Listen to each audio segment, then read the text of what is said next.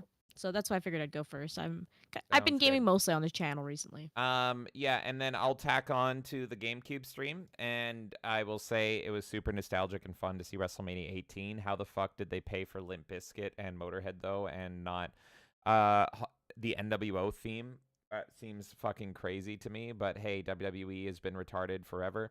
But yeah, as I said last night, WrestleMania 18, that's like my most nostalgic WrestleMania. And so I'd love to play through this game, but there's no season mode. So that's super weird. And then on Double Dash, I've always been interested in Double Dash. Last night was my first time like really giving it a shot because I didn't have a GameCube, but I really wanted one. Never really played Double Dash. So if you go watch the stream, you can see my kind of first impressions of it. The TLDR is that I thought like there was input lag on the turning and it felt really weird. And I'm usually pretty good at Mario Kart and I was not good. I was not good at Double Dash to the point where I got curious and I looked it up and I was just Googling. I'm like, is there input lag in Double Dash? Like what the fuck is going on? And apparently there is, or there's a general consensus that as far as the 3D Mario Karts go, there's something about Double Dash that makes it the hardest, and it's just like it doesn't move like any other Mario Kart, and it doesn't drift like any other Mario Kart, and there's also no rubber banding. And so there is a lot of people that have posted online that are like, I can, like, Mario Kart's fucking easy, and I'm trying Double Dash. What the fuck? And so apparently Double Dash is just kind of known for being the hard Mario Kart. But I really liked it. I liked the mechanic. I talked about it last night, but I wish that the player in the back had more to do. But I want to play more of it, and I want to see if I can actually get good at it, because I also found people being like, oh, first time Double Dash, huh? Yeah, it's a challenge, but the challenge is the fun part. And it's just like you will get better, but it's tough. So that's interesting to me. So I want to play more Double Dash. Moving on to a game that I assume Kay wants to talk about, Diablo. Diablo 3 and Diablo 1. So Kay, to give everyone some backstory, Diablo 3 has one of my favorite seasonal events. We did a whole playthrough, and it was a super fun stream, and I think you guys liked it as well. We might do a full playthrough of the Diablo 3 story on the channel together, because we all had a blast doing it. 6 hours to play through this event. The first hour was just talking about ethics in Diablo, though. So definitely, you know, we bookmarked it so you can see when it starts. At least I thought I bookmarked it. I did not bookmark it. I can bookmark it later. Anyway, the first hour is ethics in Diablo. But for you guys that don't know, I wanted to get this this seasonal event on the record. This might be my favorite seasonal event of all time. Pretty much for the anniversary of Diablo in the month of January, and then it closes. So every year in January, you can play through Diablo 3, The Darkening of Tristram, which is a seasonal event that effectively puts Diablo 1 in Diablo 3 with a visual filter that makes it look old. I love this event. I've played through it a ton of times, and a lot of people just didn't know this event even existed, including Kay. So I wanted to play through it with her because she was a fan of Diablo 1. So I wanted to see what her reaction would be. So Kay, any thoughts on this? It was really, really fun. Right away, like graphically getting, transported and then seeing, just the classic look. It really made me nostalgic right away. I will say throughout the event, I just had this urge to be like, I just want to fire up the original version of the game. So it didn't like completely pull me in that way. But I thought it was a lot of fun. I was playing with Barbarian. I had fun with that too. Yeah. And this is where your hatred of maps came from. This was the origin I of mad didn't hatred. even realize that I hated maps or anything until we were getting into the conversation of it. But I'm like, yeah, I typically don't follow like the mini maps in games unless it's like absolutely crucial. Now, I know that sounds hilarious for people who know my taste in gaming because Wind Waker is like maps required. Like you literally cannot play Wind Waker without constantly looking at a map. So it's really not a logical thing whatsoever. But if I don't need to look at a map, I won't. And the reason why we discovered this is because we were in like the dark room at one point and I kept just wandering and I was like, I'm just wandering, whatever. And everyone's like, look at the fucking map. It's like, just look at the map and you'll be fine. And I was like, I don't want to look at the map. And I was like, why the fuck do you not want to look at the map? You kept walking back to the starting point because it's pretty much you're going down, like you're descending to hell into this labyrinth here. And so she kept walking back because there's only 2 entrances in every level pretty much. So you go 6 to 7, 7 to 8, 8 to 9. And she was like, all right, I'm back at 6. And it's like, we started on 6. It was quite funny. I know. This But is it actually was a the lot point. of fun. This is a point, 3 hours, 26 Are minutes you showing it on in. screen right now? Yeah, this is a point where the map play came into play here. And you were Fucking hell. You didn't know where to go. So yeah, so you liked it, and I did like the game. It was a lot of fun. I wonder if I just liked the experience, though. I don't know if I would really enjoy all of Diablo 3 the same way that I enjoyed that experience. So I'm willing to sit down and try it and see. As soon as I got the Beyblade ability, I was like in. I was like, this is the best fucking thing ever. So if I can Beyblade around everywhere for the rest of the game, then I'm fucking sold. You absolutely I'm so fucking sold. So that, I mean, yeah, I want to do another couch co-op session with you on Diablo 3. I would have loved if we could do couch Diablo 2, but it doesn't seem possible, sadly. Which is so stupid. But it would have been really fun. So who knows? Maybe we can find a way to make that work somehow through mods or something. But I don't know a way to do it at this point. But it would be really fun. I just thought this was overall just a really fun stream. This game is really fun to just kind of casually sit and shoot the shit with as well. Like you can concentrate, but you also don't need to completely. So you can just kind of relax and have fun. And it really just reminded me of the feeling of like, you know, what it'd be like after a day of school or something where you just sit back with your buddies and you're just, you know, having a drink or whatever and fucking playing games. So absolutely, we'll do more of that for couch co-op. Nice. I'm looking forward to it. I'm a constant Diablo 3 defender, and I think the campaign is super fun, and it's super like this DLC, or not DLC, this season was. It's like Diablo on crack, and so yeah, it loses some of its atmosphere and aesthetic, but it's just so balls to the wall insane. Especially when you get to the Asmodan chapter, it's just nuts. I pretty much call Diablo 3 like the last good Blizzard game. And yeah. Oh, one thing I will say, I really loved that they used the original cutscene. Yes, that's pretty much your prize, is you get the finale cutscene put into the game for beating this event. And I thought that was so nice and charming. And it was good. And this has only been around since 2017 was when the event started. I believe it was 2017. So, yeah, and it's only in Diablo 3. I don't think Diablo 4 has done any of this shit, and even if it did, I don't care because... I don't care about Diablo 4. So, that's fine. I'm more than happy to play Diablo 3 for the millionth time with you. I love this game, so look forward to that in the future. Okay, I will quickly go through my games here. Let me pause this here because we're going to come back to that. But let's talk about, very quickly, Brazilian Drug Dealer 3. Just go watch the stream. Just go watch the stream. It's better experienced. And watch it at max volume as well. I came across this game, and I'm so happy I did. I love my boomer shooters, and this is just boomer shooters on, like, heroin. Like, black tar heroin. It's nuts. It's so fucking insane. This is just my peak kind of gaming. So, it's only in early access. We did everything there is to currently do. But whenever the full release happens, you better fucking believe I'm going to jump back into Brazilian Drug Dealer 3, A Portal to Hell in the Favela, trying to revive Meat Aya. I loved this game. I love it. I love it. I love it so much. Definitely, if you didn't check out this stream, it's, in my opinion, it's worth a watch. It's so fucking good.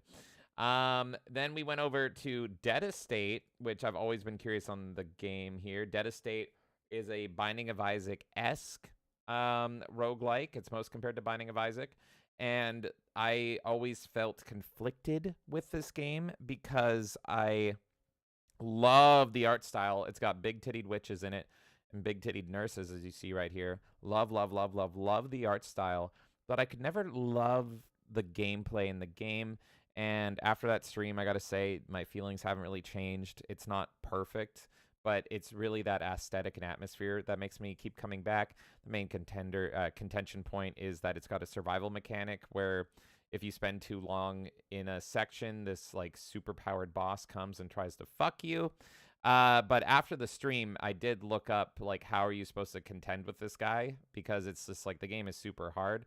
And I got some tips, and there he is right there. There's the fucking boss that just chases you around constantly, and you can't kill him. So I have gotten some tips since this stream, and I am curious to revisit this. I don't know when it's going to happen because there's just too many games. I might see if I'm better off stream than I was on stream, and then if I am, I'll revisit it. But yeah, it's a good game. It's got some quirks, though, that holds it back from me loving it, though. But man, that atmosphere is top-notch. But talking about a game that I do love, absolutely love this game, The Spy Who Shot Me. And this is another game that we've completely beat on stream. This was a parody James Bond game that was kind of a love letter to GoldenEye on the N64. I kind of think the gameplay was maybe better than GoldenEye with how it controlled, because it's more of like, hey, don't use this game's great. Just let me have this. Why do you have to shit on GoldenEye? This is a great game. I'm not shitting on it. I'm saying this game is like a love letter to it, and it exceeds it. You can make a man come by slapping his ass, so sit down. Okay, I'm just going to say this now. I know it's a bit of a spoiler, James, but I'm going to say it anyways. James and I found that moment so fucking hilarious that, let's just say we never expect these ever, but there is a tip-related 007. That's what I'll say. That is my clue. Coming. But yeah, no, just go watch this stream if you missed it. It is a 5-hour stream. You get the entire game in that experience. I love it. I love it so much, and I wanted more. I just wanted more. Let's skip ahead from making this man come a little bit so you can actually see gameplay. And it was great. It wasn't like a perfect game. It did get a little tedious near the end, but it was totally beatable, and it was fun and a great time. And like my Steam review said, this is unironically better than a lot of the James Bond movies that are out there. So I looked it up, and we looked it up at the end of the stream. It was like, where's our fucking sequel? This needs a sequel. This is the best thing since Austin Powers. The best thing since... No more Oreos. No more Oreos. Distressed Urinator tipped $2. I still haven't forgotten what you have done to me, James. Think on your sins. Distressed Urinator, you loved it. I made you come. He liked the ass slap. I made you come. Pistol whip. Several times. Hold on. Okay, show yourself, Distressed Urinator. Show yourself. You're in there probably pissing up a storm right now. Did you or did you not make this sound? Oh! Was that not you? Was that not you, Distressed Urinator? And how many times did I make you do that? Like, we need an edit of the Spy Who Shot Me stream with a counter on how many times I made you come. It was probably in the 50s. That would be my guess. Over under 50. Let's find out. So don't you start that with me. I may be a sinner, but that makes you the devil. Thank you so much, Distressed Urinator. Thank you so much. Speaking of coming, unfortunately, because this is like my Twilight Zone. I finally play a game that I love, and then I want more of it. I must consume more. And sadly, there is no more. The developers that made this game have pretty much gone their own separate ways, and the main guy responsible for The Spy Who Shot Me is now making porn games. To which I said, what porn games, though? Speaking of porn games... Nightmare is gifted a game. Oh, no. But that was like perfect timing, Nightmare. Holy shit. Are you in here with me? Oh my God. What if he found the porn game? What if he's the spirit of Gengar? Well, there may be. Okay. So, Nightmare has gifted us.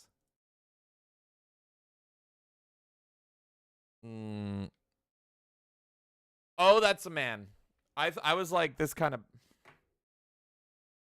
I'm just going to pull it up because I was interested at first, and then I had to take off my glasses to see that this is a man. So I was like, hold the phone. Is this good? And it's not.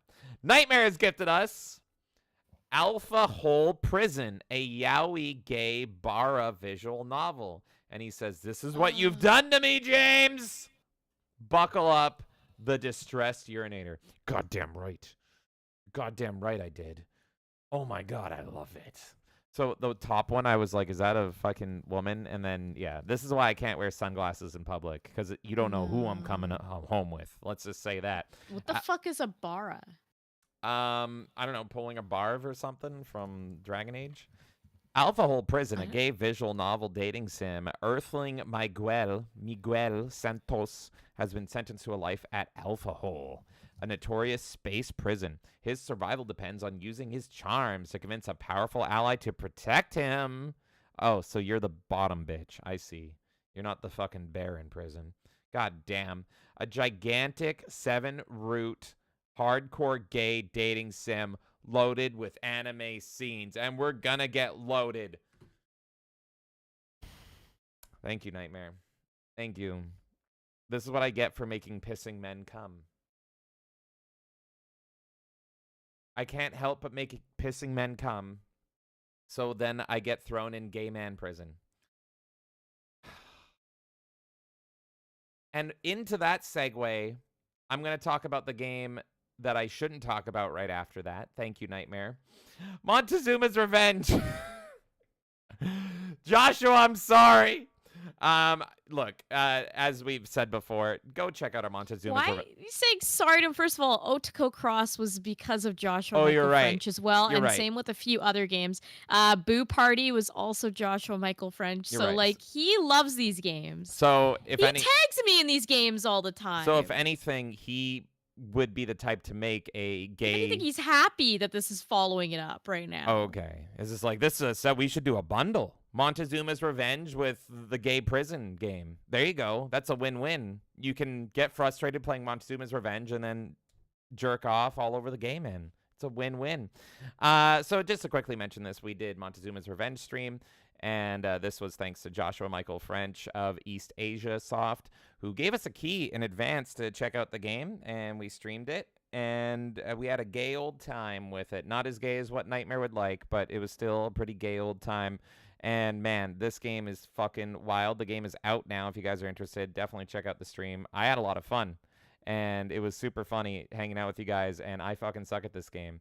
So there you go. You can check that out. And last but not least, we got Marvel Rivals Season 1.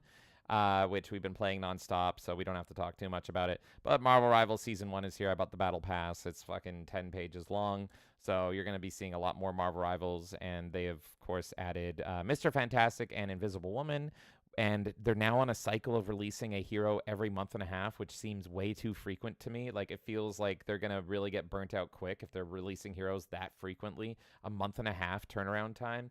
But hey, let's see, because eventually they're going to add, I think the next characters are going to be the Thing and the Human Torch. And I'm just having a blast. I fucking love this game. I've missed playing Overwatch. I love PvP objective-based games like TF2 and like Overwatch. And fuck Blizzard, even after hundreds of hours in Overwatch. So I'm really happy that I got a fucking replacement. Don't fuck it up. The next skin I'm going to get, I won't pay money for it, but when I get enough freemium currency, I'm going to get the fucking Malice skin for Invisible Woman. Don't fuck it up. And the reason I want that skin is literally as a booty measurement system, because the first thing Overwatch did in beta was censor Tracer's booty. And now we're getting a new fucking booty gate with the Malice skin for Invisible Woman. And everyone's complaining about that online. So I'm going to be watching that booty like a booty hawk to see if it decreases in size or it increases in modesty.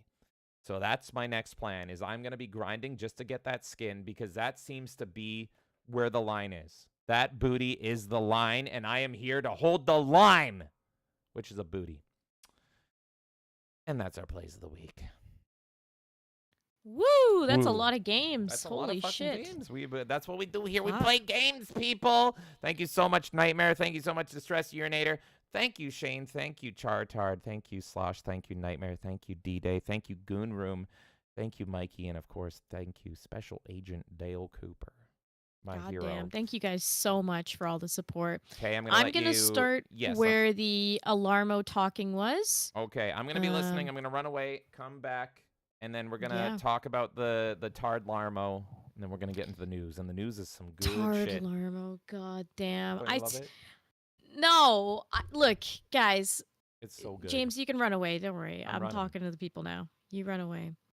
I thought he was trolling with this, okay? I thought he was joking when he's like, yeah, we're going to grab the Alarmo. And I was like, fucking really? Because when I saw this, first of all, $100 for an alarm clock. I'm like, you could just get a fucking, geek alarm clock for $20, but okay.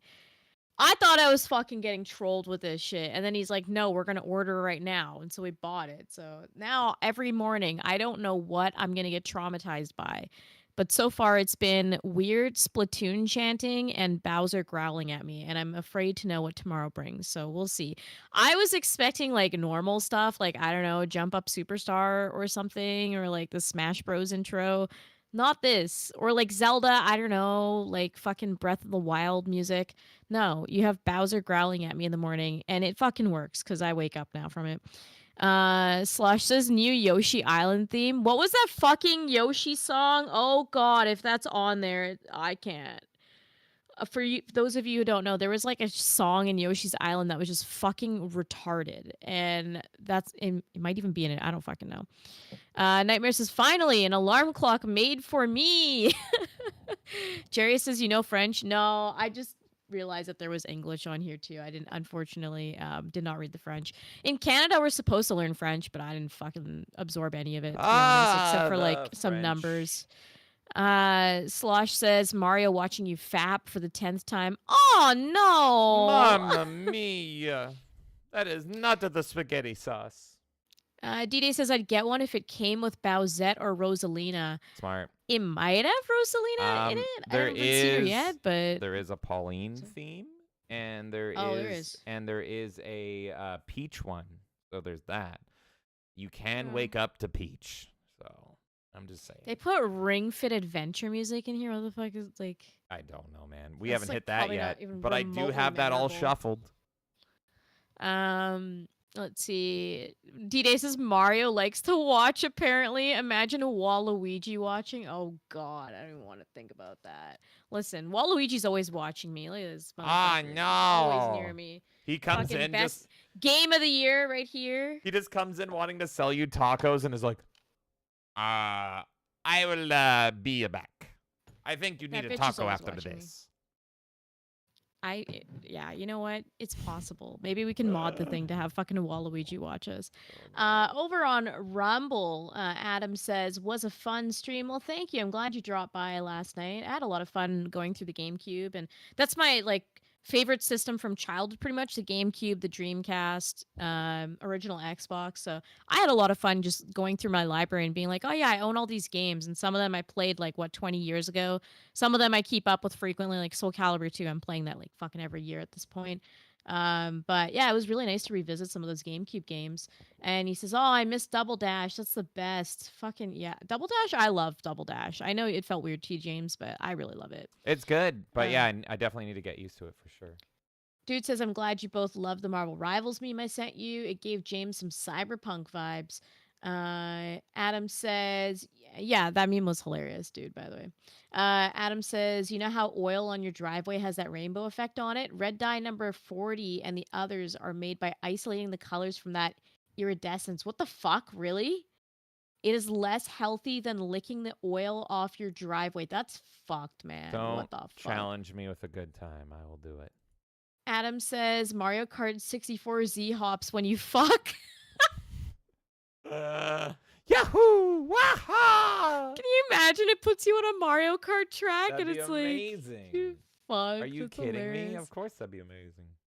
Adam says, oh, there's a lot of complexity to the guy in the back. You can drift for the driver by jiggling the stick and using the triggers to punch changes. Are you talking about sex with Alarmo or Double Dash? Hazards. He put in brackets in Double Dash, so I think he had the same thought of like, let's clarify. Dude says Diablo 3 is 4 players, and he liked Nightmare's timing there. That was great okay, timing. back over to YouTube. Sergey says, I put some curse stuff in the Discord. Check later. Depends how you look at it. Okay. Jerry says, woo! And that's in response to Bama. And Balmer, I should say it with more of, not like Obama. Bama. It sounded like that. That's to Balmer. D-Day says, can Alarmo have Fire Emblem related sounds? Did you see any on the downloads? For Alarmo, Fire Emblem? For Fire Emblem? No, there's nothing currently for that.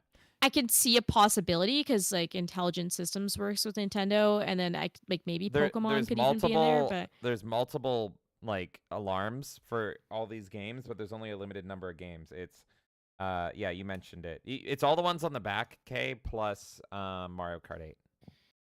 Mario Odyssey, Zelda Breath of the Wild, Splatoon 3, Pikmin 4, and Ring Fit Adventure. Yes, that's all. And it says it says start with the 5 titles above, but you can download additional alarms by connecting a Nintendo account, and 35 unique alarms. So I'm assuming they're just going to keep rolling them out. Because it's like 7 per game or something. That's why there's a lot of alarms, but not a lot of games. Slosh says, do they still do Amiibo? I see them in stores still. Yeah, I limited. mean, it's very... Yeah, what's weird is Mario Party, the newest one, Jamboree, which I love. It had on the back of the box at one point that there was Amiibo support. And yeah, there's no Amiibo support in the game. So I don't know if that was planned and they just scrapped it or what. But I don't have the physical box to verify that myself. But I've seen a lot of people post their physical boxes where it shows the Amiibo support at some point. So I don't know. Maybe they just fucking forgot or something. But I would assume Tears of the Kingdom has the same functionality as Breath of the Wild, which was just like generating random items. And then if you use like Zelda characters, and sometimes you get like a special item. But yeah, other than that, I don't think it's really a big thing anymore. No. Well, and You like can I still said, find they them. botched it on launch because it seemed like such a cool, great idea. And almost no games had like good mechanics surrounding them. And all you really had to do was give like exclusive skins and stuff like that. But I love the Smash Bros mechanic. I guess here's another compliment, Smash Ultimate. Oh my god. But Smash, you can literally just put it down and then like you can train the amiibo to fight. yeah, So you can fight against it. I love that. You can fight against it and you can train it up and it'll like kind of learn from you. Yeah. And then you can have other amiibos combat each other. So like I could train an amiibo, you could train an amiibo, and then we don't even have to fucking fight. We would just let our amiibos fight each other, and they would be based off of our styles. I think that's fucking cool. That's the coolest usage. There was a Mario Party. Wasn't there a Mario Party at one point that was treated like Monopoly, and you could put the like character on the board? I Yeah, don't and that remember which Mario one that Party is is so underrated. That's the last Mario Party that was on the Wii U. And it's actually really fun. I really like Yeah. that Mario Party. But the Wii U was effectively dead by the point it came out. So it really didn't do anything. But if you have Amiibos and you still have a Wii U, play that Mario Party. It's another game that's stuck on the system, and it requires the Wii U setup of having the tablet and everything. So it's never going to get a port or anything like that. It's stuck on that system. Dude says Smash Amiibo training started in Smash 4. Do we even acknowledge that Smash 4 exists? That is like the only Smash Bros. That feels so like what was the gimmick that it was portable as well? I feel like that was the only love thing. that Like, one. oh hey, we gave it to you on the 3DS as well. I loved it. But yeah, dude's right. Like that is where it started. But at like I just that's the one that I always forget exists. It's like It's every so other one is similar to Ultimate, but Ultimate had a lot of like gameplay differences. Like I played mainly Bayonetta, but she was OP in Wii U 3DS, and so they nerfed her on Smash Ultimate. But yeah, I loved that one. That was the first Smash I really got into because I was able to bring it around with me, and it was really the fact that they were running the game at 60 FPS on the 3DS, and you could you could connect your 3DS to the people playing on Wii U, and it'd be seamless and all that stuff. It was super cool. For that, just for that. I don't know. I think I just blend those two in so closely. It quite literally feels like a middle measure between Brawl and Ultimate. It's so weird. Or it's like there's nothing that stands out about it to me, and it's like it's too similar to Ultimate. It's too similar to. I think it stands out like, from Brawl. It just doesn't stand out too much from Ultimate. Yeah. So at the time I thought it was great, and Ultimate was like, here's the same game but with way more characters and also a new mode, kind of thing. Yeah. So Ultimate made it very. I mean, there are certain features like I think that one still has trophies, right? They don't in the newest one. It's the stickers or whatever now. I'm trying. Yeah. So in the new one, because usually it used to be like you get trophies in Smash, and I then don't remember. all of a sudden the newest one, it's like this. I don't play Ultimate much, but like the stickers, I think is like the thing that took over. So I think that one still had it. Yeah, it was very. It wasn't as compelling or addictive as it was in Ultimate. Whatever they did, it's very simple. Yeah. It was really about the fighting and the fact that it was. Oh yeah, dude said the same thing. Yeah, Smash 4 still had a trophy, so there you go. Yeah. Yeah. Okay. That makes sense. I don't know. It just felt very like, yeah, it's there. D-Day says, you okay? Imagine Lynn saying good morning, basically saying the same stuff she first says to you. Good morning, you're finally awake. And all that shit. Yeah, that would be fucking weird. My parents died. Literally, it would be so fucking dumb because it would literally just be Lynn being like, good morning. Yeah, so my parents are dead. Do you want to go on an adventure? But I kind of love it, and I kind of would want that. They should, you know what? That's a good idea though, D-Day. They should have like monologues and stuff to wake you up in the morning. Can you imagine having like the Ocarina of Time like intro or something? But then you have to listen to Navi, so maybe I don't want that. Hey, listen, wake up. Hey, listen. I would call the number on the back of Nightmare's notice that he got. That's a deep cut there. I understood that reference. Oh my god. I Bliss is dropping the sweat. Oh my god. Jerry says, woo! Risk governance. Flame Age dropping the bomber. Jerry dropping the bomber. D-Day says, this kind of slaps. That's right. Charitard says, Steve Ballmy could sell his pit sweat to boomer PC nerds and they'd buy it. True. Very true. Everyone type in developers. Thank you again, Shane, for the support. Not feeling comfortable. I don't think any of us were. Slosh says Star Fox Adventure probably top 10 for me, to be honest. Holy shit. That's a big accolade for that game. I mean, it's good. I just have to get further in to remember that it's good because the intro was like, it's talking at me and it's just telling me when you press A does this. And did you know that A can also do this? And if you press the stick, if you move the stick around, you can walk. And I'm like, what the fuck do you think I did to get to you? I walked. You don't need to tell me this in the tutorial. It was a really annoying tutorial. So, yeah, I need to play more of that game. But it was fun from what I remember back in the day. And I kind of slowly got into the groove. And then we swapped games. So, I don't know. I probably need to play more of it. Shane says, did you now? I missed that playthrough. Star Fox Adventures is awesome. I also want to play Star Fox Assault. I know that's like a pretty short game, and it's been a long time since I played that too. So more GameCube in the future for sure. Slosh says, absolutely, Zelda clone, but dinosaurs. Fallen Angel says, Insidious Bliss, my man. D-Day says, never played it, but looks like something I'd enjoy. Fallen Angel saying, Jerry the GOAT. Fallen Angel also says, lovely people in the chat, may I remind you to go to the gym regularly and be in shape. The day of the rake can come any day now, and you want to be ready for it. True. Slosh says that's his favorite Mario Kart, I believe talking about Double Dash. Jerry says, DD was the first Mario Kart I got, Double Dash. We had 64, but I never played it. After MK Ultra, that is. Jerry also says, love it how James just never wears a shirt without the backstory. This indeed could be something more insidious than it is. Oh, but it's and blissful. Insidious chuckled at that. Fallen Angel says, Kay enjoyed it so much. No, that she wanted to write fan fiction about it. No. I don't want to write Diablo fan fiction. That's fucking, I don't even know where I'd start with that. No. You would start with Deckard Cain and his really attractive feet. They're so sensual. D-Day says, I would love that filter for the rest of Diablo 3. Yeah, why don't they? It's so, like, just do it, man. They need to do it. Lizard says, always full blast developers when using a public restroom. True. D-Day says, doesn't help that a lot of the level tile sets look too samey. Yeah. The levels looked distinctly different in Diablo 1. D-Day says Diablo 3 is better than Diablo 4. We got Imp here. How's it going, Imp? Saying, oh shit, the blackening of Tristram. How was the end of that? Did you get enough Cajun seasoning on that thing? Oh, it was so spicy. It was fun. It was fun. I wonder if I just liked that experience more than I would like the rest of Diablo 3. That's my fear, is that I might not enjoy the rest. Jerry says, clearly pissing on it. Imp says, a fucking course, and everyone's laughing. Nightmare's laughing. Fall Angel says, perfect timing. JB says, sounded like speaking of coming, unfortunately, instead of speaking of coming, unfortunately. Commas, use them, even when speaking. Sergey says, alpha hole lamau. Jerry says, LGTM. What is it? Why does that sound familiar? What is LGTM? LGTM? Like, Yeah. like lesbians and gays trademarked? No.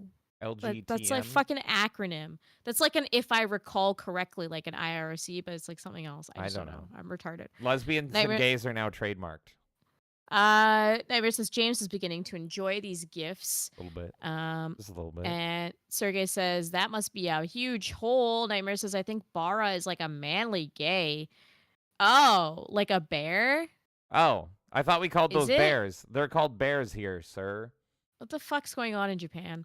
Let's see. Okay, let's scroll a little bit here. Fallen Angel says, I need James to read reviews from the games you give him, Nightmare. Make it happen. Oh, no. D-Day says they need to slow down. JB saying, you can call it Montezuma's gay revenge. And Good. Jules is here. How's it going, Jules? Saying, yo, hope y'all are good. Thank you so much. Yeah. A little bit of a sad day with David Lynch's passing, but I'm happy to be here with you guys now. That's kind of where I'm at. Jules says, hopefully it grows bigger for that booty. JB says, a line in the booty must be drawn this far, no further. Jules saying, it's a ripoff. Jerry says, you can get a 25-inch dildo with that.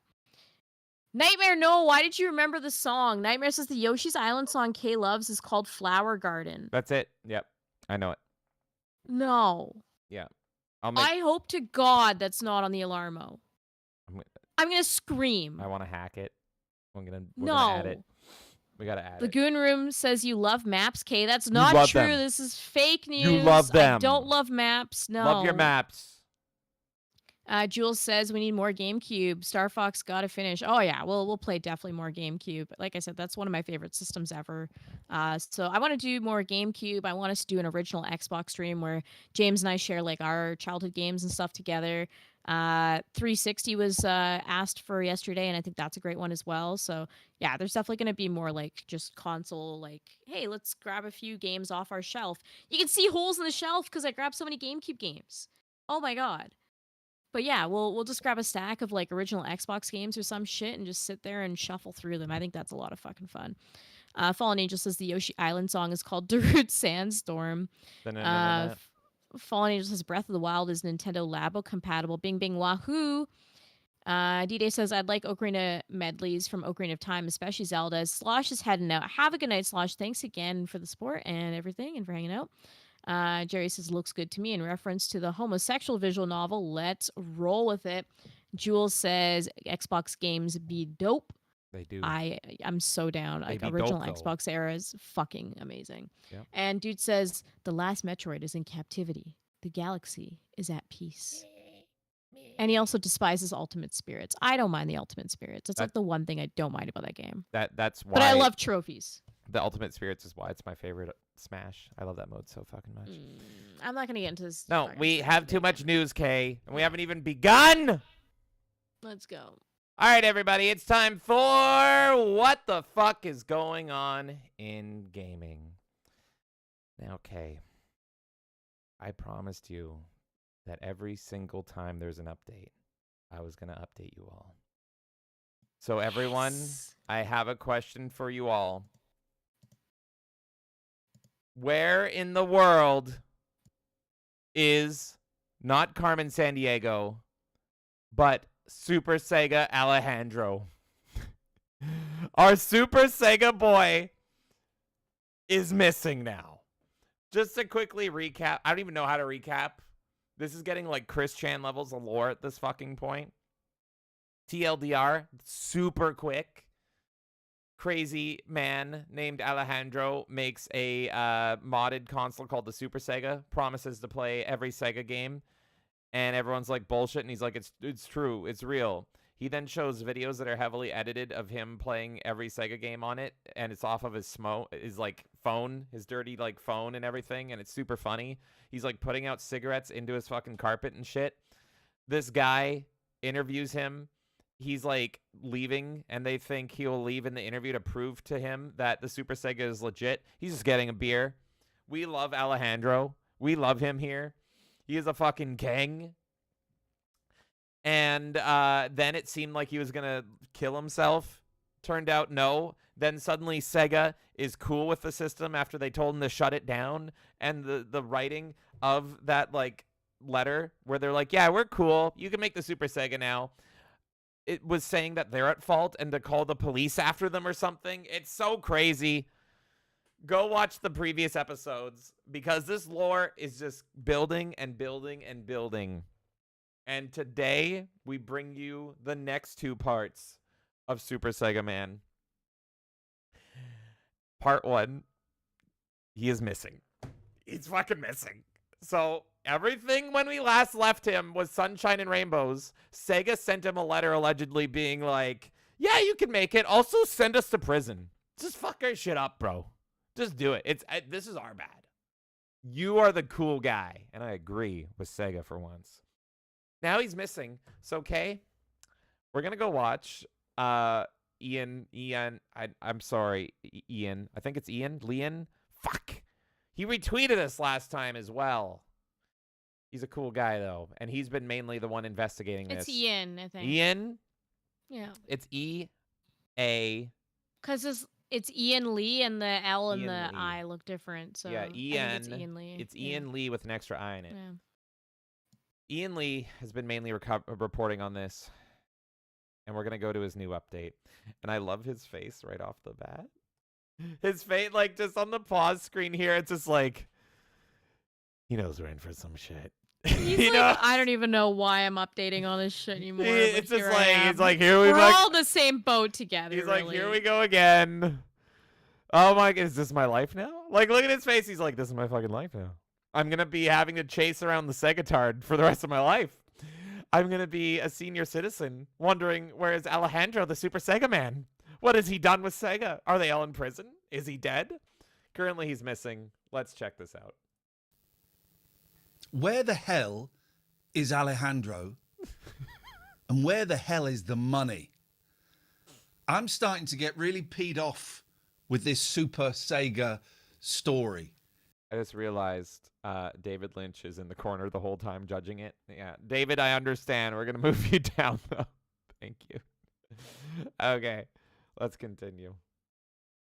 Now, for those who don't know, Super Sega System is this gaming system that has been built by a company led by a guy called Alejandro in Spain.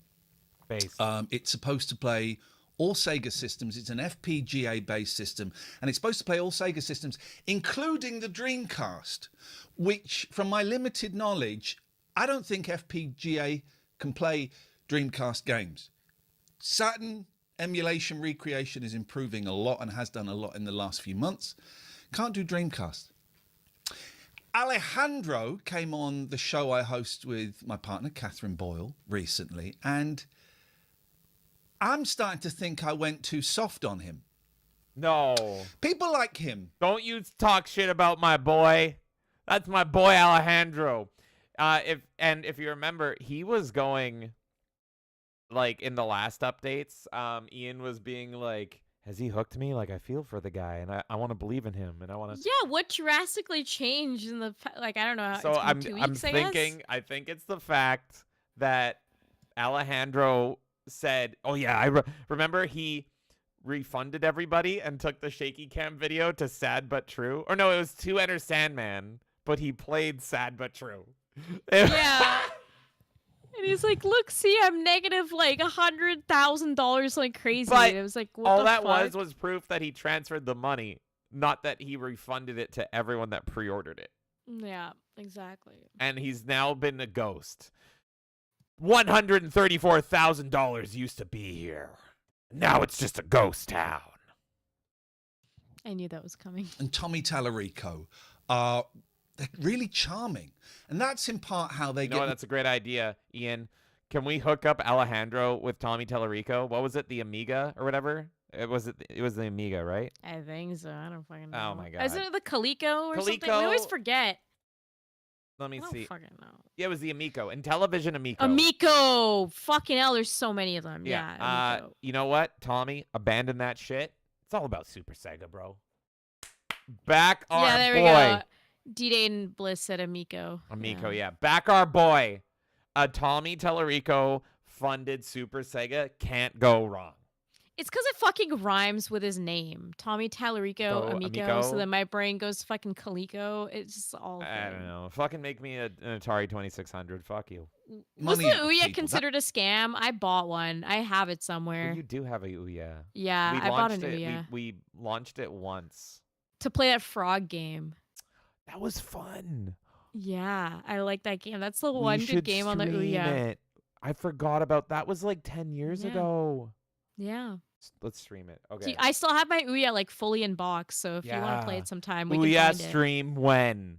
All right, let's do it. Let's fucking go. They're really charming. And that's in part how they get money out of people. That's in part how they get people on their side, is because they're so charming. They're funny. They make you feel special and important when they're talking to you. Yeah, Alejandro can take me on a date. I would go on a date with him. He's charming and special and funny. I just want to say that. Yeah, he can swoon me about the Super Sega and Dynamite Heady. Give me some of that Dynamite Heady. Just before Christmas, Alejandro said that he had refunded everybody, and he showed me a screenshot of his Stripe account where I think it was just shy of 134,000 euros had been taken out of the account. He said people have been automatically refunded.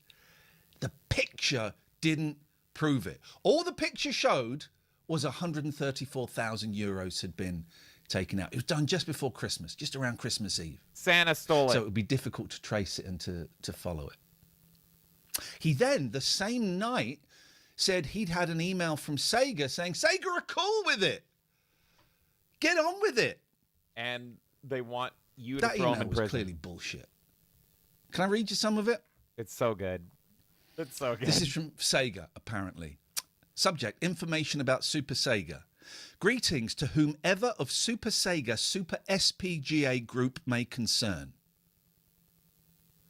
We are sorry to have interfered with your gaming console project without providing any evidence of your wrongdoings regarding these ongoing matters. We actually approve of your projects and appreciate your contributions to the gaming community / industries across / around the whole world.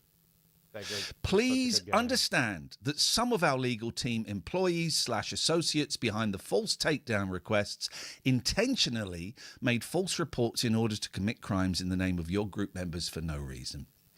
Please go ahead and continue your project. For no reason.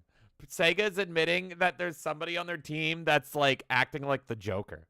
Like they're just... I'm telling you, like he got trolled by someone making a fake letter. I don't think he made that himself. I just want to believe... I think someone so fucking that Sega made is that fucking letter. with him.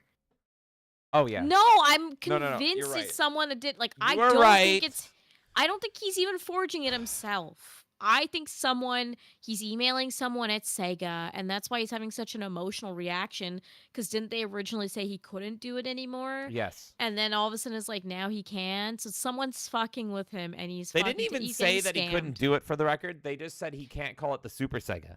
They were like, Sega was like... The scammer is getting scammed, man. Sega was pretty much like, can you just not call it a Super Sega? And he was like, okay, what about Super SPGA? And it's like, that's still heavily implied that it's fucking Sega, bro. And then that's when he went on the suicide run. And he was just like, I'm listening to Metallica. Oh, God, it's sad but true. Plays wrong song. So, yeah, no, you are right. He has his own Liquid Chris. There is somebody out there being his Liquid Chris, and someone out there is his Pickle Man. I'll be his Pickle Man. And they're fucking with him. But the alternative is that there is an evil motherfucker within Sega that's fucking with him for literally no reason. Literally just to cause chaos. I want that to be real so bad. To think that there's some Joker-pilled motherfucker in Sega just fucking shit up. We played Sonic 06. We know that's possible. All right, let's keep watching. Alongside keeping all of your manufactured units. Please feel free to contact Sega's offices for assistance if you need help regarding your Super Sega Super SPGA console development. Please go ahead and report some of our legal team employees / associates behind these unlawful attacks for misconduct, harassment, etc. That's clearly bullshit, right? No. That sounds to me that's been run through Google Translate. So either somebody is winding Alejandro up, or, and this is my theory now, he's written that in Spanish and run it through Google Translate, or he's written it with his English. No, it's not butchered enough for it to be his English. I wanted to get Alejandro back. Also, that would make it so that he's a liar. And we came to the conclusion last time that it's just like he's just dumb and lovable. Or we're theorizing that. We don't know. But that's the ideal theory, is that he's a lovable idiot. And we want him to succeed, but he's getting preyed upon. I don't want this story to end with him being evil. I don't want the dark Alejandro. I don't want that world. Because if he wrote this, then the implication is he wrote the original letter, which would mean in the original letter, why wouldn't he have said, and everyone would have accepted this, Sega said you have to cease operations of this project because it's literally like it's our IP. Instead, what they said to him, and I'm saying in quotes because it didn't actually fucking happen in my opinion, they're saying to him, you just have to change the fucking name. Why wouldn't he, like, I know people are fucking retarded, but that's like next level. Why would you put yourself in a position where people would still expect the product? You would just say, oh, Sega made me cease operations. Well, it was cease operations, and then it was change the name. So he changed the name to Super SPGA, I think, or something like that. And they're like, bro, that's not good enough. But why would that ever be a thing? Why would you ever have that where it's like, oh, yeah, just change the name and you're fine, bro, if you're the person writing all of that and you're trying to get out of producing this product? Oh, yeah, I don't know. If Right? Sega It is a doesn't good make guy sense. and they're like, yeah, sure, do it. But Sega's not a good guy because they just delisted a whole bunch of games and they're planning It's on... not Sega. I want it to be. I want it to be. It's not Sega! Well, I think there's multiple people here. I think it's a conspiracy against our boy Alejandro. Oh my god, no, there's no fucking way. But yeah, it was funny with the Chris delisting, Chan right? had multiple people targeting him. There was Liquid So you Chris. think this is multiple people? This could be, because the story is staying niche, but it's kind of, it's blowing up a little bit. Ian Lee has, a lot more followers than we do. And so there's a higher chance of someone being like, I'm going to fuck with this guy. And I think Alejandro would take anything at surface level, especially with how much he drinks. So, that's one of the reasons I like him. That's not judgment. That's endearment. But it's possible. We don't actually know. If this is the court of law, the court of internet law, and I'm a lawyer, we don't actually know. There's no solid proof that this is or isn't Sega, or that Alejandro is saying it or not. It's pretty much confirmed it's not Sega. But as far as I know, Sega has not said shit yet. Like, they haven't been like, that ain't us. I think Sega's aware of the situation. I can't wait for that to happen. It's going to happen. I don't think they ever will be aware of the situation. I really want this to blow up to the point where Sega's aware. And they get involved in this, and they're just going to be like, we thought Chris Chan was bad. Now we have to deal with this. We have to... What Then next? there's going to be more Sega mandates Chris after Chan it. comes in. Don't get me started. Oh, God, here he is. Because Sega has pretty much winked at the camera and has alluded to knowing about Chris Chan. I want their acknowledgement of this. Yeah, you're right. They have... With Sonic Boom. Yeah. Well, but did they have creative control over that? I was also talking about like some of the, memes that the Sonic the Hedgehog account tweets. Like sometimes those were kind of like, do they know? Oh, yeah. I think they did. That was more my thing. Because Sonic Boom is like, they just probably, licensed it out and a random team is writing it. Kind of like Marvel Rivals. I don't think Disney's aware of everything Marvel Rivals is doing. But the actual Sonic the Hedgehog Twitter posting memes that alluded to knowing about all the culture around it, that was the closest indicator to me. All right, well, let's see. I'm still Team Alejandro for now. He's just missing, and he might be in danger. To interview him for you. So I messaged him a couple of days ago. Where is it? Alejandro. This is all new. Monday. Well, I'm recording this on Wednesday, the 8th of January. Monday. Hey, man, what's the latest news? Fancy recording an interview on Zoom? Nothing. Yesterday, I sent him a voice note. In the past, when I've contacted Alejandro on WhatsApp, blue tick straight away. He reads them straight away. He hasn't read these. These are still grey ticks. And it doesn't show when he was last on WhatsApp. He's vanished. How do I know that? Because I've spoken to his business partner, Fernando. Fernando? Now, Here comes a new challenger. Yesterday. Hey, Fernando. Ian Lee. I interviewed Alejandro recently about Super Sega. I'd love to arrange another interview, but he isn't responding. Would you be available to talk at some point? Hello, Ian. Nice to talk to you. I have also not been able to contact Alejandro, either by WhatsApp or by email. Maybe something has happened to him. 2 options. Is he Fernando? Wait, what? Is he Fernando? 3 options. Oh, that would be crazy. Alejandro's a super genius, and he's his own business partner. I had one idea where he took the money and ran, and he's surrounded by Super Sega bitches right now. He's making them, cosplay in Hawaii as Sonic on the beaches. Or Sega is currently waterboarding him for what they've done. Sega just kidnapped him. Sega kidnapped him because he was the only one to crack the code on how to emulate in one system the Dreamcast and the Saturn and the Genesis. So they have to waterboard Fucking him. hell. They have to know his secrets. I think he could even be Fernando. Well, we're going to have to keep watching and find out. This doesn't I'm seem curious. like the kind of guy that would just like go off the grid and never talk to someone. He seems like kind of social, right? Like He's he very wants to hang social. out with people. So I get the vibe that he might be like, oh, I'm not using that phone anymore, but now I'm using this phone. And then he's doing that. Because the only way my thing gets proven wrong really is if he did a voice clip at any point as Fernando. Right. But what if he disguises But if he his never does voice? that. Hola, this is Fernando. Well, now with AI, look what Nightmare was able to do with my voice. I mean, I'm not saying that all people are as technical and good at this stuff like Nightmare is. Like, Nightmare's really talented. But, like, I'm sure that with enough work, you could get something that's, usable. Especially for a new person you're introducing. You're not mimicking someone's voice. You're just making a new human. So you just make them sound human. Oh, is he smart enough for that? All right, let's see. I don't know. He's smart enough to do all this? Or he is on vacation. I suggest we wait a while. If I contact Alejandro, I will inform you. Regards, Fernando. That's very peculiar, is my reply. I'm trying to find out what happened to the €134,000 and the refunds. Would you be able to talk about it? Yes, of course, we will talk about it. Can I record an interview with you on Zoom? Yes, but at the moment I have no information about refunds or how the project will continue. I've then suggested a couple of dates or a date to record. He says, no, I'm busy then. I'm free in the week of January the 27th to the 31st. Oh, it's coming That's up. 20 days away.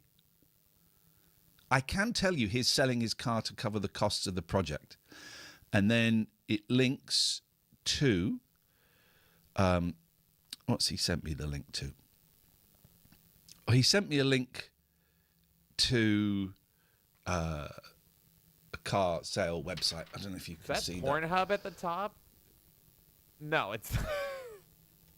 You can't really He see loves the car so much. He uploaded it to Pornhub so he'd never forget. that. Anyway, he sent me a link to like, it's kind of like Auto Scout 24.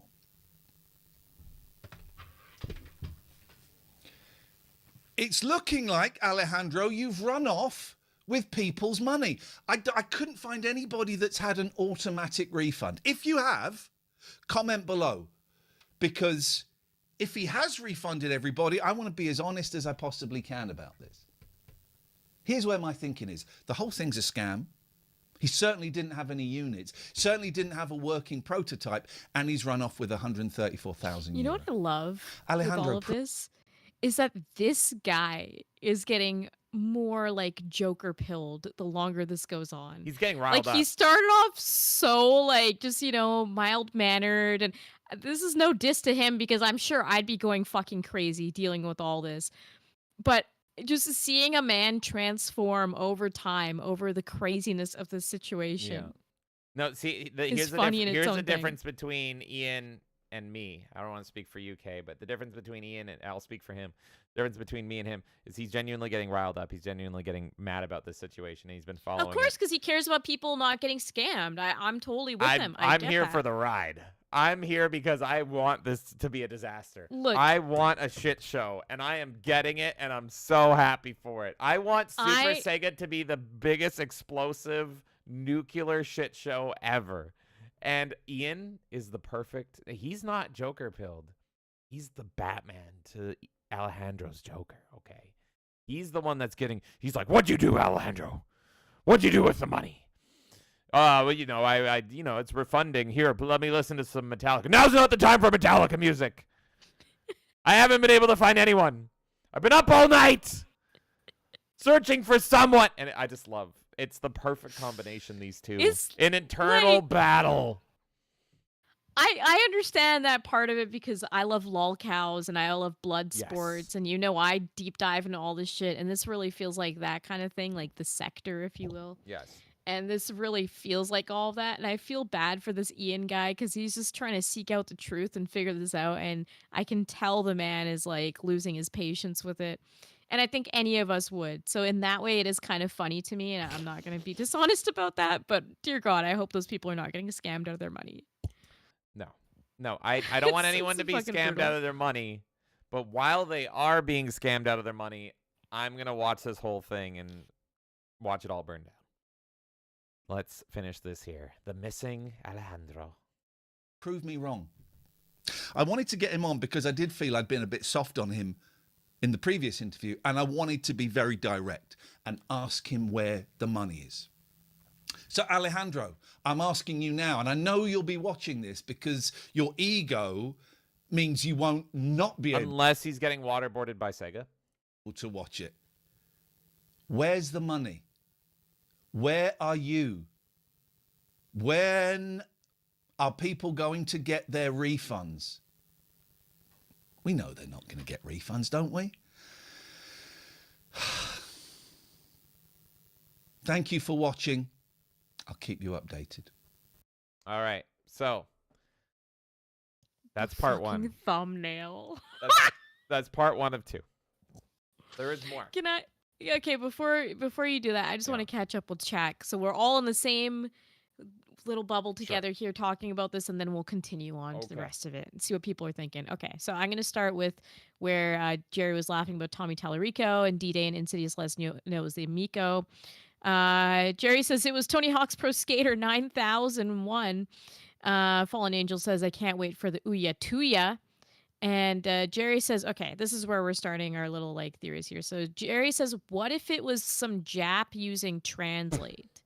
So Sega, I don't know if you're insinuating it's Sega, but what if it was like a Japanese person using Translate? And that's why.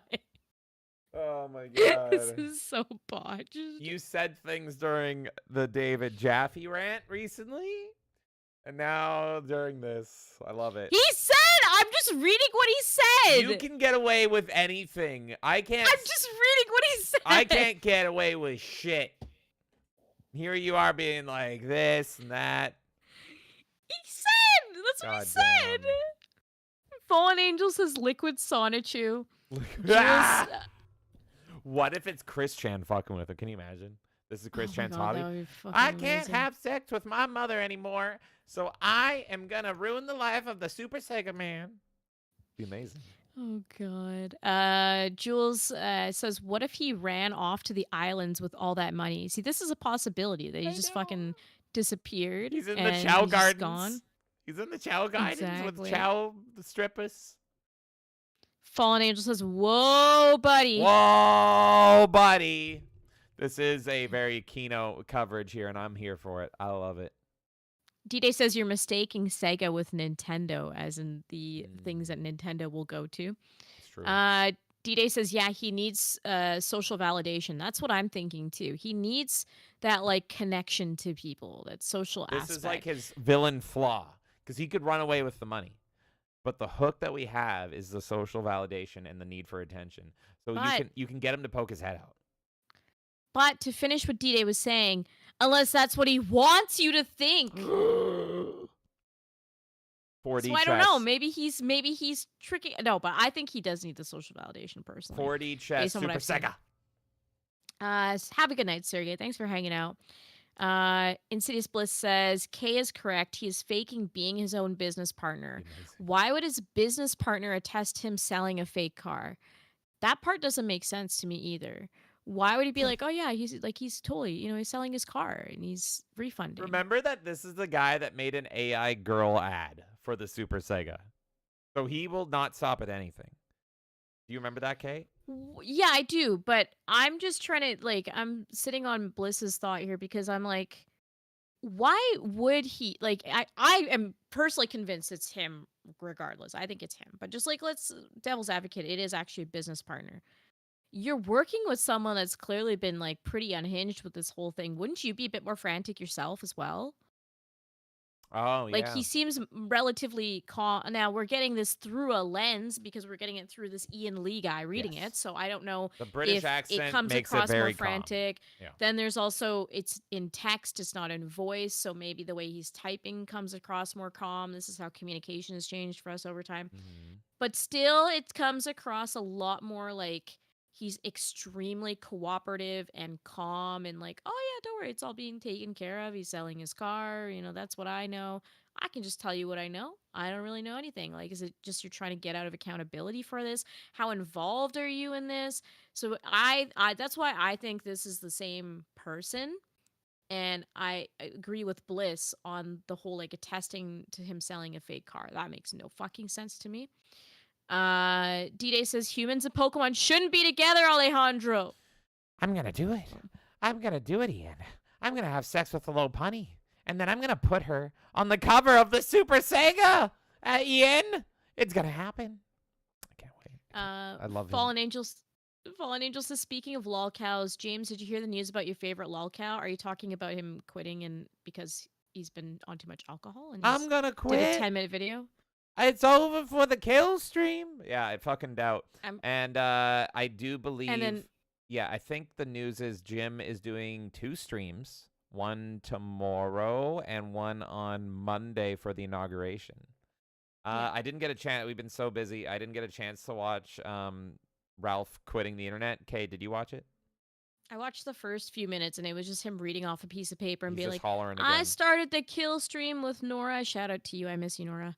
You're awesome, but I don't blame you from fleeing from all the internet She stuff. won. Nora won. Fun fact, I used to always get compared to Nora because we look kind of similar. Yeah, people would think you're Nora.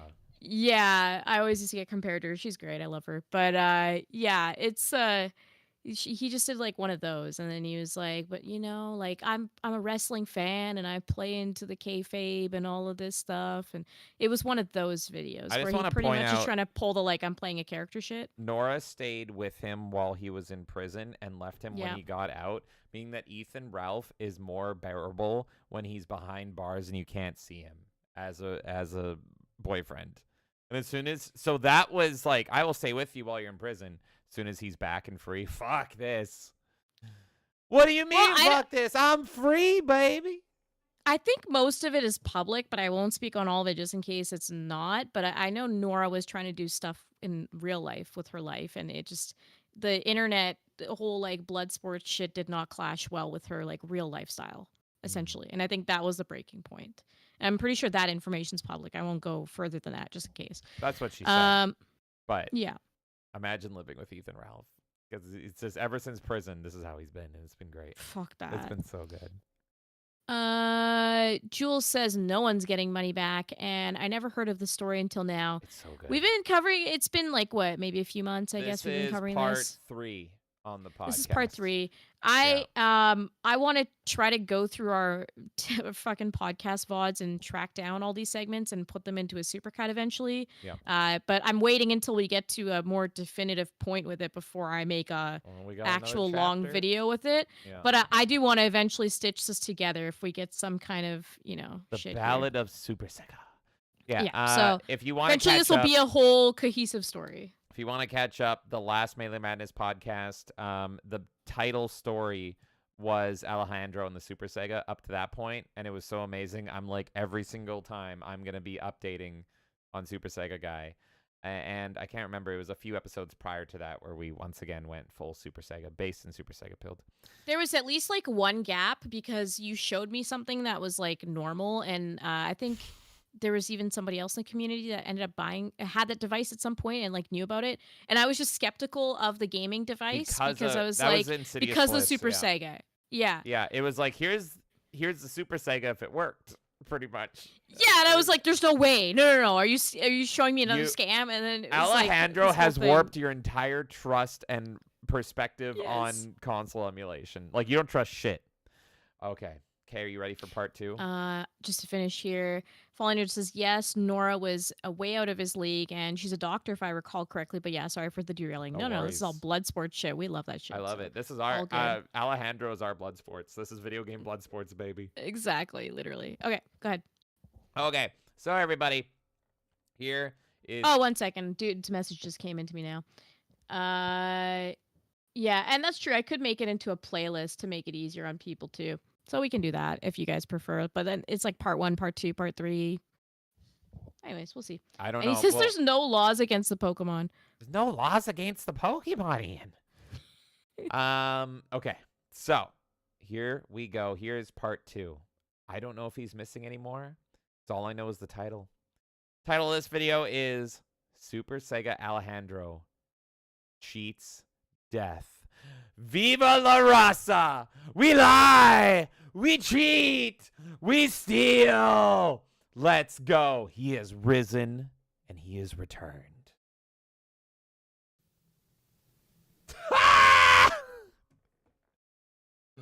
The He's fatigue. out so miserable. The fatigue. He's aging. This video is like days apart, and he looks older. He looks like 10 years older. Ian, you need to stop.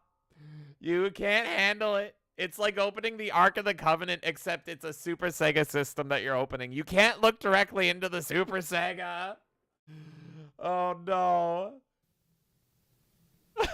This whole Super Sega system, Alejandro story, just when you think you've got out, it pulls you back in. That's when I thought it was out. Is the most batshit development in the battest, shittiest of all stories ever. I'm in. I'm locked in. And I'm calling scam. No! I messaged Alejandro a few days ago to see if people were getting their refunds. If he's smoking. He's smoking. I've never seen Ian smoke before in any of these. He's aging. The anger is there, and now he's fucking taking up smoking. If there's another, who's the main police officer? Commissioner Gordon. Gordon, yeah. He kind of has a Commissioner Gordon look to him. He looks like the Gary Oldman Commissioner Gordon. Oh my God. Okay, so if he's Commissioner Gordon and Alejandro is the Super Sega Joker, what does that make? By the way, it makes more sense to be Commissioner Gordon than Batman, right? Maybe a little bit. Yeah, I guess Gordon so. shows a bit more range of emotion than Batman with his, I don't know what this makes me in the whole situation here. Maybe I'm Detective Bullock or something. I do love donuts. You're a fucking Riddler. I'm the riddle me this, Alejandro. How much money did you return to the Super Sega donators? 0. I love this so much. Okay, I don't know who you are. You're Bane because you get angry. All right, let's go. The refunds out. Nothing. Didn't hear anything from him for 3 days. It was on WhatsApp and the ticks didn't go blue, which is unusual. They would normally go blue straight away. So I got just like watching it like a fucking hawk. Turn blue. Touch with his business partner, who I thought was his business partner, a guy called Fernando. Oh. Fernando said, "No, I've not heard from him for a while as well." No, he must have heard from him. I know. So I emailed the Super Sega email. I'd like to do an interview with Alejandro. And I get this message back saying WhatsApp and then this new number. So I WhatsApp it, and you're going to see some screenshots of the WhatsApp. This is going to be a long one. Fuck yeah. And at the top, you might see it says fake Alejandro. I put that there because I wasn't sure if it was a real number or not. It was. So I messaged Alejandro. Is this Alejandro or Fernando? Do you know what I got back? Warning. TOS warning. You could be in for a shock. I got... All right. Are they different Is people? my theory right? I It's don't the know. same person. Oh my, I'm It's the ready. same fucking person. It has to be. They did some Dragon Ball shit, touched fingers, became the same person. That's the power of Super Sega. Let's find out. This.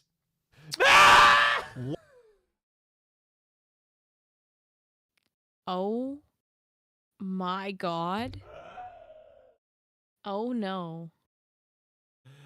Imagine getting that in your DMs.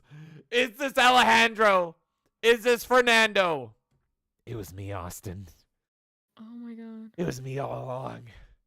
Ian. No! Oh God. Ian, please tell me you have a recording of you opening that fucking DM and that's what you see. It's like you probably would have preferred a fucking dick pic at this point.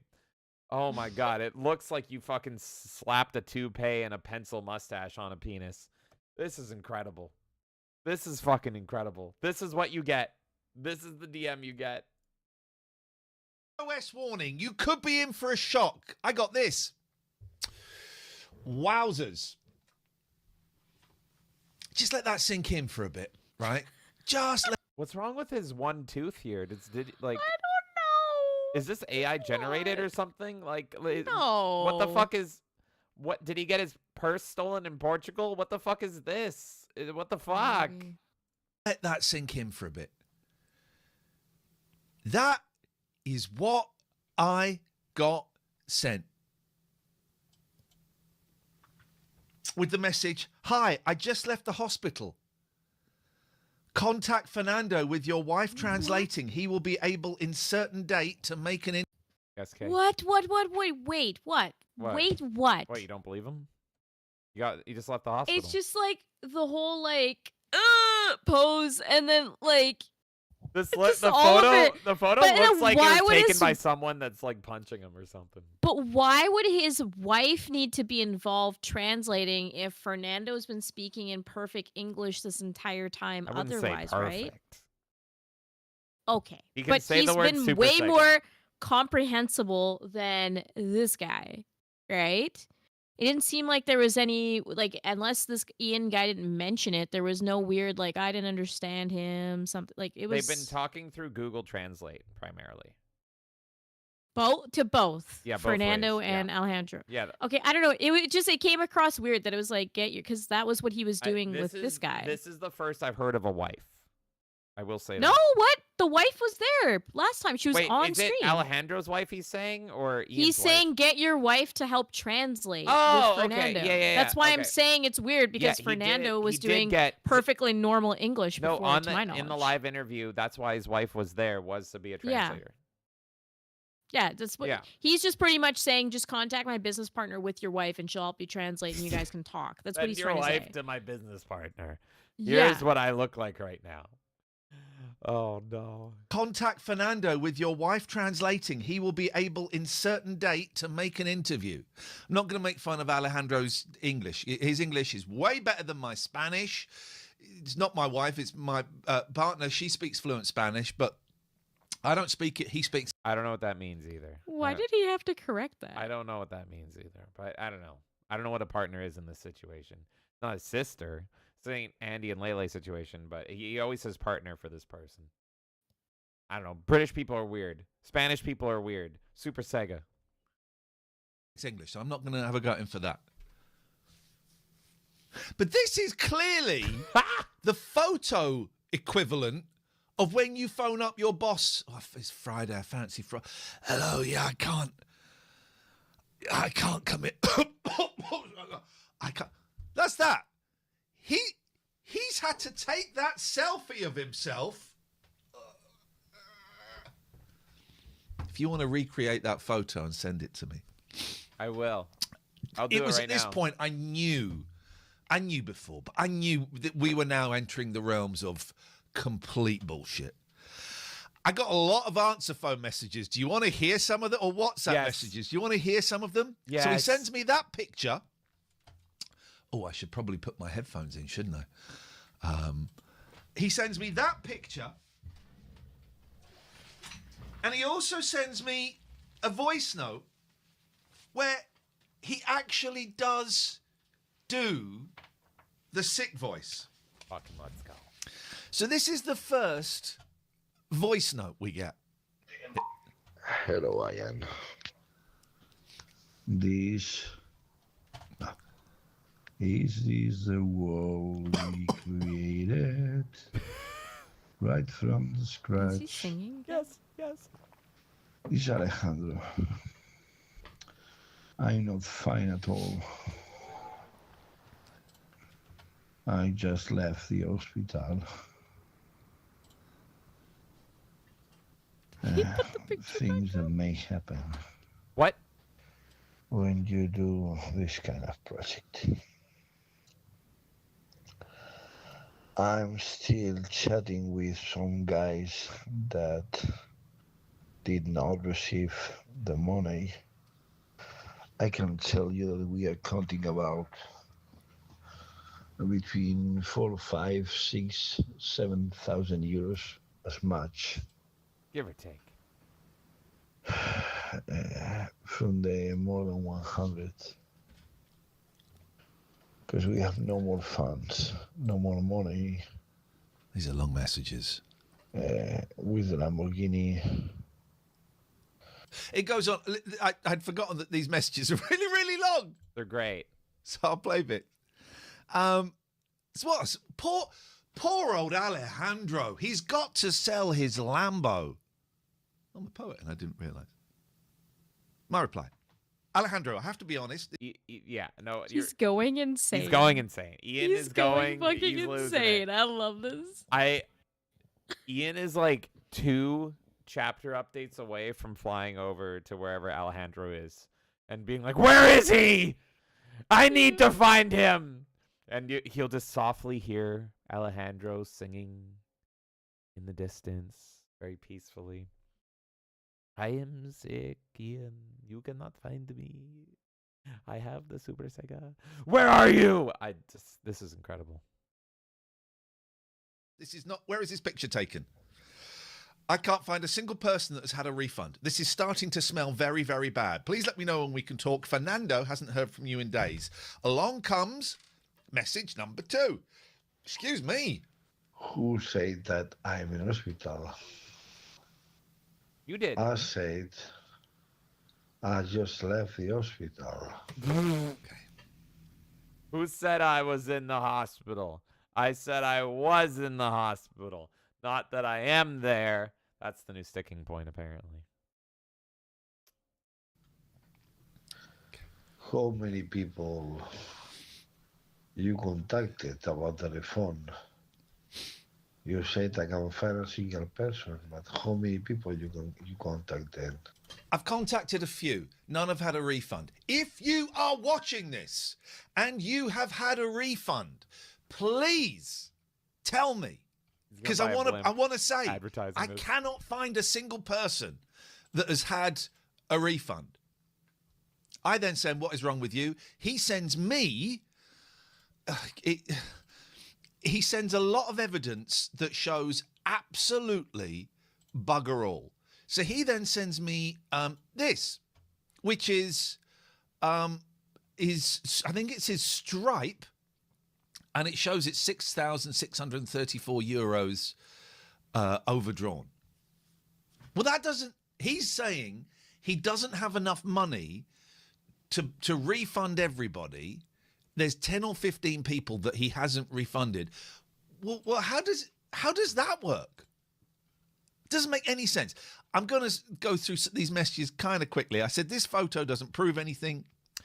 Oh, first of all, he sends me this.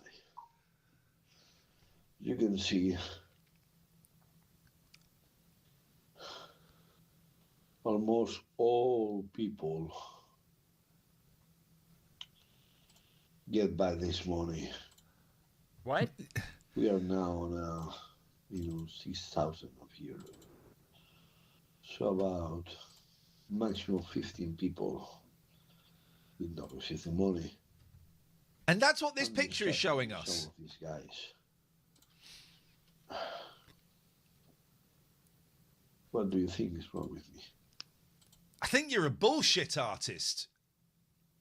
I think you got a touch of the bullshits about you. This doesn't prove anything, Alejandro.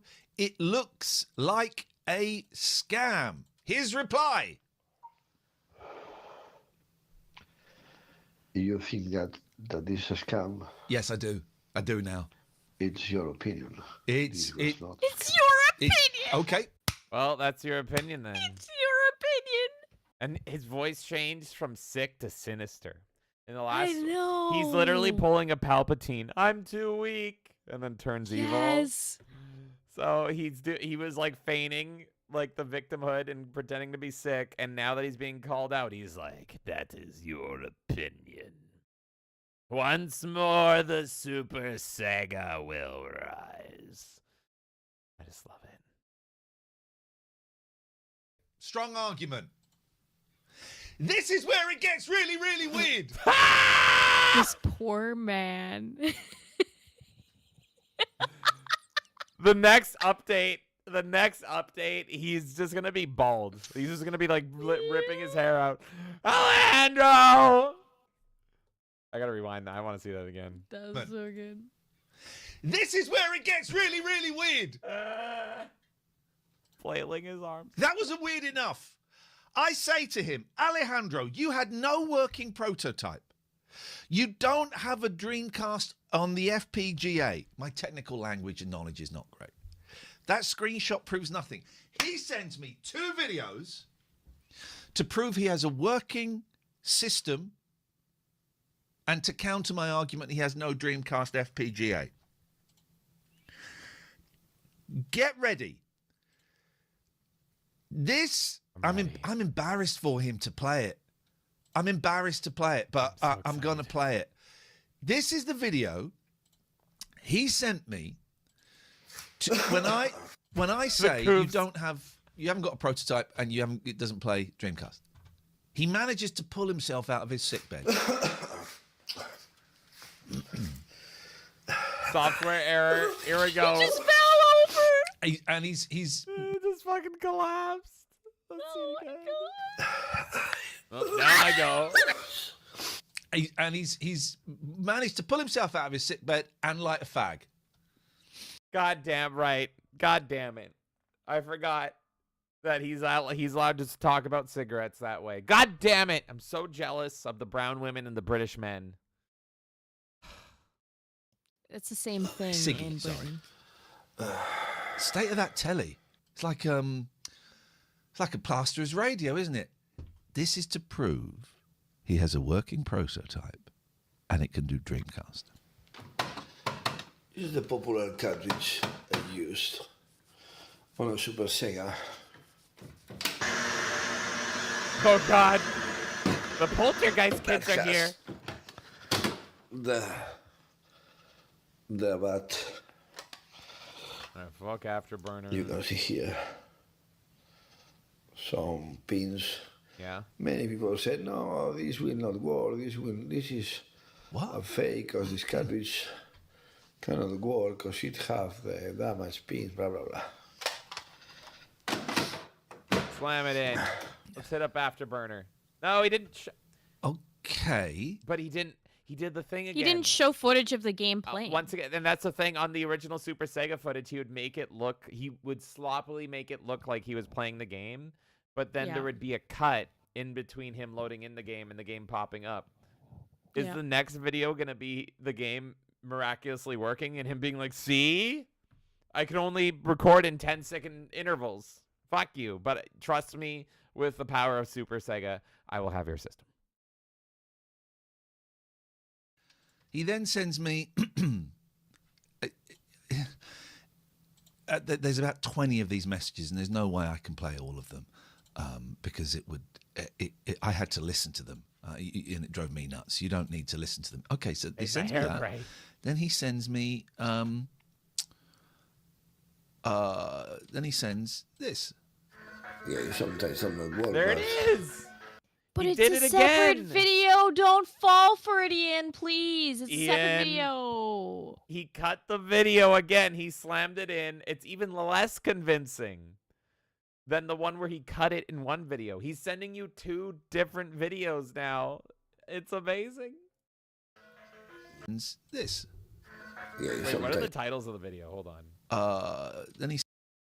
Let's see here. It's Add just a like heading. IMG. Have you type seen shit. this man? Top banana. Oh, I think this is his own shit. Yeah. Sends this. Yeah, sometimes I'm at work, but He's also not playing. This is to prove. Yeah, I know. I think he's about to This is say like this I think too. they just mutually both understand that they're not talking about the right thing. I guess. Right? Dreamcast. Does Dreamcast mean something else in Spanish? Does it mean Sega Master System? I doubt it. But also, the Dreamcast would be the easiest one to fake because I can grab my Dreamcast back there and play any burned disc That's right. imaginable on it. Yeah. So that's actually the easiest one, in my opinion. Mm-hmm. He has a working prototype that can play Dreamcast. Oh God, the NWO's sometimes coming. work, sometimes not. But this is a cartridge. I use it on the Super Sega. Super Sega. What? See? No, it works. What the hell is going on?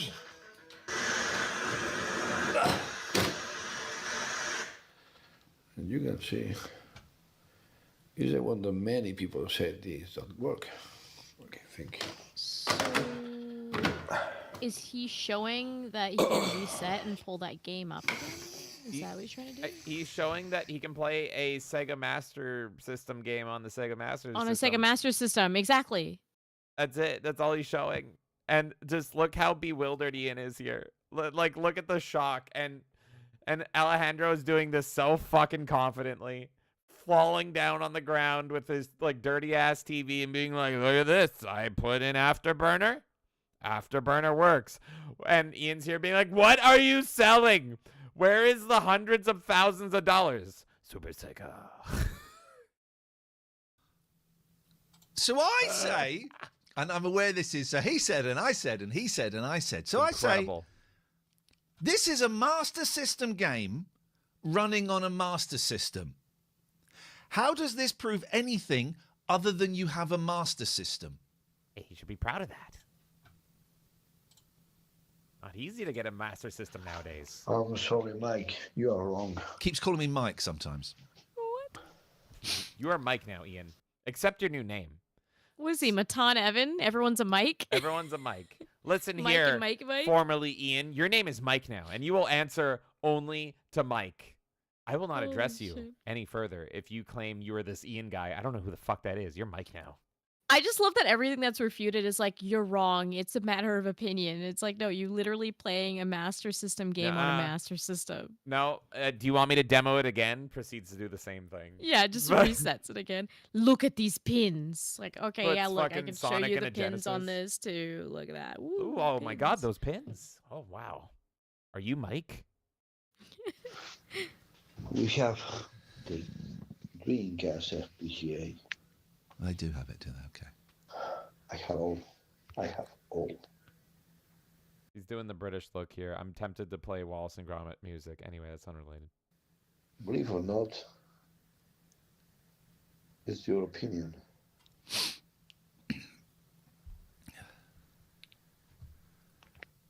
Okay. Forget the cartridge. You know that proves absolutely nothing. You know that, right? It shows you playing a Master System cartridge on a Master System. Show me Dreamcast running on the FPGA Super System, Super Sega System. My next message then is a little bit naughty, a bit cheeky. Oh, he's a cheeky Give wanker. me the names and contact details of 3 people who have had a refund and not Spanish people. The reason I specified not Spanish people is you'll see in the comments below this video, quite a lot of proud Spaniards will come in and defend him, even if they got nothing to do with the scam, and I'm calling it a scam. Alejandro is the hero of Spain. Okay? They're going to build statues of Alejandro next to Sonic. In fact, making out with Sonic, kissing him passionately. He is the most important figure in Spanish history. And how dare you bully him? I Mike. think it's considered patriotic, like British man attacking Spanish guy. Like, that's probably what's happening. Can you imagine if this kicks off another war? like the fucking UK going against Spain all over the Super Sega. Yeah. I want that reality. It's so fucking bad. They'll come in and defend them. So that's why I asked for that. Let's just... God, we're on number 8 of 19. Let's just have some more of this. No, man. That's not true. If you watch some of the videos, you may saw or you can see that I've been running on Super F. Oh, he's talking bollocks. He's basically saying the reason I'm showing you that cartridge is because people said the cartridge wouldn't work.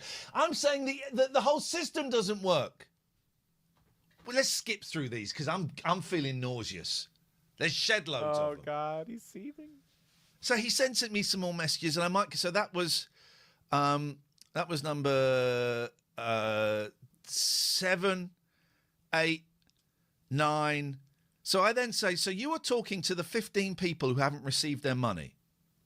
He sends me a screenshot of a message from a customer, and he says, I say this proves that you are not refunding people. Oh, the message says, go to the bank. It's a text message between someone who says, you owe me money. He says, I'll go to the bank and ask for a chargeback. So I say, this proves you are not refunding people. Telling customers to go to the bank and make a chargeback is not a refund. That means the bank pays, not you. That is fraud. Buona tarda, Albert. Buona tarda. Oh, this is... Did he call him Robert there? Is he just giving him a new name every time? He's just like, Does look he think here. he's talking to different people? Like, Look what here, is this? Susan. Fuck you. I am refunding people, and if I'm not, who cares? They're gonna get their Super Sega. Can I take a pause for a minute? Because I got to work. I'm lost in this sea of bullshit. I had to take a breather. He took a break, just like a smoke break. He's like chain smoking, yelling at his partner. Alejandro did it again. He called you my wife. God. To go and cleanse myself. That means smoking. We jumped forward quite a few messages. The gist of the stuff you've missed is he's automatically refunded most people, but there are between 10 and 15 people that he's speaking to that he can't refund because they're 6,000 euros overdrawn. So he's telling those people to go to the bank and ask for a chargeback. That's fraud. No, man. We refunded more than 100,000 euros. But as you can see on my last screenshot, there are currently about 6,000 euros that cannot be refunded as we have no more money. Please stop showing me the tooth. This divided by 400 euros, 420. It's all 15 people. 3 or 4 people contacted us via email. And I am assisting these guys. So your friend may not have said... That goes on for about 3 minutes, that message. We're getting towards the end of this. I then asked, and these messages are kind of out of sync. I then asked who designed and built the machine. And I already had the names because Fernando had told me. But then, because I'd said, send me the names of 3 people that have had refunds. I can't show you this because he breaks a very strong European law that still affects the UK, the GDPR. What? And it's a privacy law. And it means I have a website that people can register to, right? I cannot share or sell the information that of any of those people that have registered. I'm the only person that can see it. And if someone asks for that information to be removed, I have to remove it. I cannot share it. So he sent me a screenshot of, let's say, 20... how do I describe this? It's sort of the middle of the screenshot. So I can see 20 people who have supposedly bought and supposedly being refunded for the Super Sega. Now, I can see the last 4 digits of their card, which isn't particularly useful, but I shouldn't be seeing it. And I can see the first 10 letters of their email.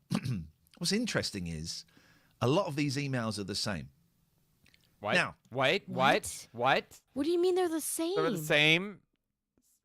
So he did. How the fuck is that a thing? Did he just forget to fucking fill in different emails for his fake people? Why don't you don't gloss over that? Oh my god. Here's a list of people, and it's just like it just says Super Sega, Super Sega, Super Sega for all the emails.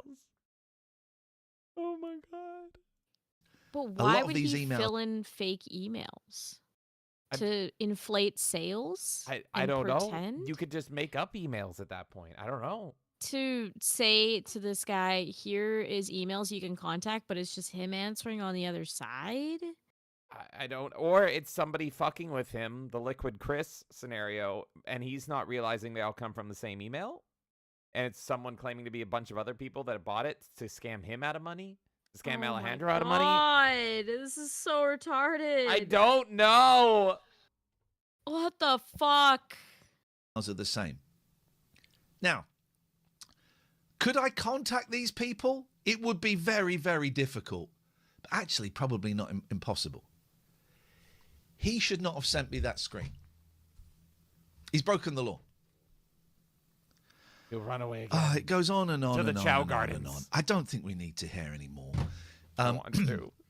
I keep asking him for the names of the designers, and he says, sign an NDA and I'll tell you. I'm like, I'm not signing an NDA. What are you talking about? Sign an NDA. I'm not signing an NDA. Are the designers Carlos Lopez and Tony Hernandez? Busted. And these are the last 2 messages he sent me, and then we can all rest in peace, okay? Not sure. Astus, not sure. Ask to Stripe. Oh, that's something about Stripe. Let's just go back one. Oh, jeez. If you're still watching, well done. 2 more messages. If you send me I will talk to your members. If you sign me a non-disclosure agreement. What? I will send you those data. Yeah. Sign the Super Sega agreement, Mike, or Susan, or whatever your name is. Sign it. Then your ass is owned by Super Sega. I'm going to make you the FPGA console. You are going to run Dreamcast games. He wants a fucking NDA so this guy won't speak out anymore. Yeah, and then he can sue him successfully for money. Oh my god. This is amazing. This is the 4D chess play. He's got him checkmate. Look, Ian knows, or Mike, or whatever his name is. Alejandro's coming. Never going to happen. We're nearly there. Last message is a message he forwards on from Tony Hernandez, one of the guys that designed the board, right? And it's in Spanish. It basically, I think, calls him a sissy, or it's a slur word for being gay, and it's not a very nice message. Ay, marica, que te llamaba porque mira. So wait. Who is this? This is a different guy guy. that built the board. Okay. And right, and it's in Spanish. It basically, I think, calls him a sissy, or if you go back a little bit more, Tony it'll give the full Hernandez. context. We're nearly there. Last message is a message he forwards on from Tony Hernandez, one of the guys that designed the board, right? Okay. And it's in Spanish. It basically, I think, calls him a sissy, or it's a slur word for being gay, and it's not a very nice message. Ay, marica, que te llamaba porque mira, en mi último acto de buena fe para que veas que soy leal hasta el final. Quiero defenderte en todo este salseo, tío, porque hay cosas que ya... Dentro de tu maldita locura, voy a ser honesto, sensato, pero hay cosas que se pasan. Y nada, quiero hablar contigo, ¿vale? Para intentar defenderte y que puedas tener al menos la reputación que te mereces. It's not a very nice message. It's basically him disowning him and calling him a gay, you know, in a very slurry way. Quickly, I've been speaking to Fernando, who's the other name in this. And I think Fernando is starting to shit himself. and has been very, very helpful. And basically, Fernando is in Argentina. He says he's received only 250 euros as like a gift from Alejandro, which he didn't ask for. I received a contribution only once, which I'm very grateful because I never asked about 250 euros. I haven't had any prototype in my hands. My contact with Alejandro has only been through WhatsApp or email. The functionality of the prototypes that I know are those that are on Super Sega's YouTube channel. So no Dreamcast. And you've never touched or seen a prototype. Exactly. I have never touched a prototype personally. I am not an employee or business partner of Alejandro, just a contributor, non-profit. How did you meet him? My goal was and is to gain experience on this type of projects and grow any initiative related to gaming. How did you meet him? I wrote to the official email offering myself as a collaborator. And what was your role? My role is to spread the project so that more people can acquire the console. I also designed the user manual and have made other minor contributions. It's bullshit. I felt bad because I think I went too soft on him in that first interview. My plan was to go and have a nice, friendly interview and then come in hard. But it looks like that's not going to happen. This has been a long one, right? And I'm aware I'm not one of those video people that makes or does all production and stuff like that. I just like to sit and chat. Go and look at Video Game Esoterica. Go and look at Pixel Cherry Ninja. Slopes. DJ Slopes, I know, is working on something as well. Those people put together stuff that looks nice. All I've got is this and this.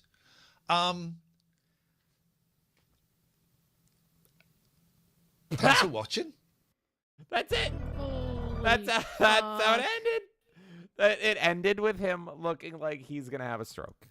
Yeah. So that kind of ended on a cliffhanger. I'm not gonna lie. Yeah, we don't fucking know at this point. What the fuck just happened? I'm just checking. No, that's it.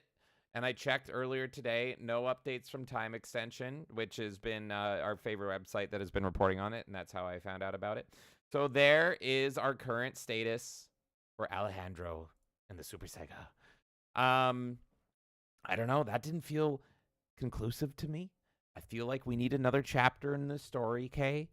He got out of the hospital. Is he still going to interview that Fernando guy? I don't know.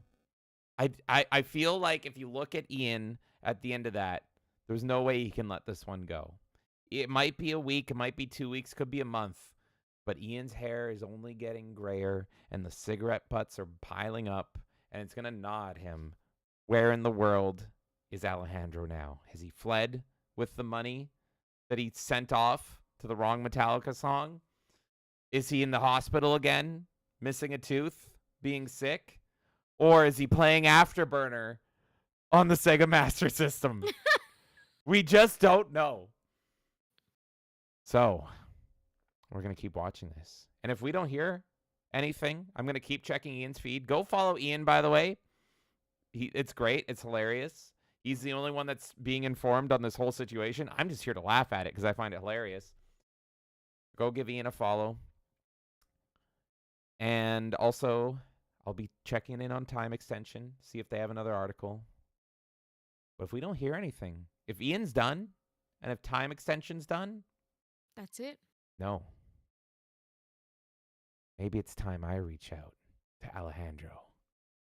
Are you going to? Go ahead. If we don't hear back from him in a while, if this is it for a while, and I'm not saying... It could happen tomorrow.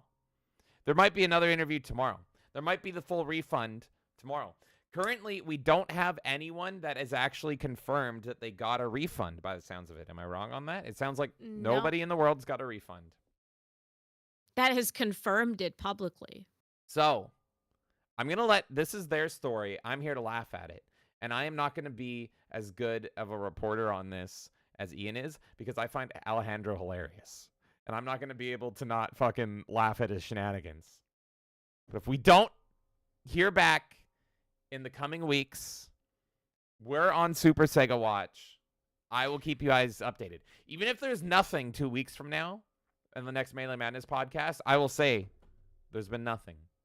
And if we keep having Melee Madness podcast and there's nothing, I will take matters into my own hands, and I will contact Alejandro. But they don't want that to fucking happen. They don't want that interview. They don't want to tussle with me because it'll be real funny. Okay? Any closing thoughts on that? Where do you feel we stand on that? I'm just fucking He's getting stunned. called slurs. It sounds like the Mexican drug cartel's coming for him because I can't speak Spanish. And Ian, I don't think, does either. His partner, wife does or whatever. And so he just ended looking like he had a stroke because of the situation. I don't feel this is done. And I want more. I must consume more. I don't know. I don't know where to begin with this. I think Fernando is definitely him LARPing as a business partner. Mm-hmm. I don't know if I even believe that there's another guy that he gave money to, and if that's just maybe like that could be because he forwarded the message, so he could have written that himself and forwarded it. I don't even fucking know if that's an account of fucking anything. I don't know what to believe. I agree. Like saying to people get a chargeback, that doesn't even charge him. I'm pretty sure that charges the bank because they investigate that as like a fraud case or whatever. Yeah. So that's not even him refunding either. So I don't know. I just thought it was fucking hilarious that he had to go out of his way to be dramatic on camera with the Sega Master System and just fall and all this shit. Like, to me, this is very theatrical and fake, personally. So I don't know. I'm just shocked by this whole thing. I think he's ran away with the money and he's laughing. He's laughing. That's where I'm at this feigning point. Sickness. Yeah, there's no update, not since Christmas Eve. Not since the Christmas miracle on time extension. And the Ian Lee update is, the latest update was 6 days ago. I think, you know, even if it's not you and there's somebody else, because Ian mentioned a few other names in there, right? Mm-hmm. He needs someone that like really knows video games to talk to him, because saying things like it doesn't play the Dreamcast and it's like he's not proving to you with Dreamcast stuff anyways, and like, you know, there's no one like technical really talking to him unless there's people we don't know about. Obviously, you know enough, technically speaking, so you would be able to have that conversation properly, or I could. But like, I will introduce you as my I know partner it's who speaks semantics. Spanish. When you don't I know speak... it's semantics, but it's fucking weird. Chartard just came in for the 2. Thank you so much, Chartard, saying my man Alejandro is Sega-sidal. Sega-sidal. And if we get to talk to him, Chartard, if we get to talk to Alejandro, I will say, why don't you just rename it to the Sega side? Guess what, folks? You want a console that can do it all? Why don't you pre-order the Sega side? Come on and join the Sega side. Fuck the light side and the dark side. We're going in to the Sega side. This is the problem, is I would be Alejandro's hype man, and I would go to a Spanish prison owned by Sega and get waterboarded. This is the problem. I like him too much, and I find this whole story too funny. Thank you so much, Chartard. A Sega side with fries. Sega side with fries. I don't know. I want to talk to him. If we don't get another story update, I'm gonna reach out to Alejandro. And my opening message, I'll be playing Sad But True in the background.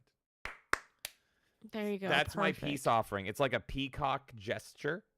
Is I will play the music that he enjoys, and I'll be like, Alejandro, dun dun dun dun dun. Let us speak. I have a partner that totally can translate Spanish. You cannot. Do we know anyone that speaks Spanish? I can't translate fucking... Yeah, I mean...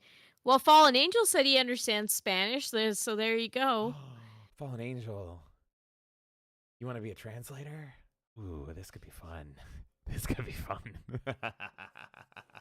I'm sure we can fucking find someone that speaks Spanish, but Jesus Christ. What was the slur, Fallen Angel? I want to know. Well, we're gonna read some chat. Okay, any closing thoughts before you transition to chat here? I want to catch up with chat. I'm just shocked by this whole situation. So what do you guys think? What do you guys think of the Super Sega update? This is definitely allegedly a scam. He went missing for a while there, then he showed up coming out of the hospital, and then he played some Afterburner. Let's go. Where is the money? Afterburner. It's the bundle of sticks word. Oh, it's the same. Well, he fucking said it too. Ian, you said it too. Why couldn't you just say the same thing? You said it in the video. I know. You could have just said he called him this and keep chain smoking cigarettes because of what you have to deal with. Come on. God. Okay, let me catch up with all chat. All right, I'm going to run away, come back. I'm going to be listening to the chat. But man, I love this story. 2 weeks' time, I'll let you know. There might not be any updates for Ian's own sanity. By the way, Ian does videos on like mental health and stuff and all that stuff. I think yeah, it's definitely a good place to do that because he is entering the lion's den with this, and you can see it. You can see him falling apart. All right, let's hear what you guys think. This is just stunning. Oh my god, I can't believe it, guys. What the fuck is this shit? Dude says it would be difficult to make a law against a Pokemon that can read your emotions like a book and create black holes at will. What the fuck?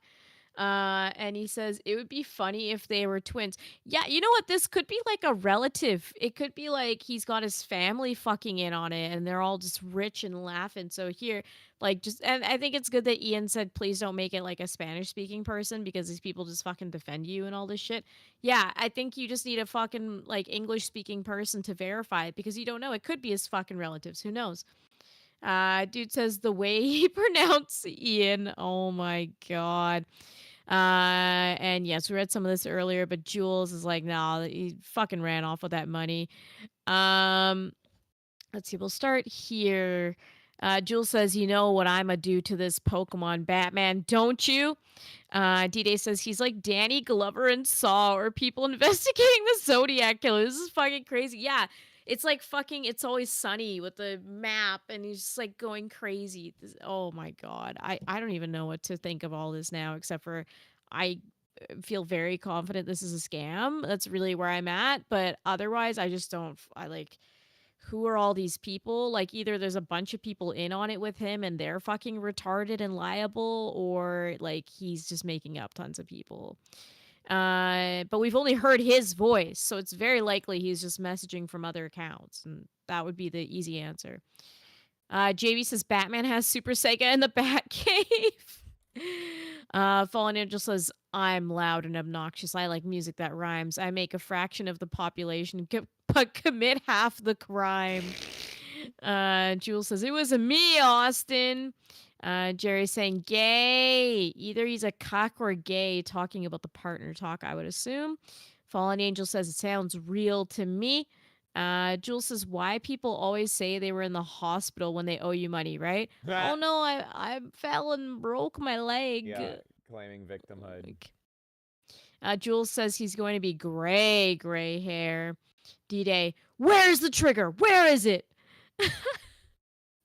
JB says that having a conversation about 7k euros is probably how he got in the hospital. Fallen Angel says he was in the hospital because of his heart, because of all of the money. Jules says, how did people fall for this and pay? I think the initial promise probably made sense to some people and they weren't even waiting for a concept. People are super nostalgic for the system. People love kind of do it all like emulation and FPGA consoles. Like that's kind of the new craze and all that stuff. And like the analog pocket and all that stuff just works awesome and it's great. And just the promise of a system for Sega fans where it runs everything, including Saturn, which is hard to emulate, and the Dreamcast is crazy. It's a crazy promise. And it was a cheap pre-order. It was like $1. Remember? It was like $1 to pre-order it. And it's like, that wasn't the full price of the $1, but it was like you put $1 down and that's the pre-order and then you pay the rest later or something. And so it was like a fuck it, I will fucking throw that in kind of thing. And I think that's what it was for a lot of people. Yeah, I think so too. D-Day says that's just like your opinion, man. Dark Alejandro. Fallen Angel says his hair was black at the beginning of this whole saga. It was. He was not. Wait, was it actually? He was not that silver at the start. Oh my god. I swear. D-Day says basically like when Homer found out Marge is pregnant, just keeps losing hair. And another one goes down. Jules says he probably got a Dreamcast in the entertainment center hiding. That would be a wise way to do it. Just fucking hide the system and just boom, done. Fallen Angel says I can in fact make my own homemade console. It's actually not that hard. The cartridge is the tricky part. There are manuals online for doing it, I think. Jules says, damn, I should have come up with this idea, and I didn't see Dreamcast games. Yeah, neither did I, but, you know, like I said before, with the Dreamcast, you could put any fucking CD and burn it in there, so you wouldn't even really need to fake that. You could just fucking do it. This is him on November 11th of last year. Oh, you found a photo? I found a stream. I just went to a random stream. Oh my god. He looks like a different person. He's literally... Are you sure that's the same person? It is! Cool. Really? Yeah. I'm so confused, but that was not That's cool. him. Are you Talking about the end of the show last night. See? Talking about the end of the show. Hello, that's Carpet his Martin. voice. Let me get... That's him? That looks like a different fucking human being. He's broken from the Super Sega. That's a different person, man. He is aging as fast as Sonic runs. All That's because of the fucked. Super Sega. That's so Oh funny. my god. Falling Ninja said, I think he said good afternoon. Jules says, this dude thought of it all. Make a lot of emails to trick people. And yeah, Fallen Angel says, hey, I know Spanish. I can be useful. Jerry says, 250 in Argentina is like 20 million. Fallen Angel says something like that. D-Day says, hilarious. Jules says, dude won. He got all the money. How do you trust that face? And D-Day is encouraging you to contact Alejandro. I know how to do it. Thanks once again, Chartard, for the support there. He says, a Sega side with fries. A P what? Fallen Angel says, fig. JB says, use Google Translate. See, I would, but then I wouldn't know if it's 100% solid or not. That would be my concern. That's been a problem with all of this. It's like, why is it that we're like, prove that you can emulate the Dreamcast and he's playing Afterburner? Like, what? Yeah. It's just like, do you not, are you playing dumb or do you not understand? Like, what the fuck is going on? This makes no sense. Well, that's like your opinion, man. What? What? Yeah. And then gray hair, Silver Fox. Dude says, FYI, the Pokemon I was talking about is Gardevoir. I thought you were talking about Mischievous, but yeah, Gardevoir makes more sense. But yeah, because Gardevoir is like considered the fuckable Pokemon. Is that what I'm gathering? There's a multiple fuckable Pokemon. Oh god, I I'm don't Team wanna think about Ditto. That's the only. I don't want to think about it. Why? Who's fucking Pokemon? None Ditto of that. doesn't count. If it can take a human form, it's legal. D-Day says, I understand Mexican Spanish. Fallen Angel says he called him a heckin' valid British cigarette, which is real and valid. Jules says, just hit him now.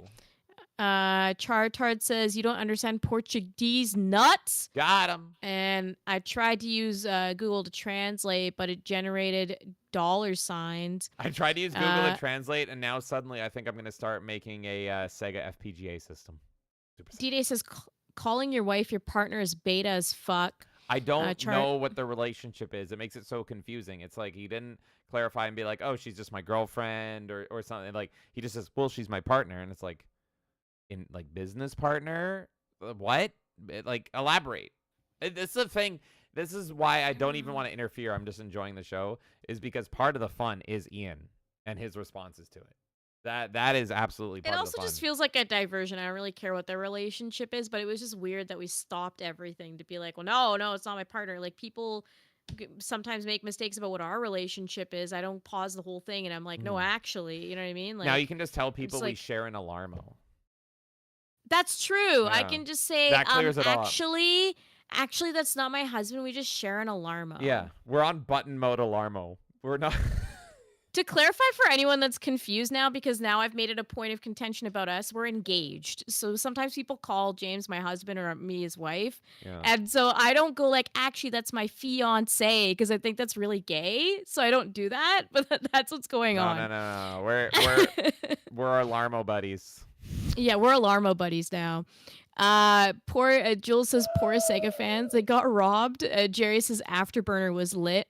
And Bliss says, what do you guys got to complain about? He's fucking playing Afterburner. Fuck you. What do you mean? I wear my ring. What do you mean, Fallen Angel? It's right here. It is there. That's actually an Alarmo. It's a baby Alarmo she keeps. Yeah, it's this thing right here. I just Thank bought you, her Nintendo. a miniature Very cool. Alarmo to wear around, and every time she's happy around me, it goes wahoo. Bliss says, looks like he stopped using hair dye. Yeah, probably. Jules says, Joker bangs Pokemon. No! Chartard came in for the 2 saying, did you know Vaporeon is the most compatible mate? I taught Kay that. Why? I did. Oh, yeah, you did. I did. Oh, my God. Oh, Do you I remember? repressed that. I repressed that. We did a whole 7-minute essay on that. I repressed that. On the town Vaporeon. square, right? Yeah. Yeah, never mind. I remember. It's coming back to me. I don't Here, want to I'll remind you, Kay. I'll just keep talking. I'll get Chartard some art of it. Oh, my God. Yeah, I can't. D-Day says, James, speaking facts about Ditto, however, they end up Canadian with the beady eyes minus the flapping heads. Oh my God. And yeah, I do wear my ring, Fallen Angel. Jerry says, that's French as fuck, fiance. Well, that's what it is. I don't know. Thank you once again, Chartard. Jules says, actually, that's my future husband, LL Imagine. D-Day says, I had them watch the Vaporeon copy pasta. Chartard says, happy to remind you. I forgot, and now I remember. Well, Kay, and look at the oh my God. Just look at the stream here. Look at the happy couples. Everyone is happier with a Vaporeon. And look, it doesn't even, it crosses genders. Worse! It This crosses is way genders. worse! Look at them. They're happy, Kay. Be happy for them. Worse! What? Oh my God. You know what? This kind of goes hard, this one. This one's good. I like this one. This is so much worse. This is so much better, I think you mean. Why? This is great. Fucking why? This is good. This is good shit. Be happy for the happy couple. Oh my God. Look at him. Look, they're going to have beautiful children together, and here you are judging. God. I'm going to vomit, man. And oh my God, she is down. She is. What the fuck is that? She is primed and ready. Vaporeon can get it. I like this one. This one actually is a great photo, though. I hate all of this so much. Oh my God. Thank you, Chartard, for the reminder. I hate this so much. Fallen Angel's like, would. Yeah. You don't even have to elaborate. Would. Fallen Angel says, I'm legit stunned that Kay didn't know about Vaporeon copy pasta. It's old as fuck. I try to ignore what furries do. That's what I try to do. I try to ignore what they do. I really try. I don't want to know about their sexual preferences. I'm good. Tart says, I prefer scales to fur. Yeah, D-Day's fucking laughing, saying, I'm more into Digimon. Fallen Angel says, would.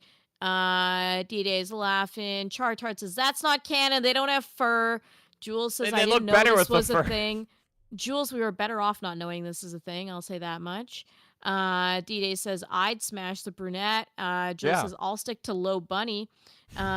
Dude says, the only difference between fiance and husband is a ceremony. True. That is a very good point. 20 people just watched you pull up a fucking Vaporeon that did not look like a Vaporeon. No, I don't want to see it anymore. Why not? What about this one? I don't. This is the worst one. Which one's the worst one, Kay? All of them. Look at her hands. Look at the hands. One of them isn't. That looks like a. Let the disabled woman fuck the Vaporeon. Doll. No. It's a beautiful sunset, okay? Fuck you. Okay, you ready for the next story? I don't know. Why do we start here? Why? Well, we got a little quick hit segue, a segue, if you will. I thought it'd be fun if we kind of layered everything with some cool video games. Okay, so, thank you. Here's what we're going to be checking out. You know, I've been talking about Marvel Rivals nonstop. We've been simping for Marvel Rivals and playing it. So I thought it'd be fun and see what the other side of the fence is up to.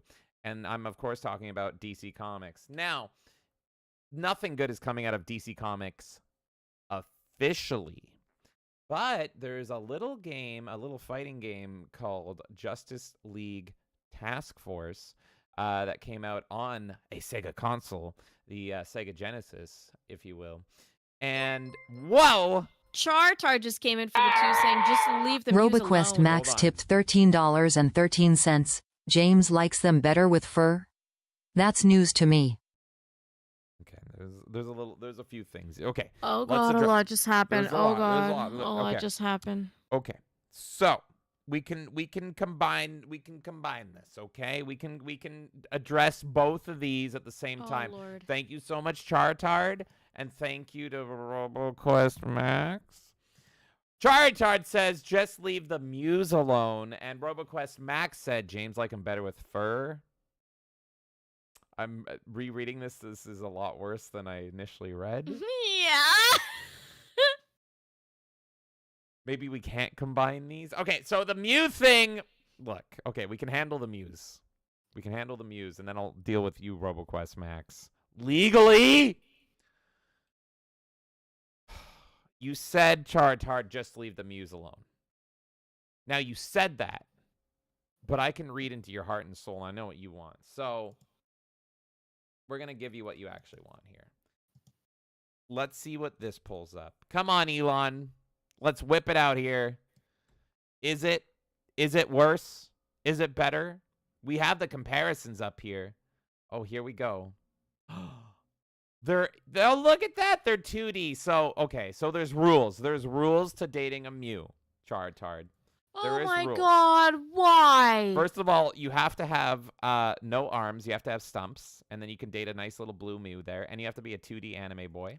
I hate this so much. Oh, but look, they're in love in a field, Kate. This is just like Anakin and Amidala Padme in the fields of Naboo. Look at them. She is so excited and everything. That she may have found the love of her life.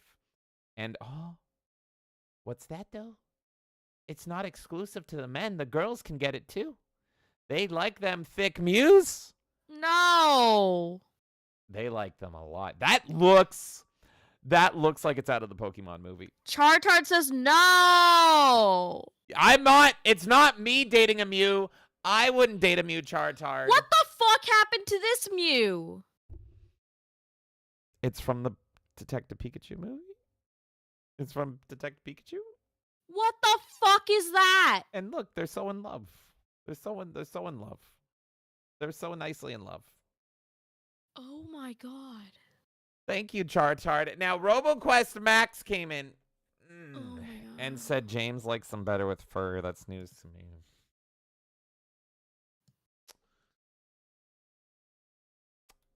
I'm going to try this.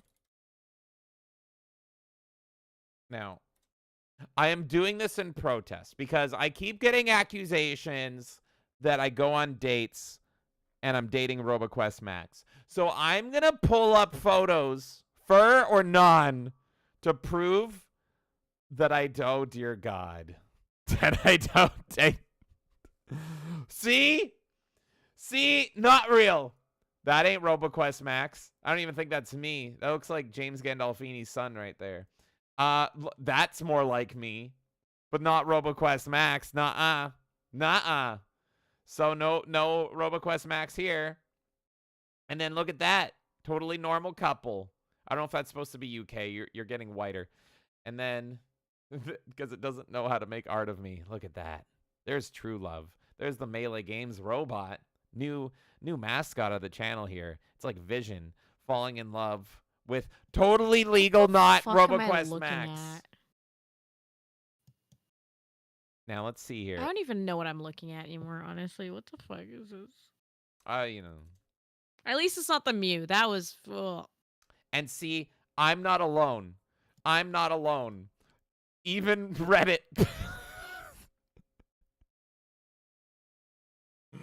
Even Reddit loves Max. Why? Reddit loves Max.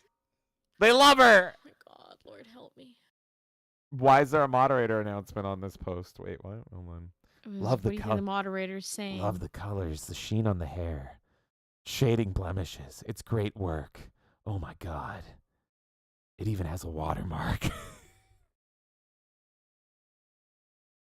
Neo says Reddit loving Max too isn't a surprise.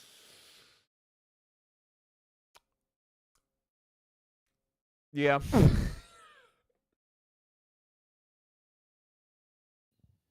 Let's see Paul Allen's RoboQuest Max fan art. See, and Bliss gave him a little update to that, or whatever they call it on fucking Reddit. Reddit Gold? You gave him the little Reddit Gold there? You had the update there? Thank you so much, RoboQuest Max. I like him with fur. There's no winning this one. No. There's no winning in this one. And thank you, Char. I'm gonna catch up with chat now before you go into your God damn it. doing there. I can't escape these allegations. Nightmare says, I agree with D-Day. Fallen Angel says, they're about to kiss Kay. Don't stop the love. Go write some fan fiction. No, I don't want to. Aben Roz here saying, moo, moo to you. Dude says, James, I sent you a Pokemon copy paste on Discord that I found on another server. I'm scared to know what that is. Fallen Angel says, Kay, can't wait to say I do to this man right here. That's true. I can't wait. That will be fun. Oh, look at you. I'm going to keep looking up RoboQuest. I had to make sure that was clear. I'm very excited too. Despite all that. Look, I love my chaos. That's really what it is at the end of the day. I love my chaos. Don't make Max jealous. What the fuck? Well, she's here. She super chatted us. Thank you again. Oh my god. I tried to say something nice to you. I tried to be nice. I tried to show this man I love him, and he said, don't make Max jealous.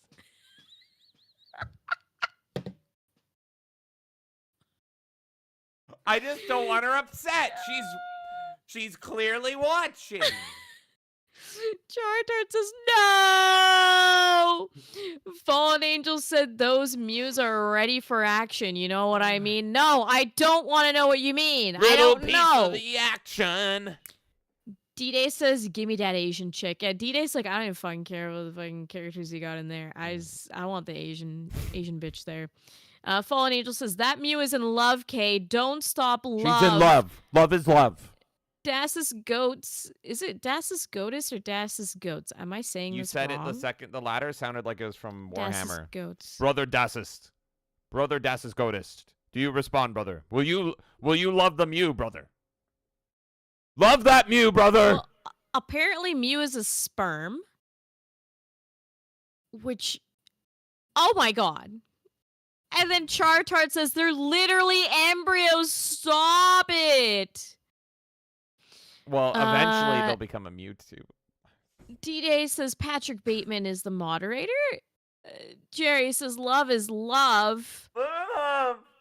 Fallen Angel says Kay is just so happy. Thank you guys. We did it, Reddit. Neo says YouTube censored my previous comment. James, you should put a chain on that Alarmo and wear it around your neck. That'd be cool. Did it think you were trying to say, like, off yourself? Is that what it censored? You should put a chain around the Alarmo and kill yourself. Like, what? So that when you die, you have to die to Splatoon music. Fucking choking. Down, down, down, down. Fallen Angel says, actually, this is the first time I've actually heard you guys be romantic on stream, and James came from the top rope. Yeah. And then people ask me why I can't wait for the day of the rake. It's deserved. Oh my god. Yeah. Das ist Goatus. I'll figure it out. Just pretend you're a space marine and say his name. I thought women can't be space marines, so there's no way I could LARP that. Oh my god. See, this is why I proposed to you.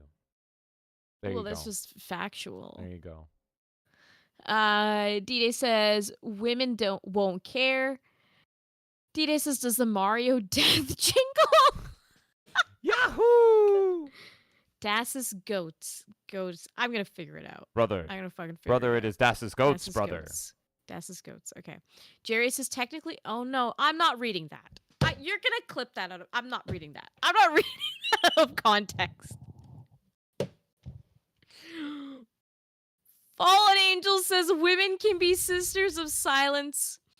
And that's preferable when they are, really. D-Day says when a woman turns 30, the alarm will play the time is running out jingle. Can we mod an Alarmo so that it gets slightly louder every year that she's closer to hitting the wall? Holy shit. Oh and yeah, when it's like, you know, she still isn't married and has it like doesn't have any kids, it's just like it's Bowser going it's just like, oh god. That'd be amazing. That'd be so good. God. That's the fucking bet. Oh my god. Fallen Angel says, remember, do the Mario song from the Mario show? Do the Mario. That, I'd actually. But it's a rope. Oh. I was about to say I would do that, but. Yeah, well, you have to imagine that, but it's a rope. I got too excited over killing myself. I am Canadian. D-Day says if there is a Sega version, it will play the Sonic breath running out. Can you imagine? That made me afraid of drowning, man. Well, Kay, we did have a version of Alarmo years ago. Do you remember? Let me play it for a second here, just so they can hear it. Are you gonna play your old alarm sound? I will just say,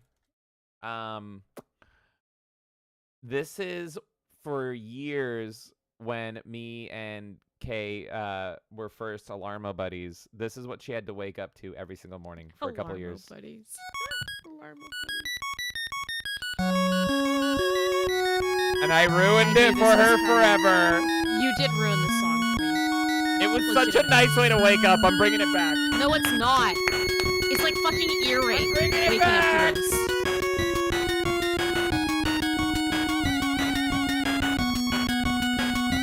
I'm trying to enjoy it and I'm getting PTSD. It's the best way to wake up. It's the best fucking way to wake up. I did that for like 2 years straight. Like, in theory, it's fine, but it's sharp as fuck coming out with one of these. yeah. It's good. It's like ear piercing out of nowhere. It's good. Yeah. I love it. Oh, God. I never had a better sleep than waking up to that. I can't.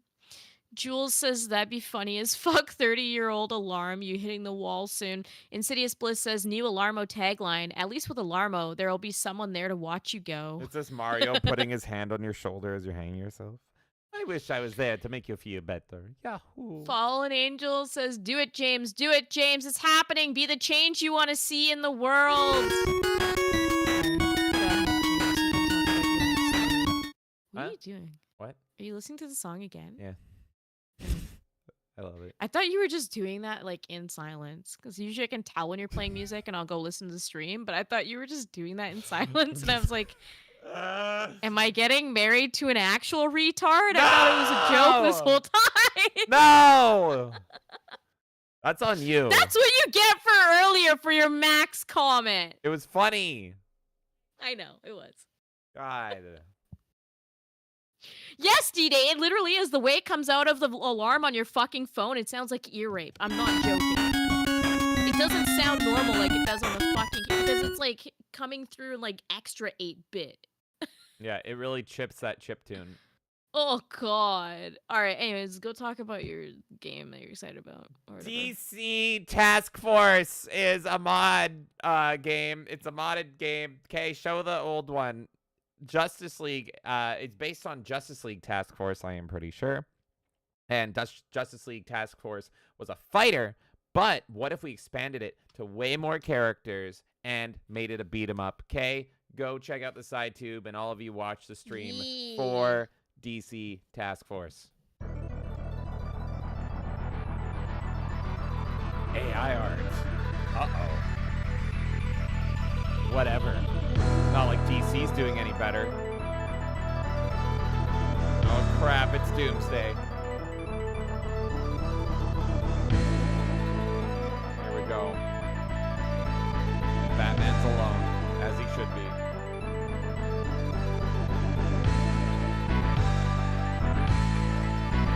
We got a Batwing that works in space. But there's more.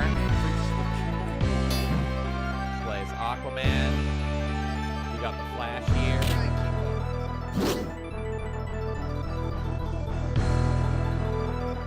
No evil shall escape my sight.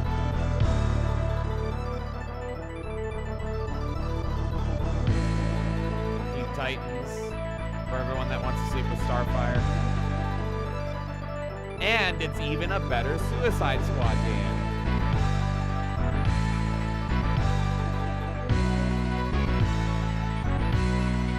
Bane does not fit in that cell.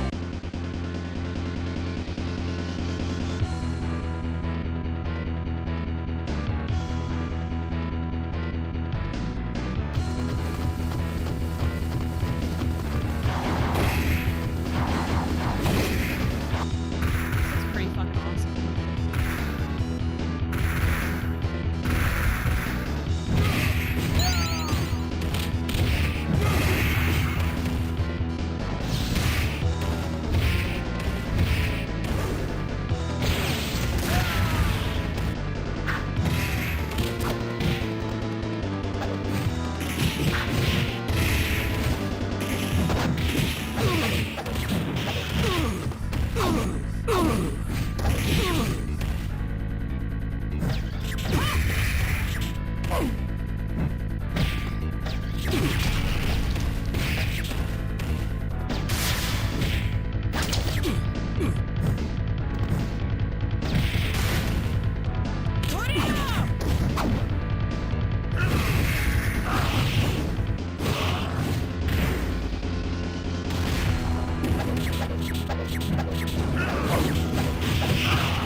There you have it, DC Task Force. I'm just gonna make sure there's nothing else here.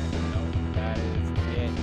So I also have an article I'm going to quickly read on it from Time Extension. Fan game TC Task Force features 82 different playable superheroes and is free to download. Assemble your own Justice League. Homebrew coder Z Vitor, the guy behind the excellent Golden Axe Returns, has released his latest game, DC Task Force. I'm going to have to check out Golden Axe Returns as well, because I just love beat-em-ups. As the title suggests, it takes characters from DC Comics superhero universe and places them in an action-adventure title that you can play on your PC or Android device. DC Task Force is a game where you explore the DC universe, visiting classic cities and planets, assembling your own Justice League team, and recruiting members to protect the planet Earth from an alien invasion, says the developer. This campaign can be completed in just over an hour, but would require at least 7 hours to explore the entire universe and recruit all possible characters. The most impressive thing is that Z Vitor, I don't know how to say his name, I apologize, I don't know how to say anyone's name, has included a staggering 82 playable characters in DC Task Force, including Superman, Batman, Wonder Woman, Green Lantern, and Bane.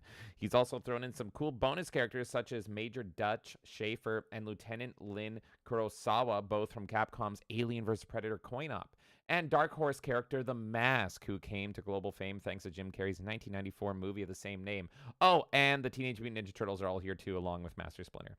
So you can see all the characters here. I'll just skim through them. Fucking Plastic Man's probably super fun. Zatanna, Red Tornado, that's fucking great. Atom, small as shit, that's great. I'm just seeing you have multiple Flashes. You have the original Green Lantern, Lobo, who is now the best casting ever with Jason Momoa. Multiple Green Lanterns. I don't see my favorite Green Lantern, but you do have Daffy Duck Green Lantern, which is fucking great. Multiple Supermen as well. Oh, including John Henry Irons. That's great. You can play as Crypto. Supergirl is hot. Oh my god, this is so fucking great. Bane, who's just thick. This is freaking awesome. Oh my god. Spawn. They didn't mention Spawn's in it. You can be the Turtles. This is so great. Oh my god. Like Z Vitor's other games, DC Task Force is 100% unofficial and totally free to download. You can grab it for Windows and Android right here in the Time Extension link. So there you have it. Do you want to drop that link? We have some people asking in chat where to find this. Absolutely. Let's just, I'm just going to drop the article. And if you just want to click right here at the end where it says here, you can go and grab it. I'm going to drop it in Rumble. And I'm going to drop it in YouTube. If any other chats want it, just let me know. So yeah, I just thought, hey, Marvel's killing it. DC is only killing itself. So why don't we check out what people can do when they take matters into their own hands? So yeah. That was fucking kick-ass. I love that Spawn's in it as well. Yeah. I was just talking yesterday about how Soul Calibur 2 is like the best Spawn game in my opinion. And now this looks fucking great too. Hell yeah. And is the base Golden Axe then? I kind of got that impression. Like, obviously, you and I are seeing the connection with this game. Yeah, but I don't know. It seems like this guy is kind of claiming he's more of a Golden Axe. Well, I didn't know about. Right? Yeah, he previously did a Golden Axe game, which I want to check that out as well. So this isn't his first rodeo. But I love beat 'em ups. I've always been a sucker for beat 'em ups. Some people think they get boring and repetitive. Not me. A good beat 'em up is so fucking fun if done right. And this one looks good to me. Maximum Carnage, baby. Let's go. The name reminded me so much of Justice League Task Force, and the art looked, especially the Amazon Wonder Woman stuff, looked like it was pulled straight from it. So I felt like that was the base, and that's a good base because that's a fighting game. So you just take that and then you make it into a beat 'em up. It's a pretty easy transition there. So yeah, if anyone tries it, let me know what you think. It looks great. I might even try it. I might even stream it. I mean, it takes under an hour just to beat the game, so that would be a nice quick stream. So yeah, DC fucking sucks, but at least the gamers and the modders can take matters into their own hands. I wonder if we can get it onto our super special PS1. Maybe. We should try. We can try. All right. I'm going to read chat, and then we're going to continue on to the next story. Sounds good. But that was awesome. Thank you for finding that. Oh, well, we're talking about so much news and all that stuff. I'm like, let's sprinkle in some good games. And there's more good games I prefer to come. that. I prefer us not just talking about, I mean, we could easily sit here and just be like, oh my God, look at this DEI thing in this game. Like, we still do that stuff, but like, I like the let's find the secret games and let's, talk about the crazy stories like the Super Sega and shit like that. That's what I prefer for this show. So, Fallen Angel says Canadian Mr. Bean. D-Day says Kay sounds like she wants to see more people in Pokemon. No, nope. I don't want to see people fucking Pokemon. It's fucking weird, man. Why not? It's fucking weird. Fallen Angel says chat made Kay a very happy woman. Chat is good. Dude says I still love my alarm song, Awakened by Death Clock. Oh, that will wake you up. Dude also says we all know Daffy Duck wouldn't be a Green Lantern. He'd be either a red or orange lantern, which is more your wheelhouse, James. I don't know much about Green Lantern. Yeah, he wouldn't be a Green Lantern. He doesn't have any willpower. Are you kidding? I don't think he'd be red. He can't be orange because there can Isn't only orange only one? He can only be one orange. I don't know what he would fucking be. I don't know. Not fear. Not hope. Yeah. I don't know. Throw him in purple. Throw him in the fucking Abin Sewer fucking ring. That's like the miscellaneous ring, right? It's like, we don't know where to fit these people. Go with the weird native tribe Abin Sewer people. I don't know. Daffy Duck is a unique special boy. So I don't know where he fits. D-Day says Wonder Woman looked fine. Fallen Angel says there is no black person in the Suicide Squad, or am I losing it? What would that be? Deadshot? But isn't he white, Canon? Sorry. I was just getting the next article ready. For What's Suicide Squad, wouldn't Deadshot be white? He's white in canon, right? Because Fallen Angel's saying there's no black person in Suicide Squad, but they changed him into Will Smith, They right? race swapped him with Will Smith. But he's originally white, yeah. So there is no black person. DC is trying to do a fucking Nick Fury, where the casting, they're trying to say like, well, you all like Will Smith, right? So we're just going to make this character black forever. And it's like, no, you can't pull the Nick Fury trick over here. But yeah, that did look to me like the modder did make Deadshot black. Take that as you will. If that makes you not want to play the game, valid. I get it. I just one of the news stories coming up, I got distracted. It's mad because I'm using ad blocker. So all right, fuck you. I won't. I won't show your website then. Tech for Gamers. I just don't want fucking ads showing up on our stream. And I was gonna give you free publicity, Tech for Gamers, but I don't even need the fucking articles. So fuck you. There you go. Dude says red is anger, orange is greed, yellow is fear, green is willpower, blue is hope, and purple is love. Not that purple. What's the fucking Abin Sewer one? Hold on, I'll find it. Jules says, damn, this is better than anything DC's done in a long time. That I definitely agree with. D-Day says, I'd fuck with this. Fallen Angel says, and the Black Green Lantern came after the year 2000, if I recall correctly. D-Day says, I'm getting Maximum Carnage vibes. That's one of my favorite beat-em-ups. I fucking love that game. Chartard says, what game is that from? D-Day saying Golden Axe? Yeah, it could be Golden Axe. Because this game here, Justice League Task Force, is a fighter. But, like, the sprites, I know it's hard to see, but the sprites look very similar to me. So I think it's definitely the sprites from this game. I just don't know what the base is. It's Indigo and their Compassion. So, yeah, he wouldn't fuck with that either. There's nothing he works with. Jules says, where do we get it? Dasa says, done, downloaded. D-Day saying, nice, let me know how it is. Spawn. Jules said, damn, they got Spawn, I'm sold. And D-Day says, Lynn. Chartart says, when you have a medical event, Dr. Mario will be on your alarm saying, uh-oh. You threw up all over the floor. Think a bit. D-Day says, Predator. Polaris is here. How you doing? Saying Warblade, Maul, and Spartan from Jim Lee's Wildcats. And D-Day says, thanks, man. And to you for showing us all this. Thank you. And D-Day says, you guys seen Death Clock Awaken? Basically a Batman music video. Yes. I did, yes, and it was great. It was fucking great. I like that even more than any Metalocalypse shit. It was so fucking good. Yeah, that's the one that isn't that what dude said his alarm is? Is it the Batman one? It is. He really said good. Awakened by Death Clock. I'm not super familiar with Deathlock and Metalocalypse and all that stuff, but did they actually do that Batman thing? I thought that was just in the style of it. I don't know if they actually did it, but that'd be interesting. And Jules is getting it. There we go. All right, we're caught up, James.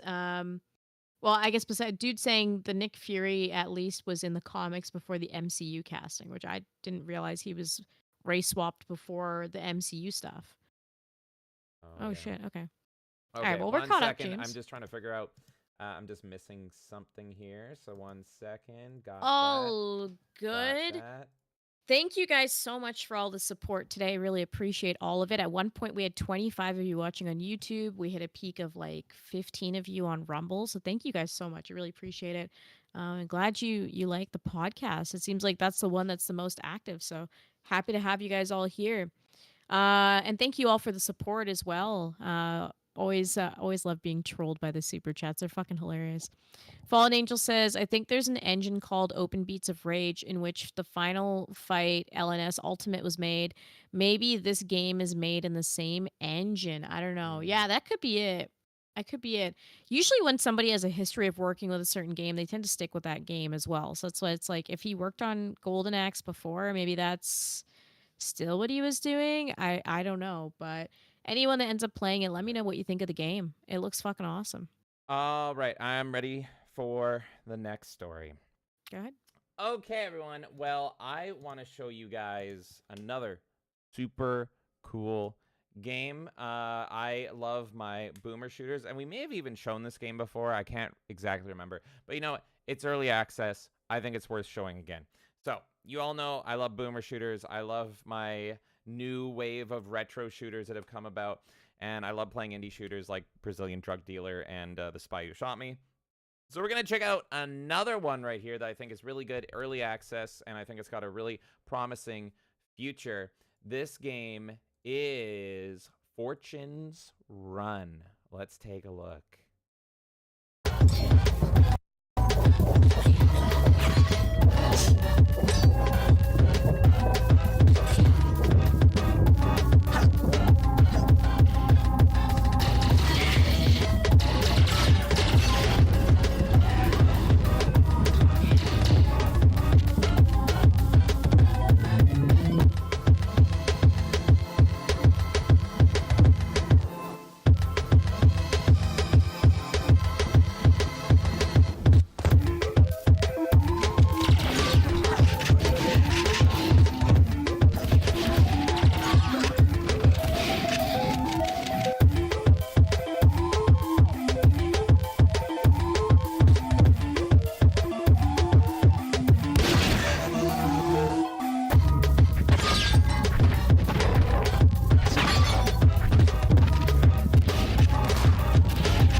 That is Fortune's Run, and it's on Steam in early access. And I usually avoid early access games, but this looks so damn good. You can get it for Canadian $25.99. It's not super old. It came out in September 2010. Wait, hold on. What the fuck?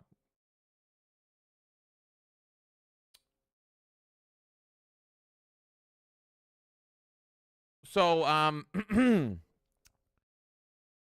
seems we have some news on Fortune's Run. Let's read the development update, shall we? Extremely sad, depressing news, Act 3. So this is also a saga. Okay, it's a saga in which Dizzy, who is, I think, the lead developer of this game, and I don't know why they're talking in the third person. They wrote this, but okay. Explains why the development is imploding and what will happen with the project in the near future. Hi, everyone. Hi. I'm Dizzy. As of recently, the sole developer of the game. What happened to the others? First of all, I have some stuff going on that I need to make public as it's going to interrupt development. I've been sentenced to prison for the next 3 years. So honesty time. I've had my eye on Fortune's Run for a while. I usually wish list early access games and then forget about them because I don't like buying early access games with rare exception. And then I heard, okay, this game that looked really good. It's good. The guy's going to prison. It's a long story, but I've lived a very different life before I was a game developer, and I wasn't living well. My case is about 5 years old now, and I've been going through the legal process the whole time I've been working on this. I've finally been found guilty and sentenced. I'm going away next month. It's a shame, but it's the consequence of my actions. I was a very violent person, and I hurt a lot of people in my life.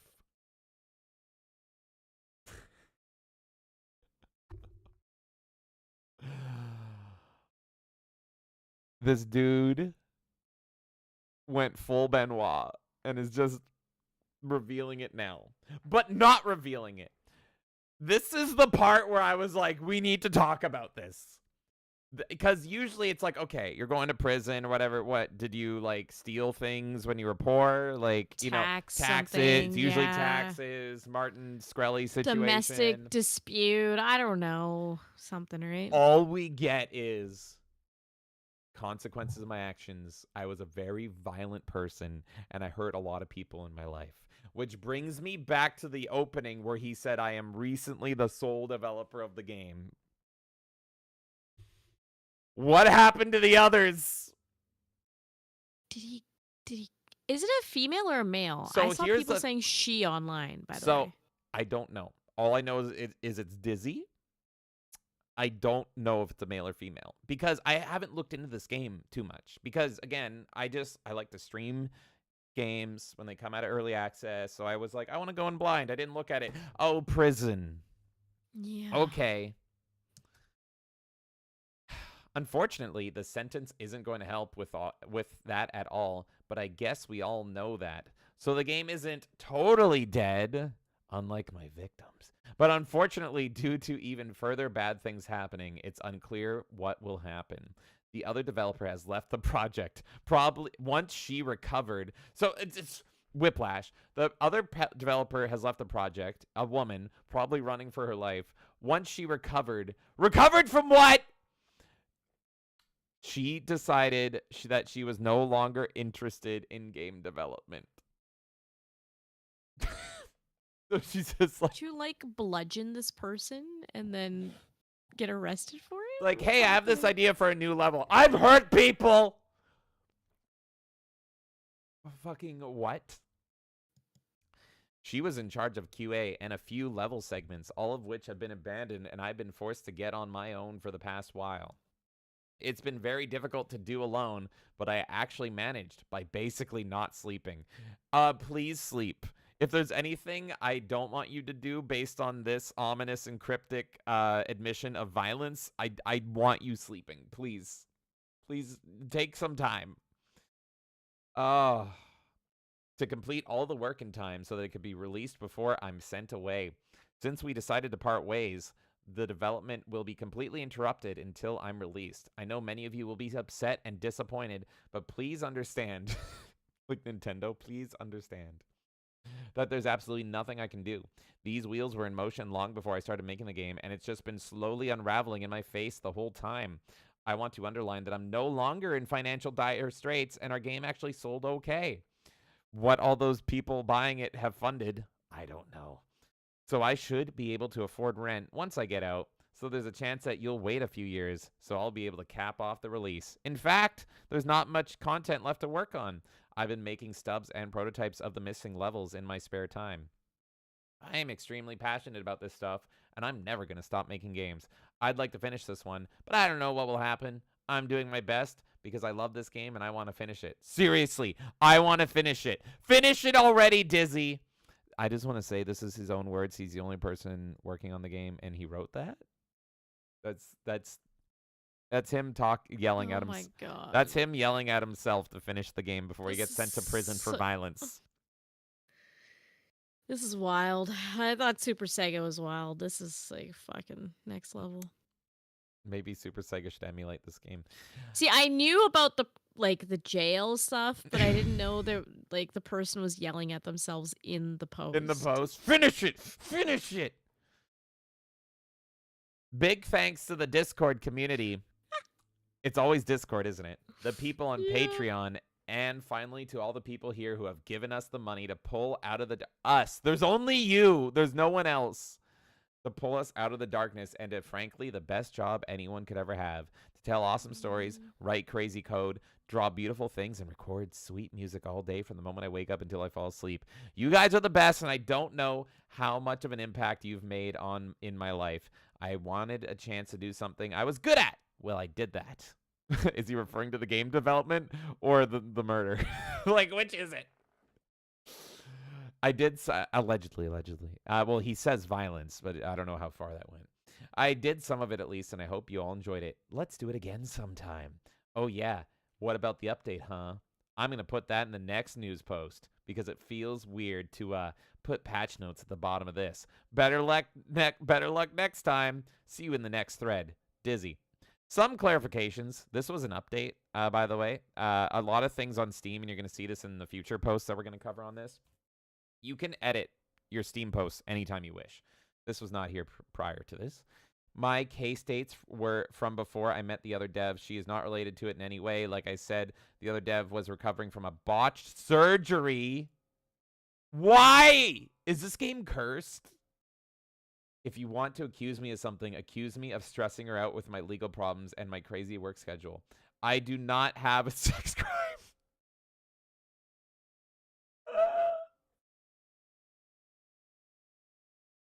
I'm so glad he added this post. I'm so glad. I do not have a sex crime. I do not. So this is another Super Sega where it's ESL. ESL makes everything better. I love broken English so much. I don't know if this is necessarily ESL. I think this is a person probably got accused of doing something to. But he would say, "I did not do a sex crime." Not you do not own. You can't own a sex crime. I know. You can't purchase a sex crime at Walmart. Maybe in America, not in Canada. Like a sex crime charge is what they're trying to say. It's like I don't think forgot it's the ESL. word I charge. think They forgot the word charge. Yeah, I don't think it's that. I'm not going into specific charges and such or tell you the story. What I did was wrong, and that's all you need to know. So, of course, the comments were amazing. First comment. Imagine being the first guy here. Hi, Hawkeye. Huh? First comment. Insane news. I hope you don't have a bad time in prison and get released early somehow. Good luck and farewell, horns. Keep your head up in prison. I think people can change and become better people like you have. You don't know what he did. I don't even know the gender of this person. Oh, my God. And it's got a David Lynch profile picture. Hope prison isn't too bad on you, and I hope that your wife will be okay without you. Wishing you the best. Pick up this game soon. Someone said, fuck, lol. Once she recovered, what the fuck did you do? Which was my response as well. Another, huh? And the person elaborated. She was recovering from a botched surgery in the previous update, which is why the development was suspended. I was taking care of her during that time. What the fuck? Taking care of her? Wait, what? I don't know. That got weird. Yeah, that got weird quick. So you have a wife, but you were taking care of your female game developer after a botched surgery? Or it is your wife? Like, fucking what? My case is unrelated. We had not met each other at that point in my life. And it's just a lot of people being like, well, fucking good luck. Oh, art imitates life. Life imitates art. And there has never been a more relevant throwable soap Easter egg. Oh, no. I'm curious what the Steam reviews look like. Even if the updates are on hold for now, what we already have is worth the cost. Just bought FR supporting the dev. $19 to Dizzy. Long live. We will all be here when you get out. The clown award. This is what I want from a video game. Oh, God. This is incredible. So, Kay, any initial thoughts? See you when you get out of jail. Weirder. It gets fucking weirder. Like, the phrasing is so wrong. Like, it almost sounds more incriminating by accident.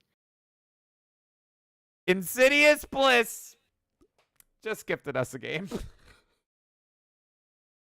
And by the way, Bliss owns the game as well. He's saying that in chat. I was waiting to read that out when we conclude. Actually, I'll just read it now because thank you so much, Bliss. He said, "I own it.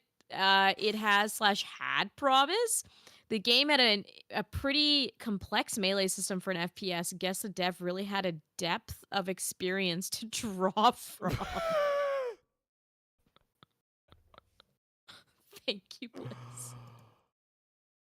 And to the surprise of no one, Insidious Bliss is gifted, and he said, maybe this will get the dude a carton of cigarettes to buy him some protection in prison. Fortunes run. Oh, so good. Fortunes run. Thank you. The game looks fucking great, honestly. It looks amazing. Thank you so much, Insidious Bliss. Nightmare and Insidious Bliss with impeccable fucking timing today. Thank you so much. Holy shit. I just want to say that unfortunately the gifted games have been picked for this month. Kay, can you just write down next month gifted games? We need Insidious Bliss with Fortunes Run. Yeah, Throw it. I actually pretty much already have. You guys are so crazy. Thank you again for all the gifted games. Thank you, guys. I already have February's. I have 3 of the games. Well, now it's 4. Now we have 4. Right, please jot that in. And then you can put it earlier in the month or whatever works for February. Because I need to play this game.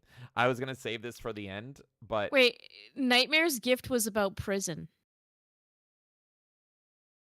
Nightmare says, "Is the dude going to my gift? My gift was about a prison."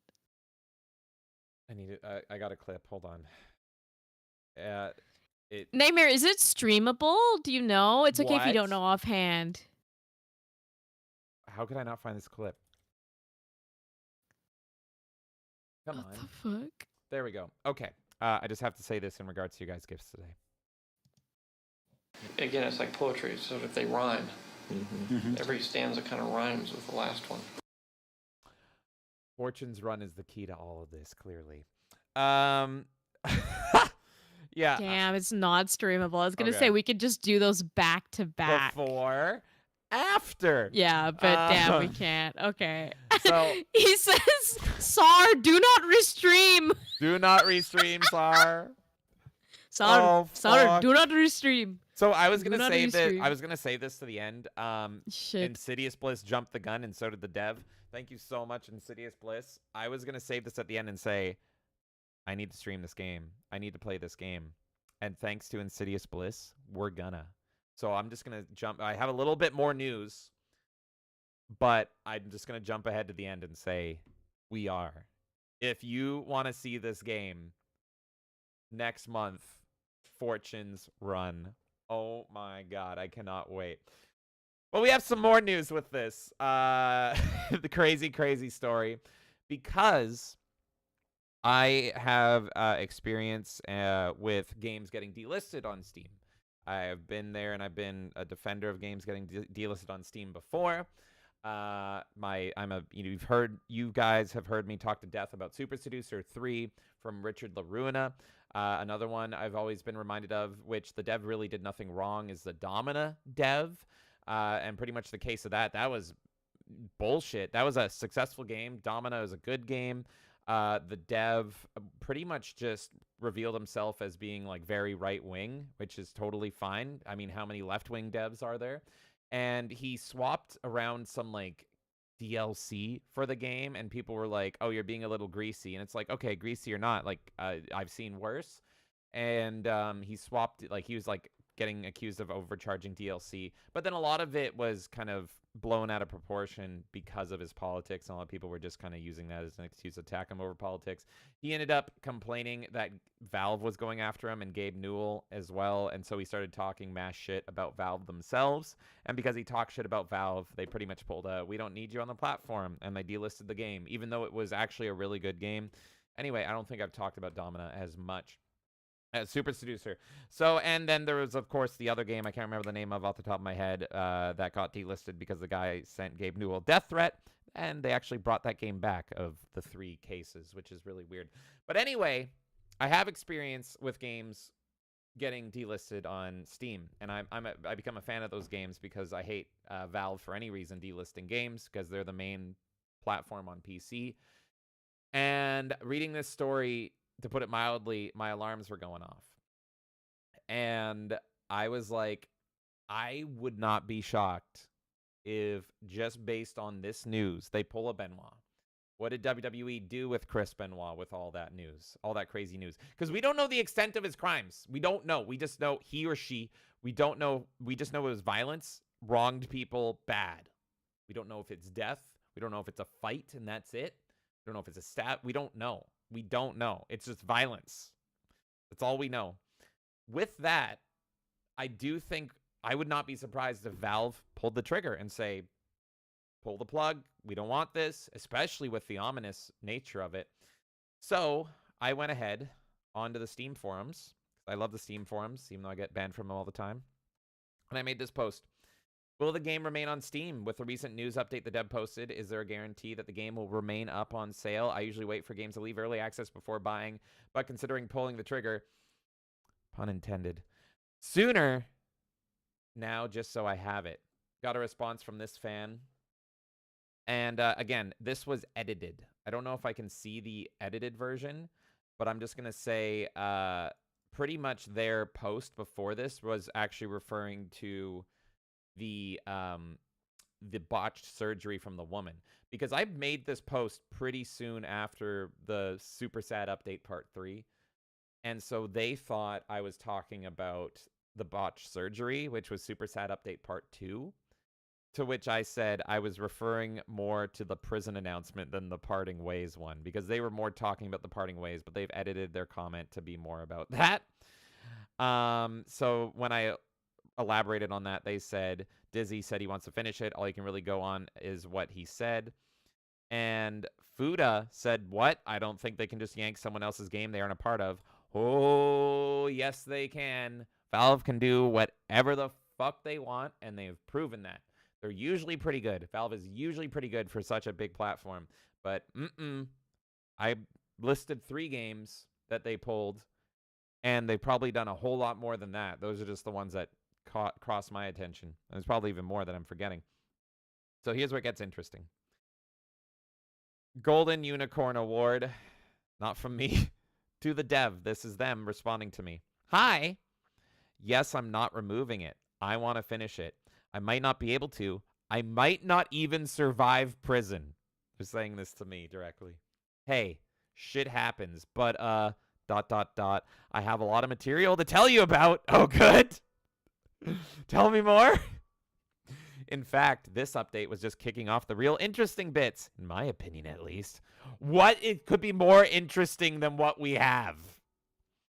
I might not continue working on the game if when I come out, I'm homeless and I have to stay in a center because I don't have a PC and so on. But if I can get situated again and I have money, I'll be back to work ASAP. So I will say thank you to the dev for responding to my forum. That was really the only thing I could comment on, because obviously a lot of people are saying, what the fuck did he do? What the fuck did he do? Not responding to anybody. But I was talking with Kay about this story, and I'm like, if I was in their shoes, hypothetically, I would probably put the game on sale so that whoever I'm leaving on the outside has money. And the thing is, though, it sounds like they're very isolated and alone, or maybe have a wife, maybe not. I don't know what this whole developer situation is, so they might just be solo now. There's no holding them back. They're not driven by fear. They're driven by anger. So with the dev responding, that's pretty much the meat of it. But now this became bigger news, and so let's see if the other posts, and there is one post in here I think is really relevant. Hope it all works out for you, Dev Man. The game is fun as hell. I don't know how that works, to be honest, because she was part of it for years. Either way, like I said, I assume it's staying up, and Dizzy confirmed as much. I literally know nothing about how much control devs have over prices versus Steam, but I think it makes sense to tell Steam include Fortune's run in future sales events. Yeah, it's not how it works. You can't just say, hey, Steam, hey, Valve, put my game on sale while I'm in prison. I'm not going to do that. Steam has millions of games on the platform at this point. What happens is the developers get an email for every big sale. You can pretty much sign up for a queue to be like, I want to be on sale, and they'll put you in a queue and, hook you up when they can. But all the big sales, summer, Chinese New Year. They have so many now. There's like a sale every other month. Steam will send the developer an email through the Steam app and say, we have a big sale. You want to go on sale? Here's the date. Enter it. You'll automatically be on sale for the entirety of the duration. They're not going to make a little caveat asterisk. Dizzy is still in prison for violence. 15% off. Can you imagine? Legend of Geeks did that with Jump Light Odyssey. Was a good idea, honestly. What? That they fucking... What? Did those developers kill someone? Else go to prison? Yeah, now I want to know about Legend of Geeks and what is that in Jump Light Odyssey? Legend or League of Geeks? This is the game. Now I'm curious here. I'm just going to quickly go over here. I've not heard of this, so I'm reading this in real time. Jump Light Odyssey, mixed. Is the top review going to be like, we committed murder? Unfinished early acts, abandoned. Developers paused development indefinitely. I'm learning about this in real time. I don't know. I don't know what happened to this developer. So there might be something more here, but it looks like it's abandonware. Maybe they too went to prison. And they're just claiming that they can just put this game on forever sale. But I will say, anytime you think a game is abandonware on Steam, there can be abandonware on Steam. But if it goes on sale, it's not 100% abandonware. Someone on the developer end of things, even if it's someone that has no knowledge of game development or anything, is receiving that email, and they are saying to Steam, put it on sale. And I'm not saying they're a developer. They could just be the owner of the rights. You know, it was passed down. Their dad who passed away made the game. And so they don't know anything about video games. They're a car mechanic. And they're just like, oh, I need some extra income for this game my dad left me. Fail. Thank you, Steam. It could be as simple as that. But it is not abandonware if a game goes on sale. Not 100%. There is somebody monitoring it and taking in that income. The person that responded to me initially said it won't be easy, but you'll get through it. I wish you well. It's amazing how many people are just simping for this dev. Or I guess, like, the thing is, like, I was interested in this game, and the game looks really, really good. Thank you again, Insidious Bliss. But, like, we don't know what violence they committed, and everyone's just, like, kind of rooting for them. Most people, at least. So, with that, all I could really say, because I can't really cheer them on, because I don't know what violence they committed. I don't know the reason why. So, all I said is thank you for the response, and I hope everything goes okay on the inside. So, I'm pretty much saying nicely, I hope you don't get stabbed to death. Unless it was you're a pedophile or something. Then I do. But that's the nicest way I could phrase it without knowing what they did is I hope you don't get stabbed to death, pretty much. This person was asking for people in the community to rise up to finish the game. And then here is one person that's like, what the fuck is going on? I'm sorry, but this is 5 kinds of fucked up. I do hope you can get out on good behavior and put yourself back together. And here was the important one. This was important. And this I 100% agree with, and which is why I was planning on pulling the trigger on this game. Insidious Bliss beat me to it. Swamp Fox says there's a possibility that Valve will remove the game, especially considering the new, more stringent, rules regarding early access. They may have cause to consider the project abandoned for this, even if it's not. If you want a copy of the game in your Steam library, I suggest buying it. By the way, having games in your Steam library that have been removed still allows you access to them permanently on Steam. I can confirm this. I have dozens of games that have been removed off Steam. And they can even get updates. That is also true. I think the community features still work too. That is also true. If you care about value flexing your Steam account, it's very valuable to own games that have been removed. For instance, I have Devotion. I don't remember what that is. And the last response, honestly, I hadn't heard about this game until I saw the news. Hope you're all right. This game looks awesome, and I'm considering grabbing it in the near future. Will say I'm one who believes in second chances, and some past does not strike back at us. You're saying that not even knowing what the person did. Maybe take prison time to QA people in prison to see what they'd like in the game. Yeah, okay, try that. That's a great. Go to your fucking cellmate and be like, hey, so I made this game, and it'd be really cool. What do you think about it? Isn't it neato? So this reached news here, and let's see here. I'm just skimming an article. It's very much Yeah. Okay. Let me give an answer to the other game while we're looking at that. So, Yep. Jump Light Odyssey, none of them went to prison as far as I'm aware. All it was a funding gap. So, just with the rising costs of living, essentially, they don't have enough money to keep funding and building their game. Oh, damn. That's unfortunate. Yeah, I think that should stay up. I think you should maybe take it out of early access and add an asterisk to say game is not complete. We ran out of funding money. If you want to support us, buy the game. I think that's fine. It looks like there was 2 games that were greenlit and co-funded by a different, like it was them and then another studio or publisher, who knows. But yeah, they're just pretty much saying we just don't have the funds to make it happen. Right. But they're keeping it up essentially so that any of the proceeds that they do get do go towards people that are on the team that are out of work. I just thought, thank you for that update. So yeah, I would say it's more justifiable to support them, even if it's an unfinished game, than it is this, because we just don't know. But I was planning on buying it anyway. Dave, the New Blood guy, caught wind of this because New Blood's a very shooter-centric company, and I just thought this was funny. The developer is going to prison, and I just like this Twitter user that said, "New Blood to the rescue, please." And the response, what are they going to do? Break him out of prison? For legal reasons, I'm keeping the request broad. So people really like this game to the point where, hey, maybe we break him out of prison. And lastly, I'm just going to see here super quick if there's anything we can pull out of an article, maybe some context.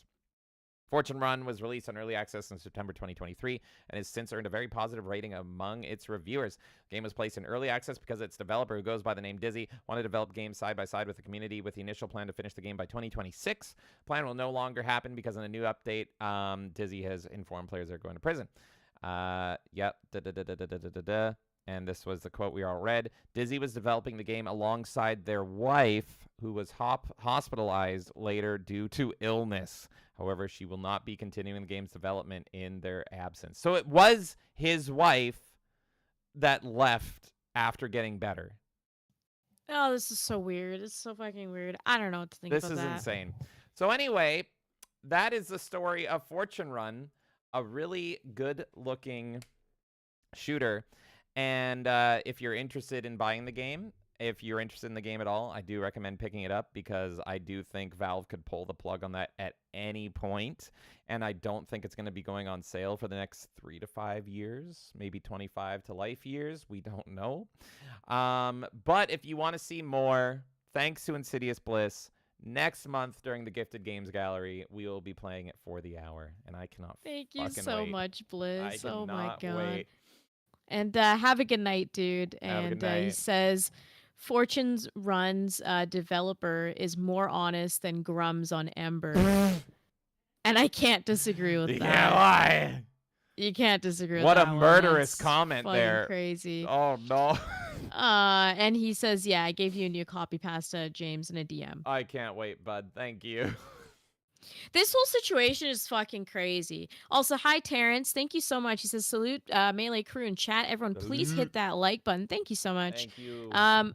This whole situation is just fucking crazy. And this is really what happens when you have an industry that's so huge with so many people in different situations. You come across these scenarios you just never imagined, right? Like the industry used to be all AAA and shit. So we just this didn't phase us. You'd have like companies behind things. Now you got indie where you've got like one person responsible and the person might have done something. I don't know. I don't fucking know. Did this person beat up people in the street like Mother Russia bleeds? I don't fucking know. I don't know. Like I could, but I might find it justified. I don't want to say that, because I don't know what it is. I don't know what they did, but they're saying they're in the wrong.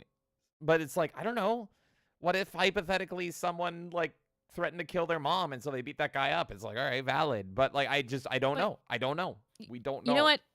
Kudos to them for being transparent. I don't think that they have to disclose what that thing is. I'm sure eventually it'll become public because usually like these things are public in the courts and whatnot, right? But kudos to them for being, transparent as possible while still respecting their own privacy and telling their fans what's going on. Because what happens with a lot of these games is they just randomly stop getting support and no one knows what's going on and they feel like they've been scammed or like whatever else. And this developer is saying like, I wish I could work on this game. If I don't respond to you for several years, it's because I'm in a fucking jail cell. I'm in prison. I'm behind bars. I can't fucking do dead. anything.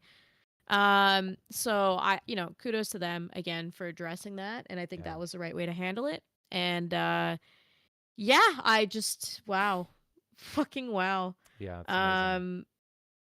I don't know. Again, it's hard to wish a person well when you don't know what the fuck they did. I know. That's why I just Because said, if hope you it's don't like get stabbed. Again, I have no idea. I don't want to speculate and say anything specific, but there are certain crimes where you don't exactly wish the person well.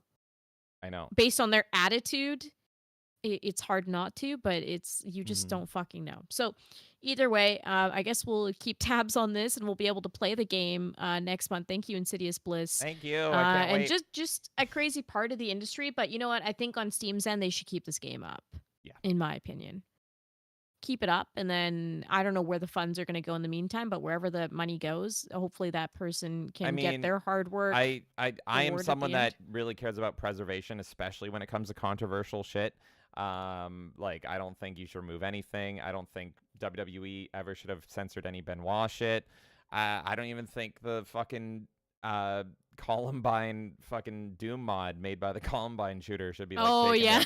And it's like you don't get more fucked up than that if you don't know one of the Columbine shooters literally made a fucking Doom map and IWAD or whatever. And that came up in conversation recently because I was making a joke with Trey Courtney. We were laughing because people are getting triggered at the Assassin's Creed release and saying, oh, you're offending Japanese people even more because there's this event that happened in Tokyo and all this stuff.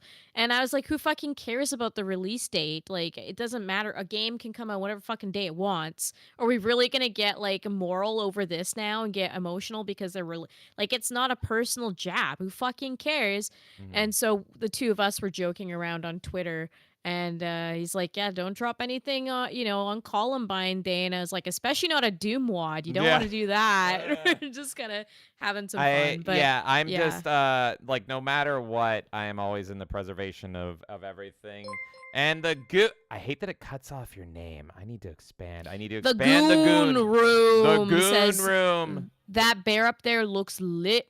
Goddamn right. Well, he's smoking it up with David. Oh, I think Sorry, you were asking for context earlier. I don't think we answered you. So that the reason the bear is up there is because of Bear Force 1. So when someone tips $50 when James is on stream, essentially he dances for us and takes his shirt off. Yes. That's why. Yes. When I'm not choosing to be this way, it's what the people demanded. And that's why the bear is there. Yes. And the bear up there looks lit. Well, he should be fucking lit. He's getting to fucking smoke some cigarettes with David Lynch up in heaven. So cheers to him. So that's why he's lit. But yeah, I can't fucking wait to play it. I can't wait to check it out. And I wanted to check it out anyway. So thank you again, Insidious Bliss. More on this story next month. Oh my God. All right. I'm going to catch up a little bit with chat. We've mostly kept up, but just a few comments here. And then we're going to move on to our next story. And yeah, so that was Goonroom was saying, wait, what's with the bear? I just came back. We answered that. D-Day says based and says a woman would never admit to fucking up. Well, I think we've clarified that's a man, right? I think that's where I'm at. And D-Day says, I respect his dedication. D-Day says, is he the Green Goblin? Oh my God. Don't make me like him. I know I read this earlier, but I'm just going to reread Bliss's comment on the game. The game had a pretty complex melee system for an FPS. Guess the dev really had a depth of experience to draw from. I just thought it was funny. JB says, pretty sure you can... JB says, pretty sure you can at the Walmart near here, which was have a sex crime. Oh. You can buy one. Goonroom says this is a gold mine. And yes, just the fact that the fucking game Nightmare Gifted was a prison game is fucking so funny. Jules says, I was playing the game. It's pretty good. The DC game. So there you go. We got live feedback from that DC game that you showed earlier, James. Oh, yeah? Jules is saying it's good. Fuck yeah. Okay, thank you, Jules, for the update. Now I want to check it out. If it's got the Jules seal of approval, I'm in. Hell yeah. Nightmare says, not streamable. Do not restream. Sorry, please. Sorry, please do not restream. Jules says, screw Valve. I don't like the fact that if you buy a game on Steam, they can just take it away from you if they feel like it. As far as I'm aware, they can't take it from you once once you've bought it. Like, they still keep it on your account. I'm trying to think of a case where they removed the game out of Steam libraries. Yeah, I don't know though for sure, but I know like GOG is the way to go because GOG you just have your own copies backed up, right? But has Steam had a case of that? I don't like the whole like delisting thing in general. I don't think so. I feel like there could have been a time where it was like a super specific edge case where like it fucking was causing viruses or something. You know, like there was a justifiable reason. Yeah. But traditionally, But I agree with the sentiment, Jules. I agree with the sentiment where it's like, yeah, like Steam can just delist shit or reject shit or whatever. Like that shit pisses me off. Every game I've and that's ever the bought fear on of Steam, digital. Every game I've ever bought on Steam I've kept, and I have tons of delisted games. There may have been some, even that one, it was Paranautical Activity. That was the game from the guy that sent a death threat to Gabe Newell. I kept that in my library. So I would say 9.9 times out of 10, yeah, they're not going to touch your library, but they could if they wanted to. But yeah, it's all fucking retarded. And yeah, this is what I hate about digital. That's why I like having the physical collection. You can't take this away from me, bitch. Unless you knock down my door and fight me, and then take it from me. I guess you could do that, but can't take it otherwise. Let's see here. Nightmare says that's what I prefer about GOG. True. Terrence says, yes, we read this. Thank you again so much, Terrence, for coming in. Terrence also says, by the way, what was it you guys disliked about Frank Stone? I only don't like the QTE timers so far. James actually didn't mind Frank Stone, to my knowledge. Yeah. I found it a bit cringy with its dialogue. Like, that was my problem with it. But as far as I know, you liked it. I liked it better than the one that's getting a movie adaptation. Until Dawn. Until Dawn, thank you. I liked it better than Until Dawn. But, yeah, there was a lot I didn't like about it. But it's my complaints. Well, it's arguably not a game, for one. Because it's, you know, it's just a fucking walking simulator. It's the typical, like, you know, Life is Strange, you know, you can make some decisions, you walk in a straight line and there's QTEs.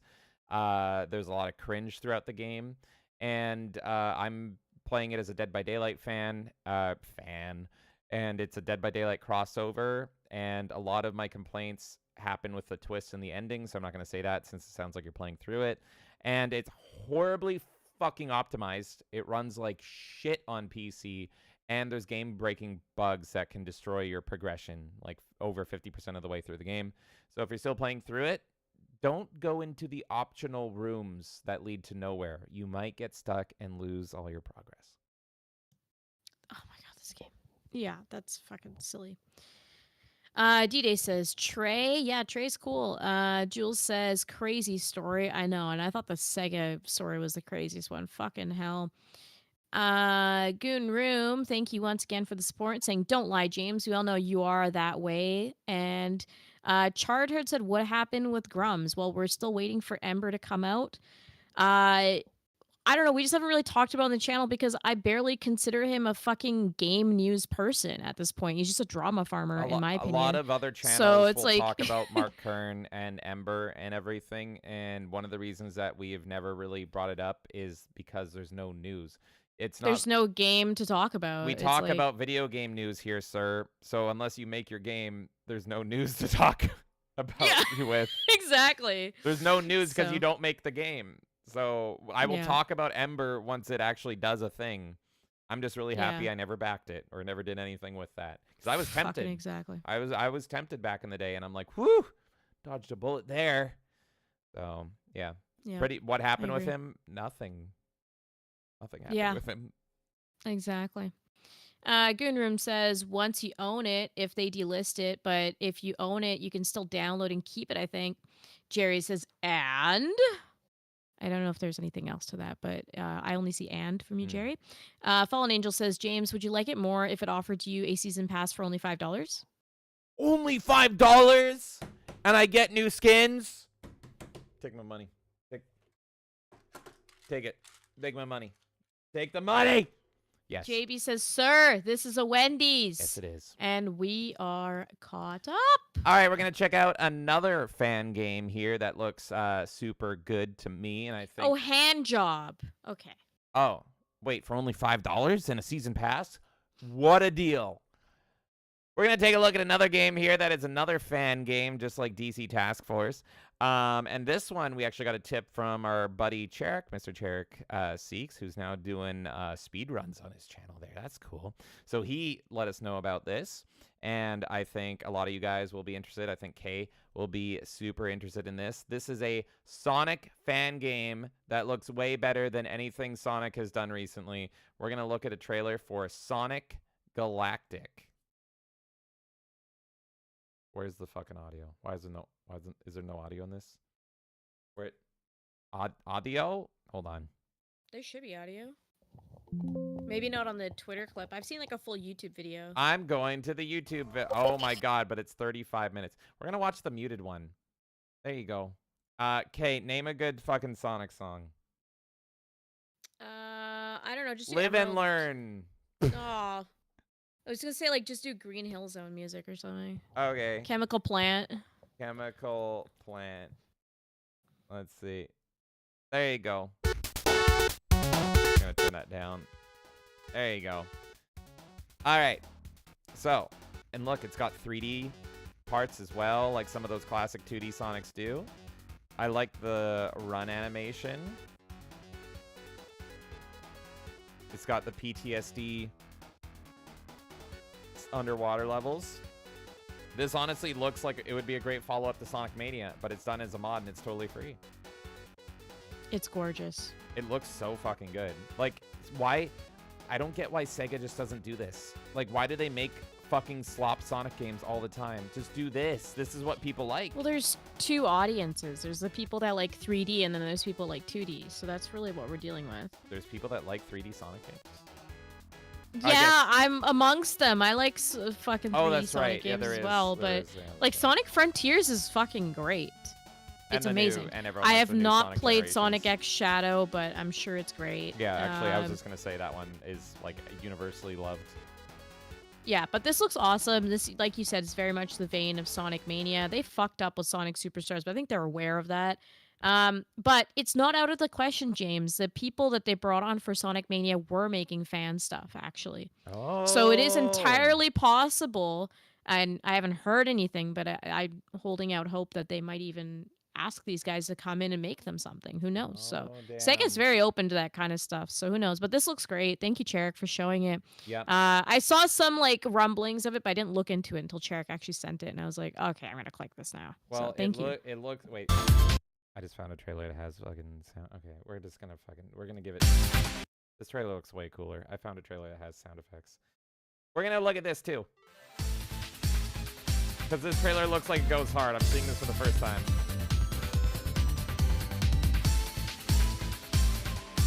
It's got like hand-drawn animation. That's crazy.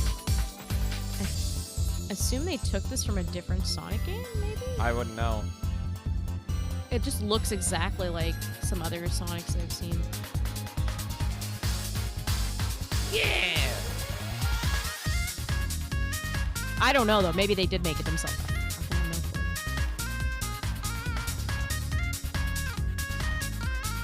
Got my boy Nuts. Ooh, totally different 3D parts as well. I wonder if this will run on the Super Sega.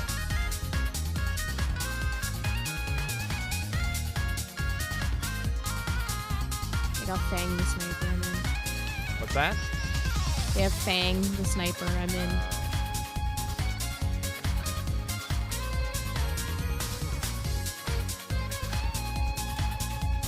The animation is just fucking gorgeous.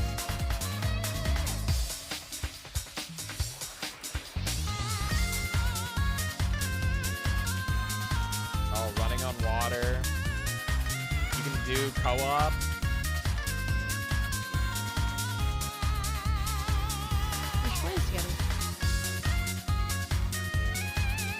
Well, it looks way better than the other Sonic co-op that we did. I was just gonna say, it literally looks better than Sonic Superstars. It's fucking Yeah. crazy.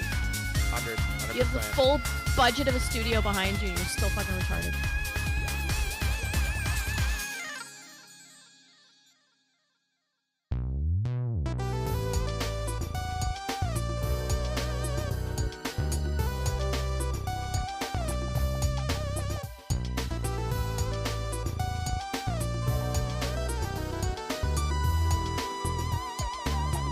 looks like it's not fully out, but they got 2 different demos you can play. Totally free. sonicgalactic.github.io.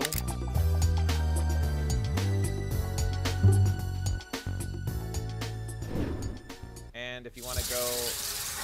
What the fuck is... Oh, God. We're not doing that yet. Get out of here. So, if you want to check out Sonic Galactic, you can check out the new demo that released January 1st, and you can go follow the creator on Twitter at Sonic_Galactic. I figured Kay would be totally into that, and a lot of you guys would be as well. Oh, yeah. I'm going to play it eventually. It looks great. Awesome. Let's catch up with chat here. Just a few comments. But yeah, Jules says, kind of got the Sonic cartoon style. I dig it. Chartart says, did they take hatred out of people's accounts? No. I'm pretty sure they didn't. But yeah, hatred is an interesting case because it's frustrating. Because Hatred was, you know, if you don't know, Hatred was a super edgy boy game. It was Imagine Postal 1, if it was like very school shootery vibes. And this was years ago. I want to say like 2014, 2015. And it got delisted off of Steam, and it caused a huge uproar, huge backlash. Steam was now censoring. This was like primo Gamergate 1 era. And the news got so big that Gabe Newell himself stepped in to say, we don't delist games. We don't do that. Put it back. And this is one of my problems with Steam, is that its Steam is too big to operate just under Gabe Newell's thumb. He's unfortunately not a monarch. And they have employed tons and tons and tons of people who can approve and delist games and deny games, etc. And so this was the case with Super Seducer 3 with Richard LaRuina. He was promised that he could get the game on Steam. It was completely in line with Super Seducer 1 and 2. And when it got to approval time, when the game was totally done and was ready to go up on Steam, the person that he got randomly assigned was like, nope, you're not allowed. No changes, nothing. And I was trying to scream about it. I was trying to make a big stink about it. News didn't really go anywhere. This was long before Melee Games was a thing. And I was fucking livid because it should have gone on the store. And I guarantee you, if that went up to Gabe Newell's office and we got enough people screaming about it, Gabe Newell probably would have been like, what the fuck? But he probably is totally unaware. So, it's a shame. So yeah, that was a whole Hatred story. But I don't think it was removed from anyone's accounts. I could be wrong. Yeah, not that I'm aware of. I tried doing a search of that while you were talking because I was just curious if there's a forum. And when you type in, did Hatred get removed from people's Steam accounts? It's just flooded with fucking articles by the ADL. Yep, I knew it. Yeah. Saying, oh my God, there's so much hatred and anti-Semitism on Steam. No. Oh, thank you. Okay, yeah. That's Can why I just find it's out fun. this fucking information? Like, shut up. Shut the fuck up. Exactly. Holy fuck. Let me just read the top like headlines. We're not even going to get into the articles, okay? First of all, the first result, the Anti-Defamation League, a U.S. organization that aims to combat anti-Semitism and support Israel, has published a report alleging that Steam is rife with extremism and anti-Semitism. The first result. Steam accused of normalizing hate and extremism. Warner presses Valve to crack down on hateful, and some of these are cut off. Valve accused of allowing the proliferation of hate as report. Senator urges Valve to address extremist hateful. U.S. Senator writes to Valve boss Gabe Newell demanding this, that, whatever fucking. Valve accused of allowing the. Senator to Valve, what's with all the Nazis on Steam? 1.8 million instances of hate content on Steam. ADL's report on racist Steam communist community posts, not communist posts. The ADL calls out Steam for giving the ADL calls out Steam for giving extremists a pass. First page of Google. All that. I really began to hate the ADL. I hate them so much. Fuck you. I hate the ADL so much. This relates to our next story. Oh, yeah, it does. Yeah. Yeah, it took me a second to really. Yeah, it does. Okay. Let's fucking jump into it. Why not? All right, everybody. Well, we're going to be talking about a big old story here. Everyone's been talking about it. I'm ignoring all the other people giving their 2 cents. We're here to give you guys our 2 cents on the situation. We're here to talk about the gaming news. So I don't really know. I know vaguely what other people are saying about this shit. But I feel this is important. Me and Kay have a history with this game and our own take on it. So let's look into it. Is Kingdom Come woke? Kingdom Come on Me 2, more like it. Here's the rumor. Kingdom Come Deliverance 2 has been banned in Saudi Arabia. After confusion about the fate of the release of the game Kingdom Come Deliverance 2 in Kingdom of Saudi Arabia, it has seemed that the picture has become clear now as the fate of the game has been banned, blah, blah, blah. Now, I don't have the full article on me because I don't really care. Here's the sitch. I can't believe I just said that. I want to kill myself. Anyway, here's the situation. Apparently, allegedly, there is a gay sex scene, a totally gay sex scene in Kingdom Come 2. And because of that, it's been banned in Saudi Arabia because Saudi Arabia does not allow gay sex. It's a rumor. We don't know if It's completely a rumor because it's a stretch. We don't even, like, Saudi Arabia is sounds fucking like someone's sensitive getting as fuck. stretched. Well, I'm just saying, yes, touche. I'm just saying Saudi Arabia is fucking sensitive. Look at wrestling. Yep. Women having to wear fucking Yeah. trash bags. We don't know. We have no context. So, we don't know about the gay sex. That's the rumor. We don't know about the gay sex. We don't know if the Saudi Arabia ban is real or not. We just don't know. But I will say, hey, developer Daniel Vavra, who is known as the based and red-pilled developer of Kingdom Come, fought along Gamergate and all this shit, and was super based back in the day. We've sung his praises before. Formerly, maybe currently, I don't know, a cool guy.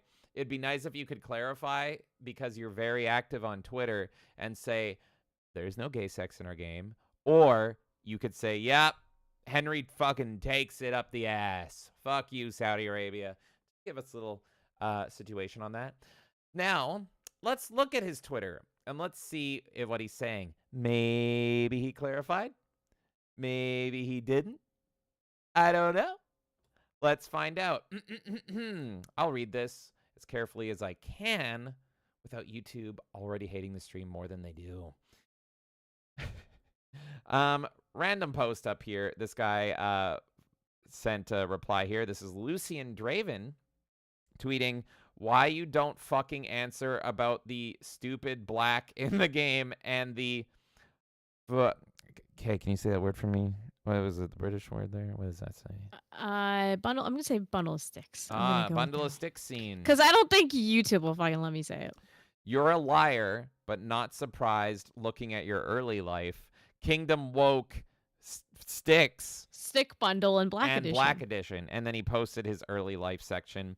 Born in Reykjavik nad Kesnu before moving to Prague. He is partial Jewish ancestry. And Daniel Varva came back and said, because I don't talk to Nazi shitheads like you. Oh, wow, what no. a great response. Way to give us confidence that you're not a fucking bundle of sticks. So, Daniel, here's the thing. Here's my position.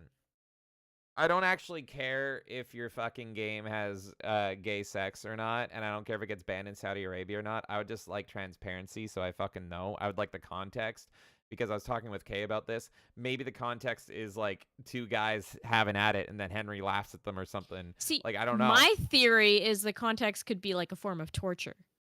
I'm actually giving them the benefit of the doubt, and I'm saying... maybe it's more that this scene is in there and shone in a negative light rather than a positive light, because torture. that was I know a lot of men that would love it. Sure, but I'm just saying typically that was more perceived as negative back then, and Kingdom Come is known to be historically accurate. Yes. I didn't know that Daniel was historically cringe. Here's actually my problem, because I don't care. What I do care, actually, and what has turned me off on the game is this tweet. I don't care about the gay sex. I don't care about the black people. You need to give us context. For me, you talking like a fucking Redditor and pretty much begging for the updates here, this has turned me off. This has made me go, I don't want to play your game anymore. This is really, really lame. And I'm no longer interested in your game. Sorry, I'm not telling other people not to get it. But me seeing this, I'm like, I'm out. I honestly didn't even like the mechanics in the first Kingdom Come, because I don't like all the health meters and food meters and all that. Not the health meter's fine, but it's like you have a meter for sleep, you have a meter for hunger, you have a meter for fatigue. Yeah. And I'm just like, I don't actually have fun. I just like you because you're cool and you make cool games. This game is still probably going to be fucking great, But me personally, it's like, oh, similar to like a No Man's Sky scenario, or maybe a Subnautica scenario. I am personally no longer interested based on this. Let's read some replies. I'm still here. interested in the game. I really liked the first one. I probably will still pick up this game, but I agree with you. I'm just really pissed off at him acting like a fucking black woman. That's really what it comes down to. I don't talk to Nazi shitheads like you, and then refuses to elaborate on the actual game and the concerns people have. Mm-hmm. Like, can you just, again, whatever. Games have this kind of shit in them all the time, but you're gonna fucking talk like that. That's the part that pisses me off more than anything. I agree with you. So I don't care about this all like, oh, the game is woke DEI. I don't fucking give a shit about that. So there is a lot of people agreeing with him, and there's a lot of people disagreeing with him. It's kind of interesting seeing the replies different on a totally anonymous account versus like an account which I originally saw this on, where it would kind of lean towards my biases, because I saw more people detracting against him now. Previously, whereas now it seems like more in favor of him. I think it actually comes down to the account I'm on, which is fascinating. But there's really no pleasing this crowd. I am glad you and your team are standing your ground. Can't wait. So they even got to you. Impressive. And just like that, I will write off another studio. Eternally based. To be fair, the dude is literally a Nazi. What made him a Nazi? Pointing out his... Like, I don't understand what makes him a Nazi there. And then now we have some people. Somebody calls me Indian or brown. Is that a Nazi now? No. No, I'm genuinely asking. If you point out someone's ancestry, how does that make them a Nazi? Yeah. I know you don't have the answer to that. I'm just saying, like, that's fucking retarded to say someone is a Nazi just for simply pointing out shit like that. Noticing is a Nazi trait here, I guess. And then we got some funny memes here. I liked this one. Welp, can't wait to pirate and mod your game. Shame the game went woke. I guess I'm skipping Kingdom Come. Maybe I'll pirate and mod it to remove the wokeism. As a Christian, you're obliged to answer if your game involves sodomy. What? Okay, see, that's dramatic in a whole different direction. Like, this is the fucking annoying thing about Twitter right now. Oh, because you're Christian, you have to answer for this now. Like, what? All of you are being gay. Who cares? Why did he pick this motherfucker to respond to? Bought Kingdom Come 1 for like $20 and I'll be acquiring the sequel from the high seas. I hope the sales figures don't upset you this time around. Flushed. And then every single time when someone calls you a Nazi and they're thinking they won the argument. So yeah, you just got a lot of people. But there is one someone making a quote. There is one response that I really liked. And this came from Tony Soprano. Unfortunately, not the real Tony Soprano. But he said, can I ask why your stance has changed on this? I don't really care either way, but didn't you say there was no black people in the first game because they weren't in that area of the world at the time? What changed? Now, he did have other responses, and it's... Oh, yeah, here we go. Thank you. He says, yeah, I thought I wasn't remembering correctly. This is from February 22nd, 2015. This is Daniel Vavra himself. Would you please explain to me what's racist about telling the truth? There was no black people in medieval Bohemia, period. And this game is a sequel to that. I don't know why it's not threading properly. This is my issue with this situation as well, because the whole thing was he, again, clapped back. So I guess the signs were there early, but he was just more on a based side before. He's like, I'm sitting here with my historian and we're laughing at you guys for like getting mad at us for not having black people in this game because there's no fucking black people during that time. And that was the whole thing. And that's why everyone championed him, because it was like, I don't fucking care if you guys want this diversity shit. We've got a historian and this is a very historically accurate game. And I even remember this game.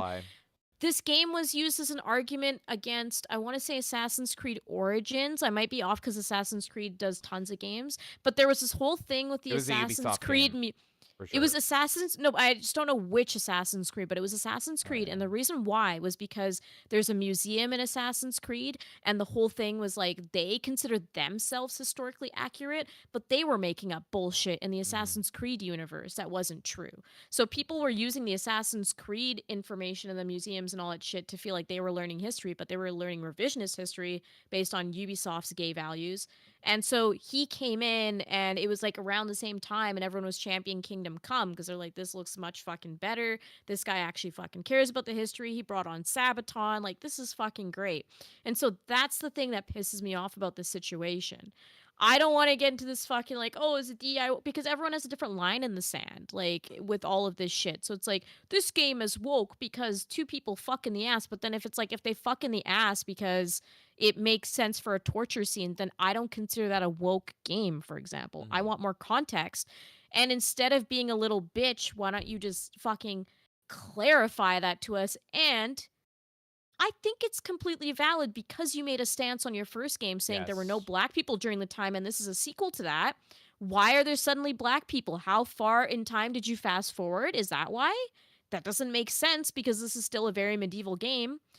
Are you in a different area? Not really. You've expanded the world a little bit, but realistically, you're still within the similar realm where it wouldn't make sense. So, like, that's really the crux of it for me. It's not so much like, oh, there's like, again, you guys know that I don't want to play games that fucking are full of ideology either. Like, I'm not for that shit, and it pisses me off. But that's not the crux of the problem, in my opinion. It's really the attitude shift and how he's acting is very, like, it's very different compared to how he was when his first game came out, and I don't know why. Yes, and I will say, yeah, it's really about the hypocrisy in it, and this response and how he's talking now on Twitter all of a sudden really reminds me of my former idol in the industry, Tim Schafer, when he turned during Gamergate, because all of a sudden he was only responding to the people that he thought he could have a gotcha, like, clapback moment at, and then you have other people that are like, okay, you chose that guy to respond to, but, like, there's legitimate confusion and concern about your game on a historical level, and we've been fans of this game. Why are you trying to go for, like, the easy bait answers and not the people that have actual concerns? And that, I don't know, this situation really related that to me, and going back to Tim Schafer, because that's what he was doing and what he was doing, and eventually he just blocked the people that had legitimate criticisms of him all of a sudden. And that's kind of what my senses are going off of with Daniel Vavra now, that something has changed. So, more from Tony Soprano, because he has a bunch of evidence of this is how he used to be. From 2015, since when are the Greeks people of color? I'm new to those racial theories. Can you elaborate on that? During 15th century people, during the 15th century, there were no Turks, no Chinese people, no Moors, Indians, Africans in Bohemia. None. Even today, 95% of people here are Caucasian. Not long ago, I said that you can't satisfy social justice warriors. Here we have the latest example. And so it is my duty as a white man to produce games not about my culture, but about yours. Why don't you make them yourself? I didn't know your culture was gay sex. Dispelling the myth. I thought you said you weren't Greek. Dispelling the myth of not enough diversity of games. A lot of white people like hip-hop, including me, but it seems like black people are discriminating us. These two are semi-documented cases of black people in Bohemia. So I need to allow people of color to exist in my work, or what? How many is enough? What if this doesn't fit in my story? Of course that people were aware of that black people exist from the Bible. That is the reason why they're seen on religious paintings. So here's the thing, and this goes back to a theory dating back with the announcement of Kingdom Come, with them, pretty much saying there's going to be black people in the game. And it was throwing up a lot of red flags because everybody remembered this.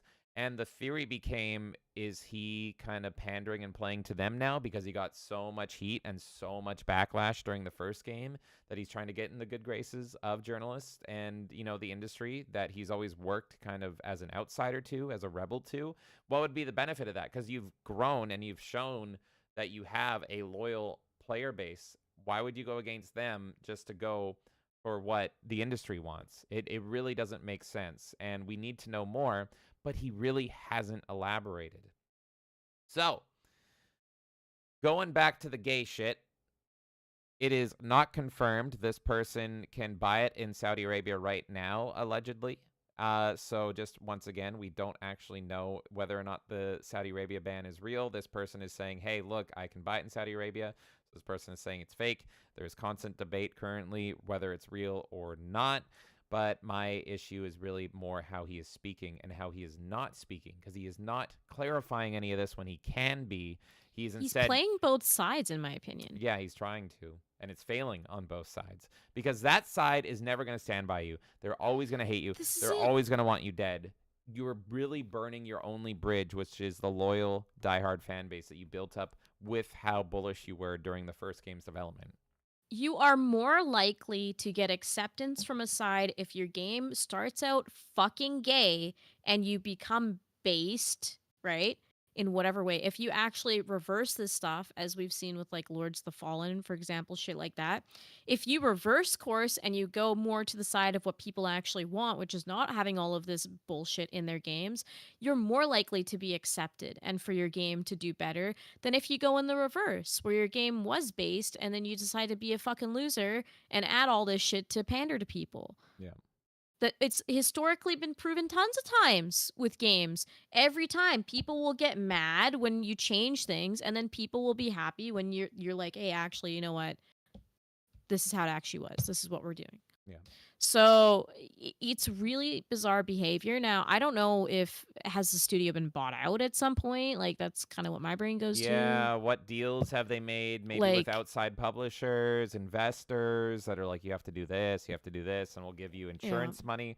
That way, you know, they're not gambling on the success of, you know, good faith and merit with, you know, their loyal fan base. They're just like, hey, we've got backing now. We got funding from some outside influence that is making us change this. That's quite possible. But then that should be fucking disclosed too. So I Yeah. don't fucking know. But the backlash to this is real, and now it's a controversial game, and now people are watching it like a hawk.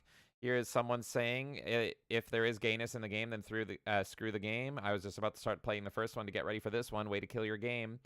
And here's another person saying, I just canceled my pre-order. So at the end of the day, we do have more on this story. But once again, even though I don't think Total Biscuit would side with me on this topic, once again, you have evidence of the golden rule of never fucking pre-order. Do not pre-order your games. I have gone through so many heroes and so many idols in this fucking industry. I cannot count how many of them have effectively stabbed my back with them changing their morals, completely shifting their identity, and fucking just shitting all over their own games and their own customers. I can't count. I have lost count.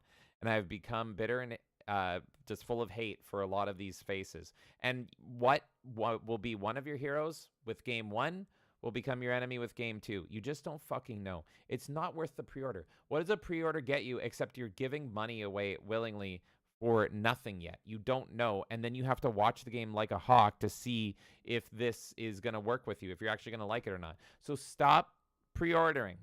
Am I guilty of pre-ordering? Yes. Sometimes I will if it's like, fuck, I'm buying the game anyway, and it comes with this bonus, and I know it's a stupid decision. Anytime I pre-order, I know it's the stupid decision, and I admit that. It's because I get some little fucking rinky-dink bonus or some shit. But apart from those, there is no reason to pre-order because in the digital era, you will always have access to these games. So this has been a very clear case, whatever side you fall on, whether you were like, you know, fuck this, I'm still Team Kingdom Come Deliverance 2, or if you're going, well, I'm never playing this game, never pre-order. So there has been some updates on this, because the controversy just keeps growing. A person that works for Warhorse, the development company, so not Daniel Vavra himself, but someone else, commented seemingly on a Twitch stream and said, the concerns will be addressed. We will do it soon in an orderly manner. The accusations hit us by surprise. Surprise. What would be the fucking surprise with this? How is that not going to elicit a fucking reaction? Are you kidding me? You have nothing to worry. Please have patience for an official answer. Said by the most worrisome answer ever. Like, how do you read that? Anytime someone says, do not worry or don't be afraid, that's like the scariest thing you could hear. If you say, do not worry, I'm going to start worrying. Like, you didn't say anything apart from don't worry. And there is more. Toby from Warhorse Studios about Kingdom Come Deliverance 2 rumors. Trust us and don't believe everything you read on the internet. Let's listen to this. They love what we are offering. Yeah, I think that's a nice ending. Trust us and don't believe everything you read on the internet. Take care, guys. Have a great evening. See you in the next time. Why would I trust you? If your lead developer, the face of your company, is running around on Twitter calling people Nazis, There is no reason for my trust, especially in this industry. You are making a product, you are expecting me to buy it, and you're supposed to make it appealing to me. The whole draw of your game is historical accuracy in a Elder Scrolls styled way, but very historically accurate. All you've done is broken any trust. And why would I trust you in the first place? I'm going to wait and see if your game is good. If it's good, I will buy it. But all this has done has ensured that I won't be buying it. You have eliminated any trust. And saying, just trust us, makes me never trust you. It's such a weird play, in my opinion. First of all, there is something to the validity of drama being created solely to harm or boost a game as well. I think a lot of people have a grasp on how social media affects sales now, where people find, there's a scandal that comes out that creates marketing attention. And as they say, any attention is good attention. At least that's how they say it in PR. I don't always agree with that. But, it's brought more attention to their game. Now, it's weird because they already had really great attention on their game beforehand. And now this has brought them negative attention, which might create a bigger conversation. But you have to wonder, why are you being vague at this point if you understand how the machine works, especially because you stood up for your game the first time it came out? This is just really bad mishandling of the situation, and it makes no sense. The only thing I can think of, if I really rack my brain for why you wouldn't want to be clear on this, is because it's a story point that you don't want to spoil. Right. That's the only reason I can think of that. But even then, saying don't trust the internet, a better response would be like, hey, look, guys, you'll see when the game comes out. Everything will make more sense, but I promise you we're committed to being historically accurate, or we promise that we're committed to this. Give a little more reassurance than just trust me, bro, and don't trust the internet. The internet lies, That's literally what they're saying, and it just makes no sense because you would think that the guy who made the fucking original Kingdom Come Deliverance would understand how all of this goes because he's been through it. So he has no excuse in this realm of it. I still am a firm believer that if this Saudi Arabia news is real, it could be Saudi being extra sensitive on something that doesn't make sense. That's true. I do feel that way because I've seen it through wrestling so many times where I'm like, this is fucking hilarious. You literally have the women in trash bags. So I've seen proof of the Saudis being way too sensitive, and it's not enough proof for me to go through a translated post that I don't even know the validity of that platform in Saudi Arabia or anything. I have no fucking idea. Yeah. But it's really how they treated it that broke my confidence because they refused to elaborate. They refused to give us any sort of confidence beyond just trust me. The internet goes crazy kind of thing. That doesn't fucking tell me. It might very well be we don't want to spoil a story point, and it is my theory of it's being painted in a negative light or something. Maybe fucking Henry gets raped. I don't know. Maybe that's what's happening, right? Yeah. And maybe they don't want to spoil that because it's supposed to catch you off guard and it's a big emotional moment and you have to escape or something. Now I'm making theories about it because I kind of have to. And it would just be better if you said to me, the Joker play is a very bold strategy, though. Yeah, but it would just make way more sense to just be clear. You don't have to spoil it, but you can just say, hey, people are running their wheels on this. We promise we understand that people are concerned about, DEI bullshit in their games. We get that. Kingdom Come Deliverance was very committed to being historically accurate. You can expect the same from our sequel. It's all you have to fucking do. Yes. And so I don't know if it's journalists drumming up shit. I think that theory was floated, I want to say, by Mikey yesterday, where it might be journalists kind of pushing it to get negative press on it, which could be a bigger play on the whole Assassin's Creed thing, right? Because Kingdom Come was seen as the combatant to this game. But to me, they're the ones fumbling the bag at this point by acting the way they are. And it's not deterring me from the game so far. I'm still going to buy it. Because I don't know. I think they're just being retarded. I think this is almost a Helldivers situation where they just don't understand how to handle it. Or Stellar Blade. It's it's just baffling to me. Yeah, I will say, I will clarify. I'm good. I don't want the game. I don't fucking care past this point. But I won't judge anyone that is still hyped, still wants it, and this doesn't phase them entirely. It's totally up to you. This story is just to try to inform you the best we can. This is how he has changed his tune. Here's the rumors, here's the controversy, and they're handling it very poorly. If this doesn't phase you at all and you still want the game, that's totally fine. I will end the story, though, on this note here, because now this game has become the new battleground. Once again, there's another battleground that everyone is trying to take sides on with this game. To be clear, like I said, I don't care who buys or doesn't buy the game. It's totally up to you. I just wanted to let you guys know. But I'll leave you with this. I tweeted this out, and I said, Daniel Vavra, a totally based and red-pilled game dev, is pausing up Kingdom Come 2 and speaking like a Redditor on Twitter? Damn. That's crazy, bro. It's almost like he has the mindset of a modern Western game dev. Anyway, here's Grand Blue Fantasy Versus Rising.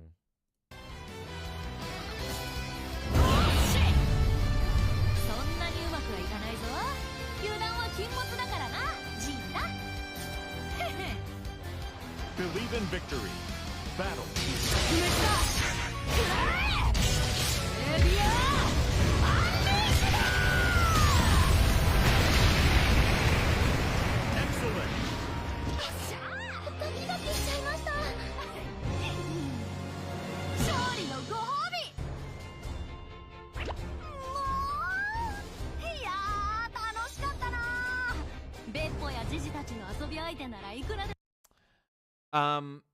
That's just to say, I don't care anymore. Asia, China, Korea, Japan, still to some extent, they're supplying the games I want. You can shit up all the fucking games in the West that you want to. You can burn the entire fucking industry down in the West. I don't care. And I know he's not. Just going to interrupt very quickly to say Cult Classic Cage's rating. Thank you so much. Again? Oh my God.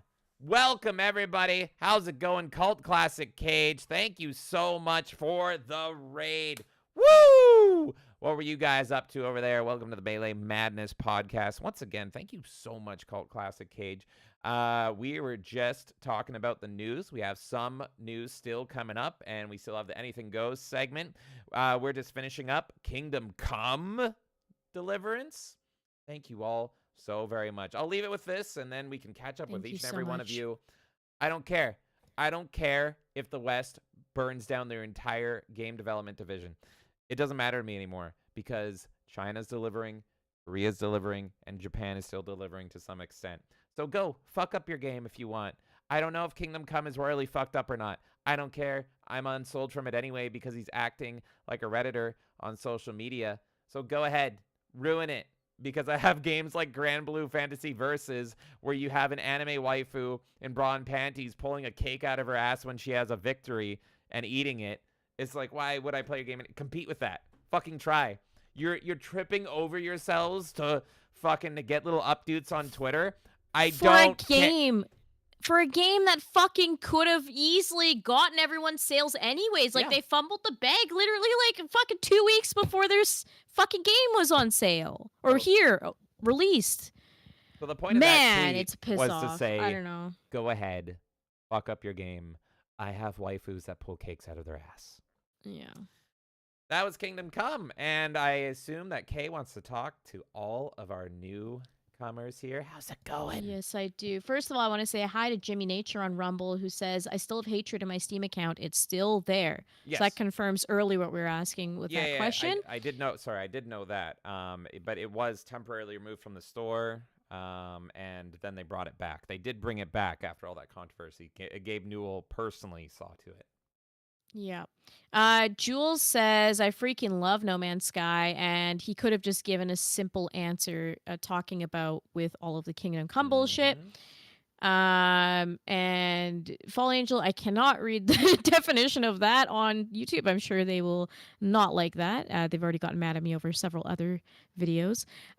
Jules says, I heard that about black people not in the game. Facts. I rather have accurate history than DEIBS. Exactly.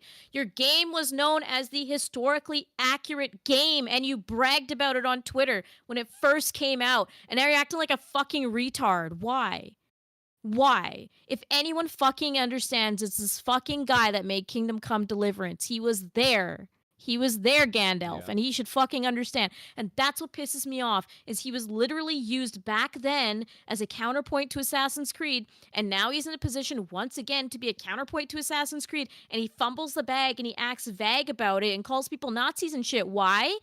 Why? I don't fucking know why. Does he have fucking money from somewhere else now? What is it? You're fucking retarded. I don't care if your game has a gay sex scene or whatever, if it makes sense and it's still a rumor, but why not clarify it? Why not clarify why it's there? If it's a fucking form of torture, I've said this like 5 times now, or whatever, then okay, maybe that makes sense to your game. I'm not going to be mad about it. But people asking you why there's black people in your game when you made it a point of contention when the first one came out that there weren't going to be black people in it because it wasn't historically accurate, and you were arguing with people in Twitter threads saying it makes no sense to have black people, they weren't here at the time, and then suddenly change your tune in the sequel, which shouldn't take place that much further in history. It makes no fucking sense, and it's completely valid that people are asking you questions about it. You don't write them off and get mad because people are pointing out your ancestry or the fact that you changed as a person. You don't fucking get spurgy at them or ignore them or whatever else. Just fucking address it head on instead of saying, oh, don't trust the internet, bros. Just trust me. Just trust us. Fuck off. Why would I trust you? I'll be back. I'll be listening. It makes me so mad. Just so mad. It makes me so. I loved the first Kingdom Come Deliverance, and I really had high hopes for this game. And I'm still gonna get it because I don't know enough yet. It's very much a wait and see situation, but it just pisses me off how they're fumbling the bag, similar to like how Helldivers fumbled their fucking bag. Jules says, right? I'm a worry if you say don't worry. Exactly. Jules also saying you might be right. Maybe they don't want to spoil the story. It's entirely possible, and I get it. Like if it's a story point, that's what I was saying earlier. Is that it might very well be this is a big part of the story, and that's why it makes sense. And we don't want to spoil this plot point, and maybe it's supposed to be an emotional moment or something that like you get fucking raped or something, and they don't want to spoil it. Okay. But there's still ways to give confidence and say, this game was historically accurate. We're standing by that with our new game. And you guys know that we really care about this stuff. And we're not going to give you all this bullshit you're getting from CD Projekt Red, from Ubisoft, from all this shit. We understand. Be transparent. It would be way more logical in this situation, especially with all the people backing you. Fucking it makes no fucking sense. Lowest Expectations is here saying Melee Goons, how's it going? Lowest Expectations, thanks for being here. Jules saying I guess we gotta wait and see. Exactly. How's it going, Lilith? Cult Classic Cage, hope you're doing well, girl. And she says Cage Raid, let's go. Thank you so much for doing that. L Alchemy's here saying Goon Raid, hell yeah, we gooning over here. Cult Classic Cage saying hit the like button, y'all. Thank you so much for saying that. I appreciate you. Lilith saying Cassie sent me. She's the best. Dark Excess Z saying, is it Dark Excess C? I hope you got your name right there. Goon Raid. Neo says sound the horn. James Lochtaro Gar. We got Nagolik saying Goonie Raid. Ruined by the internet saying hello. How you guys doing? Hello there. Lilith says actually sorry me late. No, don't worry. You're busy. You're busy hanging out on a good stream. So I totally understand. Lowest Expectation saying Cult Fuda Cage Raid. Oh my god. Cult Classic Cage saying hope you guys are good. We were gooning off. Oh my god, what were you gooning to? Was it know. waifus that pull cakes out of their asses after they beat up women? Because I get it. Maybe. I get it. Hey, and to your point about that game, by the way, exactly. The market is providing in other ways, and we're going to fucking buy the games where the market is providing. And if you don't want to be a part of that and you don't want to provide the game to me, okay, fine, bye. You know, there's so many indie games, there's so many retro games, there's so much shit. I don't need to give you money for your fucking game. You're not entitled to my money. I've said this before, but my motivation for playing Marvel Rivals wasn't like I'm a Marvel fan or anything. I was a former big Overwatch fan and an even bigger TF2 fan. And I wasn't going to play Marvel because of cape shit fatigue. Oh my God. Thank you, Alchemy, who just subscribed to the channel. Thank you. Thank you so much. Oh, I hope you love David Lynch, Shirtless Men, and Bears. So it wasn't that. I have cape shit fatigue, like right up to here. What motivated me was that former Blizzard CEO seething about the game. That was it. All the Blizzard fans, the few that remain, all the Overwatch fans being so mad that it exists. And I'm like, you guys don't want the competition. And you guys fucked up your game since beta. And you've been making it worse ever since. And Marvel Rivals, to me, is just a big fuck you to Blizzard. And that's why that's a big factor of why I love it. It's also a great game with great character design. And it's literally sexier than the first Descendant. But I know! I get into this conversation. I get so fucking mad because I literally played them both back to back. I fucking played them both back to back. I fucking loaded First Descendant and it wasn't sexy. It was barely anything. There was one girl that was like dressed down completely, but okay, maybe she moved kind of sexy, sure. And I played that game for fucking hours because you grind. It's a looter shirt. You fucking grind and grind and grind. Couldn't get a sexy outfit. I wanted one. I fucking wanted one. I was on the other side of it. I wanted the sexy outfit and I couldn't get one. And I was pissed off. And then I played Marvel Rivals with you because for those of you who don't know, I'm not like a giant Marvel Rivals person. I don't really have an issue with how the game plays or anything. Like it's fine, but it's not my main genre of game. Like I'll play it, whatever. But James likes to do his dailies and shit. And then, so, you know, I'll play with, because he asked me to play with him. Like, okay, sure. I'll play with you. I'll play Hulk. That's fine. So I like literally launched the game, and the first time I didn't play Hulk right away. I played Black Widow, and I literally played Black Widow. 5 seconds. And I'm like, 5 seconds. I'm like, holy shit, Black Widow's got a nice ass. That's the first thing I fucking noticed. And it's like, literally, Marvel Rivals is sexier, and I have no problem with that. In fact, I prefer that than First Descendant. The amount of effort I have to go through to make First Descendant, it's still not sexy for me. I don't even know how many hours I've sunk into it yet. It's still not sexy. Marvel Rivals, haven't paid a fucking dime. Nothing. I didn't pay a dime on either game, actually, but I'm just saying, like, haven't fucking had to do anything. Just launched the game, have spent no time on it. Black Widow's ass right away. So, like, are you really gonna tell me that people should rally around Marvel Rivals and all this shit and get mad at First Descendant? It makes no fucking sense. It makes no fucking sense. It's the hypocrisy that bothers me about that one. It's like hypocrisy. If you literally like, I still don't have a sexy outfit in fucking First Descendant, and I want one. So why are you saying Marvel Rivals is totally fine? And oh yeah, this is all, and then like this game is not fine. Many such cases. I don't get it. I don't fucking get it. Lilith says, "You such a nice couple." Well, thank you. I don't know if you'll feel that way after all my yelling. Yeah, I was kind of yelling there, but Silent Knight 234 says, "Cage Raid, how you doing?" For those of you who have been around for a while, you're used to me yelling, but it might be jarring for some other people. Tarnished Gamers here saying Cass slapped goon oil on us and then kicked us out. Oh my god, well, how dare it's a fucking she? Go, right? It's a fucking chuck, as we say. So that's usually how it goes. I will be her sloppy seconds. Don't worry. Lilith says, I like see real love. Yes, yes. Well, thank you so much. Fallen Angel says, no need to buy games from companies that hate you. There are so many good games that you don't need to just consume product and be excited about next product. Yeah, like I said, Retro Library Forever is fucking there. It's fucking there. You can play anything from whatever. I can go back to 2002 and find a million games that I want to play. I don't fucking need to buy your new slop if I don't want to. So you better fucking fight for my dollar because I don't need to do this. Lilith says, he again, no shirt. That's because of something we call the Bear Force 1. Somebody tipped $50 and James did a nice little dance for us and stripped his shirt off there. Wait, actually, no, I don't know if it was. It was Special Agent Dale Cooper. It was Special Agent Special Agent Dale Cooper. That's right. Yeah. Jules said, Cult Classic A, let's go. Lilith says, you can do more than make a like. Already subscribed and members. Aw, thank you. And saying, I think you two is cute. Aw. Don't lie. Is rare to find soulmates anymore. Maybe I read wrong. I like red right. Well, thank you. Yes, we are together. So you didn't read that. You didn't read that situation wrong. D-Day says, I still need to get Grand Blue Fantasy versus Rising. Same. Lowest Expectation says, history is fluid like my gender. Get with the program, bigots! Bigots! Oh my god. Lilith says, what do you think of AC Shadows? I think it's retarded and funny. I don't like Assassin's Creed, so I have no investment in it whatsoever. I really don't fucking care. I hated Assassin's Creed before it was cool. I never thought the series was good. Yeah. But them ruining it to the point where there's literally a black man in feudal Japan that is beheading Japanese men while urban hip-hop beats play is like the funniest thing ever. Like, I just really hope this year is the year that Ubisoft shuts down, because I've been waiting for this forever. I've hated Ubisoft for so long, guys. I've been waiting for this forever. And I just want Rayman to be sold to a company that will respect him.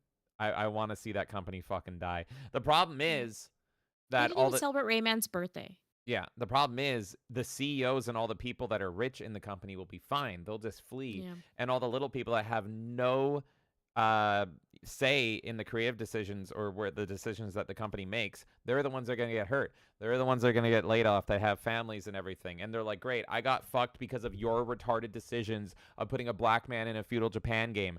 Thanks. And now I need to fucking find a way to feed my wife and kids.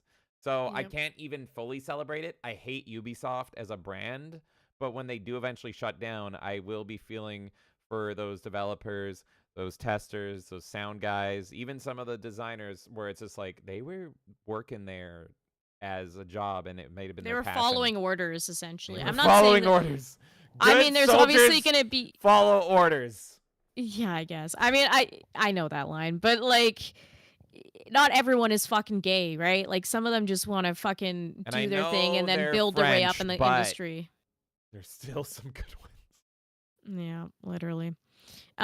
Jules says, dude got money now. He got his head up his ass and being rude as fucking smart ass to your fans.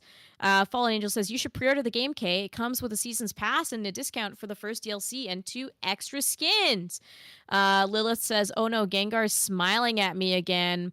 Call Classic Cage dropping that heart. And Lilith said, yes, me love Cassie. She my fave. No one more YouTubers than Cassie. All will lose. Always Cassie first. She is awesome. I agree. And Alchemy's dropping those horns. Lilith says, I already subscribed. Yes. Okay, me stay. Well, thank you for doing that.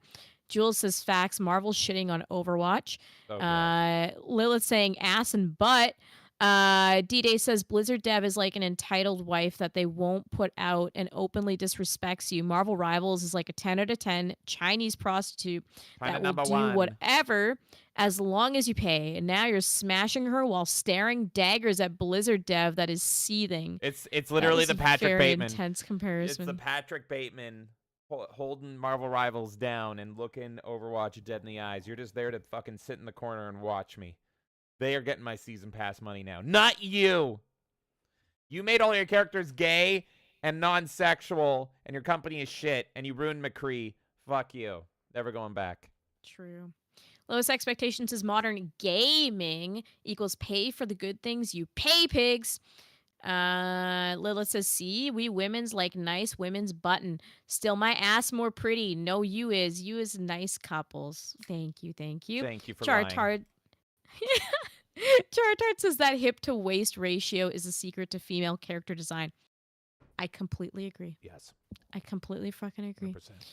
100%. Lilith says, I see real loves. Jules says, I love melee yelling. That's good. It's been happening a lot recently. Yes. And Chartard says, no, don't forget my Splinter Cell. Oh, yeah, true. Splinter Cell. I will not. Yeah, no, for me, yeah, there is Ubisoft games I loved. Probably my favorite Ubisoft game ever is Ghost Recon Advanced Warfighter 1 and 2. Loved those games so much. It's just, yeah, there was good. Oh, fuck. Prince of Persia trilogy on Xbox, PS2. Yeah, but they kind of tanked that series a bit too. Oh, didn't they? well, actually, that was what Assassin's Creed fucking destroyed. Because Assassin's Creed 1 was supposed to be Prince of Persia open world, and then they fired the guy and took his idea. And then they hired him back just to fire him again later down the road. It's a whole rabbit hole, how they royally fucked over the guy that was in charge of the amazing Prince of Persia trilogy. That was Xbox PS2.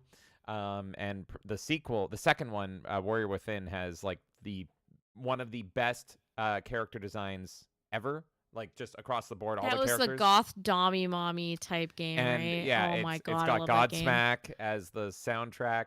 Literally, one of Yeah. the characters is based off Monica Bellucci. I had another Monica Bellucci dream, and she was from Warrior Within. So yeah, it's peak, and I feel for that guy. He is a case of Ubisoft fucking over good people that made good games for the company, and now the company has become what it is. They're just like Blizzard, except I hated them a lot longer than I hated Blizzard. But I hate them both now.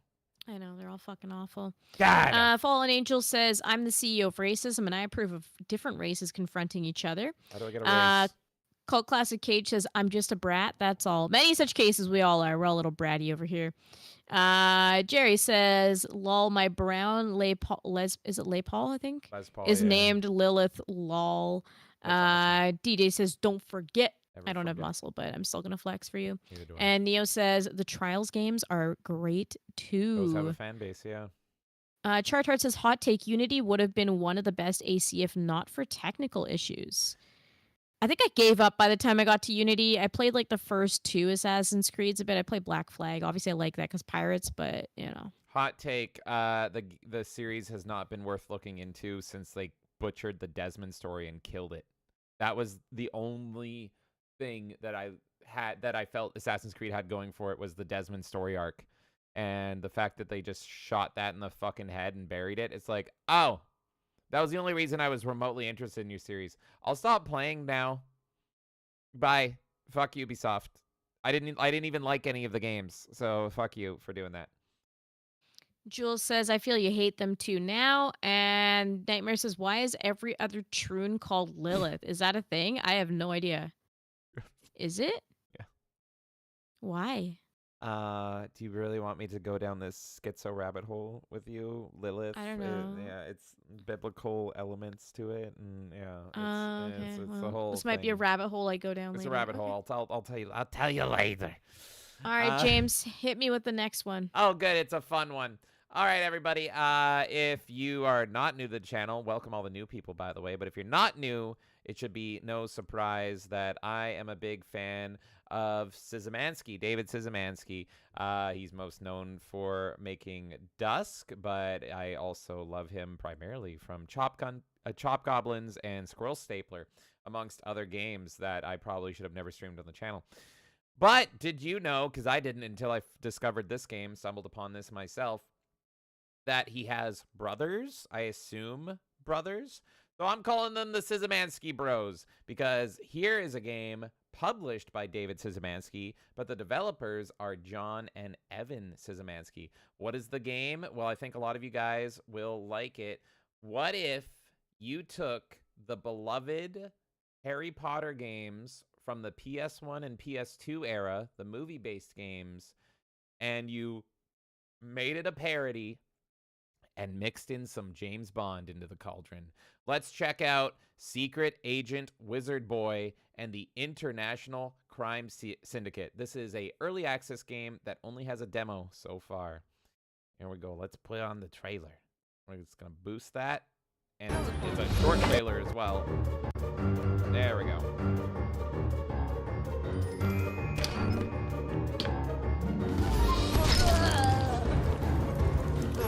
Lighting gets on fire. Ah!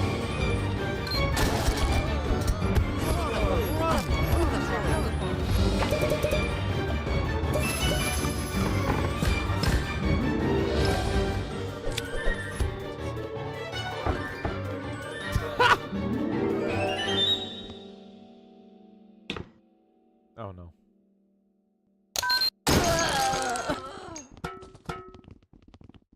Secret Agent Wizard Boy and the International Crime Syndicate. There you go. There's the game. It's not out yet. You can play the demo. It looks super cool. Release date, March 2025. You know I'm going to be there. Hogwarts Legacy 2 can go suck my dick. This looks way fucking better and more fun. I have become such a simp and shill for David Sczymanski, and now I was already playing every single one of his games. Now I have to play his bros games too. I didn't even know this was a factor, so I cannot fucking wait for that. Okay, what do you think? It looks fun. I don't know. I'm not really a Harry Potter person, so Neither I'm am like, I. it looks wacky and fun. It almost like gives me bully vibes to a little degree. Oh, yeah. Maybe because it's in a school, so it's school and wacky. So I mean, if you get it, I might try it, but it's not really my style of game. Personally. I've never Because played. I don't fucking give a shit about Harry Potter. But I am going to DM Blabs right now and let her know that she might like the game. Oh, Blabs is probably going to go crazy for it. Yeah, I don't care about Harry Potter either. I only watched the movies for the first time, never reading the books in anticipation for Hogwarts Legacy. And I mostly liked Hogwarts Legacy. I did have some complaints with it. One of the complaints was that it kind of overstayed its welcome and it was too fucking long. But this looks more up my alley. And I'm just interested because of the name. If there's one developer that currently has my favor and currently I have faith in, it's not Daniel Vavra, it is David Sczymanski. And now that I know that he has bros also making games, I assume that, you know, my taste in games also align with the games they're making. I looked at their games. They're a little more cutesy-wootsy and not all fucked up and dark like David makes his games. I want to play them all. I plan on playing them all, and I cannot fucking wait to do it. So I got to check it out. Looks good. But if you're a Harry Potter fan, definitely let me know what you guys think if you're interested in that. I think it looks damn good. No, Nightmare, I don't want that. He says Kay wants the Szymanskis to make a Mace Windu game. No. I mean, it'll probably be good. I mean, it'll be better than that. anything I don't else. fucking want that. But yeah. Fuck that. We got... You have one more thing you want to talk about? Oh, no, I just got one more story. So, Kay, whenever you want me to jump into that, Yep. I will. I'm going to read chat here. Follow Neil says, what's this? Ooh, woo. Looks at... Why? Oh, my God. What Looks happened? at bulge. What happened? Nothing. You just said, what's this? Ooh, woo. Looks at bulge. Lowest Expectations says, I played a game with similar energy earlier called Plushie from the Sky. Ooh, it sounds Plushie interesting. from the Sky. I'm interested. Jules says, oh, yeah, I seen this game, and it looks cool, and you get to kill your friends. Blab showed me this. Oh, she already knows about it. I don't even have to bug her then. L Alchemy says Hogwarts Legacy was an amazing game, so much fun, innovating sadistic ways to kill poachers and dark wizards. I really liked it. I played it for probably like over 100 hours. I beat it, and we did a bunch of streams for it. It was not perfect to me, but yeah, it was good. It was good. The main issue I had is there was supposed to be a decision element to the game that they cut. So I feel like that would have definitely increased my enjoyment of the game because I wanted to be a dark wizard. I wanted to be more evil. And, you know, the game kind of has a Mass Effect-y style ending where it can go one way or the other. But I really wanted it to feel more like the earlier Mass Effects where it's like decisions actually matter. Or at least they give you the illusion that they matter. Sebastian did nothing wrong. He was the hero. But the other ally you have, I don't remember her name, the fucking girl that seems like she's from Wakanda or whatever. She's so obnoxious. She's so fucking annoying. And I just wanted to kill her. And it's just, blah, God. I hated her so much. And I couldn't tell her off. That's where, like, she'd be fine if I could just, like, tell her to fuck off. But you can't. So yeah, I'm still interested in Hogwarts Legacy 2 because Hogwarts Legacy 1 was good, but I'm much more interested in this silly game because I'm a silly guy. I'm a very silly guy. Nightmare says she'll write the script based on her many fan fiction works. Fake news. Nightmare also says all the new viewers should know Kay writes very smutty gay fan fiction. This is fake news. Usually centered around The Office. Nope. But she's been expanding lately. Oh my God. No. She does. No, this is not true. This is a false expanding allegation. like the gay sex and Kingdom Come 2.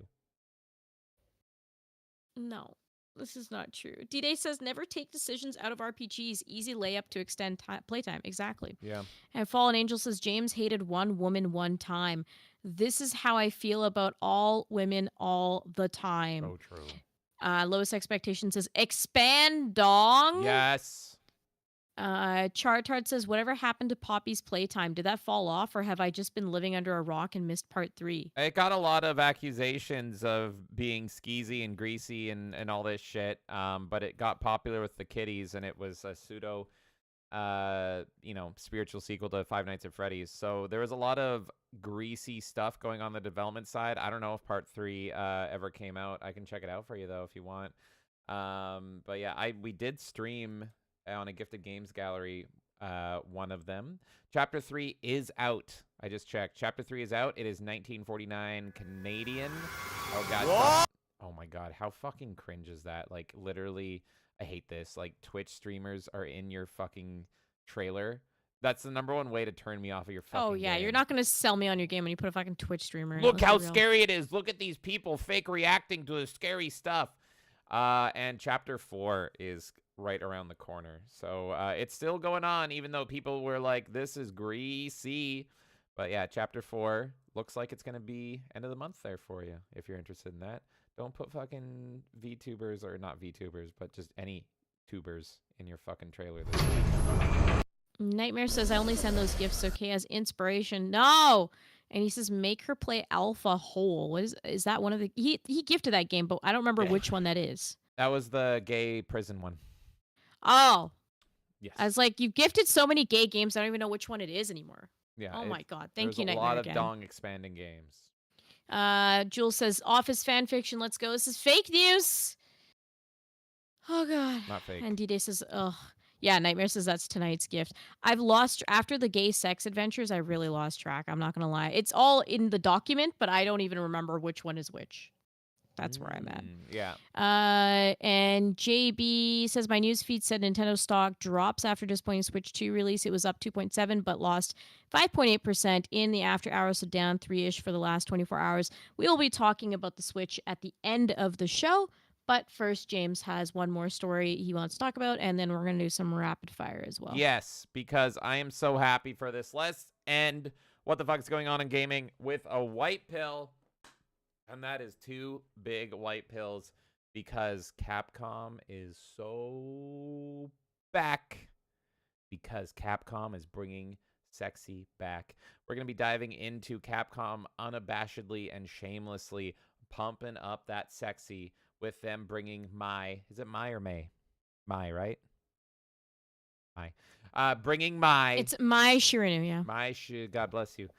Into Street Fighter 6 from the Fatal Fury series. So this made some rounds. This was a Steam announcement, and it made people go, hold up. Mai brings the heat wave to Street Fighter 6, February 5th. Mai promises to be the good girl you dream of. So right away, the subtitle is like, we're leaning into the sexy, and she is leaning over. This is so fucking glorious to see. And I'm just celebrating this because Capcom is obviously a big, they're Capcom. They're one of the biggest companies to ever exist in the history of gaming. And I just love seeing this as a sign of the turning tide. Bouncing in from SNK's Fatal Fury series, Mai Shirinu promises to be the good girl you dream of when she arrives in Street Fighter 6 on February 5th. As the second guest character to ever grace a Street Fighter game, Mai will dazzle each match with fans, flames, and ferocity. And there you can see, my fucking God, that concept art. Mai first appeared in Fatal Fury 2 from 1992 and was characterized by her love of all things beautiful and her flirtatious attitude. She also has a deep infatuation with Andy Bogard, Terry's younger brother. That infatuation leads her to Metro City, where she thinks Andy has visited. But in search for her Prince Charming, she stumbles upon other personalities that challenge her skills. And here was the big one that made news. Right there, baby. And I don't remember this character's name because I'm not caught up with like more modern Street Fighter shit, but like she is straight up just saying like, look at these tits. They do not compare to my tits. My tits are great, but good Lord, Mai. And they said, you'll want to play Mai for 2 huge reasons. Capcom wrote that? I know. When I saw that, I was so fucking hyped. Like, we have to fucking talk about this on the podcast. This is amazing. This is amazing. Jury, everyone's saying. Oh, thank you. The other chick, yeah. Thank you. I was always a Mortal Kombat guy. Now look at me. Oh, God. The 2 reasons, ninja trickery and mastery of aerial attacks. Oh, that's the 2 reasons. Though fans of hers can expect to be familiar with her moveset, her Street Fighter 6 iteration has unique properties to spark some creativity. Let's start by saying all of her special moves are motion inputs, so no charging required. In a match, Mai uses I want to say it's like a German and say Kashaugen, but it's Keish. Okay, say that word for me. My uses Kachausen. God bless you. Chartar just came in for 2 saying my is top 3 game girls along with Tifa and Cammy. Those are great picks. Based! That's great Based! picks. Let's fucking go. I mean, I've got, because I love Dead or Alive, so my picks are a little different, but I approve of all 3 girls that you picked, and they're very high up on my list as well. Let's fucking go, Chartar. All mine have been ruined, but those are great picks, Chartard. Thank you so much. If you're in chat, let me know your top 3 girls. Are they also Tifa, Cammy, and Mai? Because those are great. Those are excellent choices. Those are great assets that they all employ. Thank you so much, Chartard. Throwing your cute fan like a fireball. When used normally, the fan loses to other projectiles, and your opponent's strikes can knock them down. But when you hold down the input, they can no longer be neutralized by strikes. In addition, if the fan hits an opponent on block as well, it'll pop up and fall down on them on another hit. When the fan falls, depending on the light, medium, or heavy button pressed.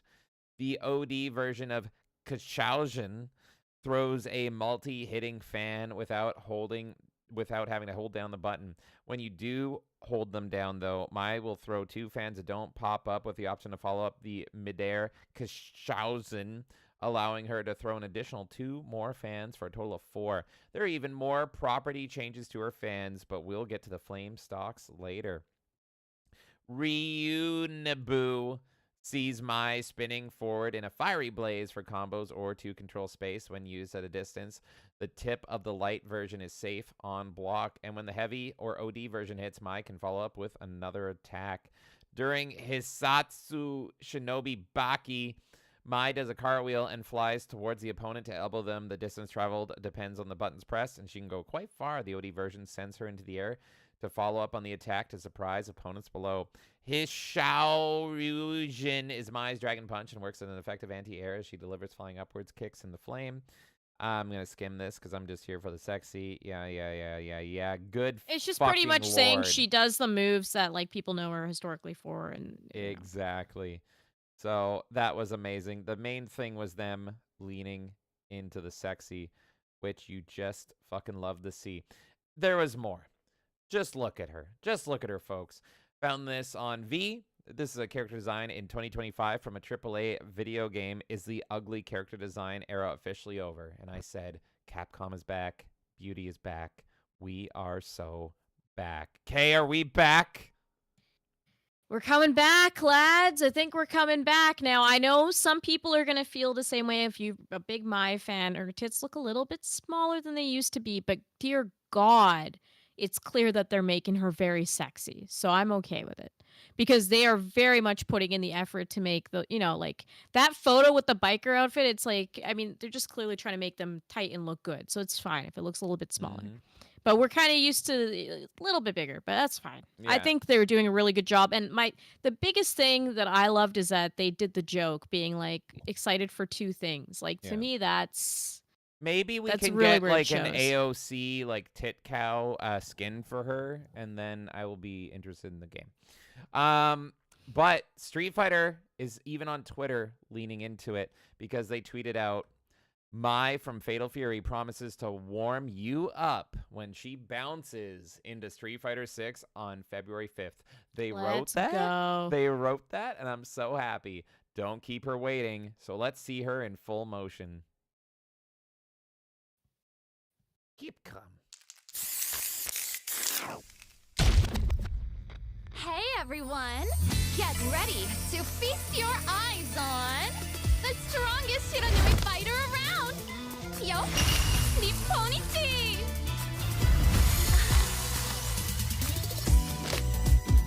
Show me what you have! I'm not gonna lose. Round 1.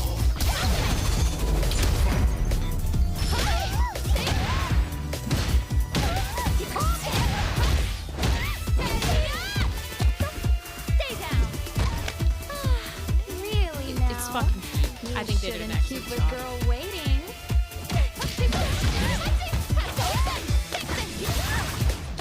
Watch your head. And they have all her flirtation, which is great.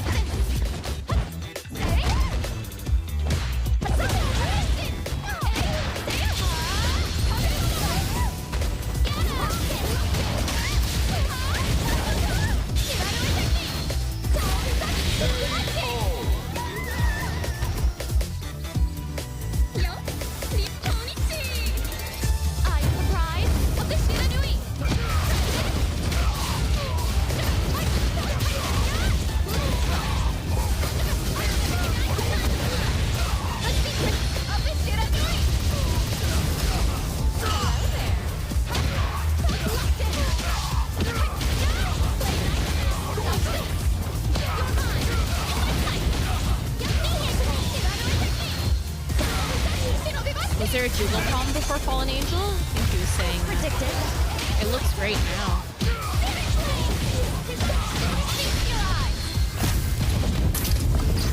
Floating like a butterfly, singing like a bee.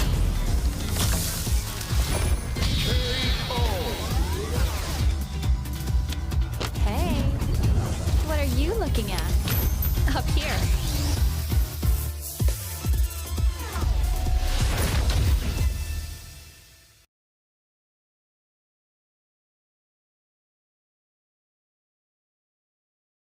Yeah, it looks great. Let's fucking go. That fucking looks great. Oh my god, that looks great. Kate, does that look great? Yeah, like I said, the tiniest nitpick, but it doesn't affect my feeling on it. Is that yeah, it looks a little bit smaller than our usual tit size. Very, very, very marginal. It's like it looks great. I'm happy with it. I don't have a complaint. And they just keep doubling down. They keep doubling down. Street Fighter tweeted out, her fans bring all the boys to the yard. Play Mai for 2 reasons. Ninja trickery and aerial attacks. And there you go. Sharing some high-res screenshots there that make for amazing wallpapers, let me say. Yeah. And yeah, everyone is just, yeah, y'all gotta relax. No, they don't! Not after what we've been through. Lowest Expectations is saying, I wonder if SNK told them to market her like that. That is curious, but hasn't she been in other games since where they covered her up more? I swear there was like a Switch game that they covered her up in the art. Yeah. I do think I remember that. D-Day says, give the community manager a raise. I agree. Have a good night to Melanie Mack and John Trent, woke right extraordinaire. Thanks for dropping by. That's a mouthful. Oh my God. Fallen Angel says the jiggle made her look like her boobs were 50 years old. Well, her boobs kind of historically sag a little bit because they're so big. She so is a base. might be it. She is our base tit cow. Chartart says, Mike can hit me with that thing anytime. Yeah, Chartart, that's the one. SNK Heroines. And Lowest Expectations saying that was an ESRB thing, I thought. Maybe, yeah. D-Day says, quite the stark difference compared to the flag with Kingdom Come 2. That's Very so true. All right, yeah, we can... With this amazing news. Oh, let me read Nightmare's pun, because I feel like he'll be sad if I don't read this pun. Okay. Her married name is My Waifu. There we go. Okay. With this amazing news, there is only 3 words that come to mind. Capcom is back. Yeah! Capcom You're is goddamn right. So I'll leave you with this lovely montage where I tweeted out, thank you, Capcom, for bringing sexy back to gaming through the power of my...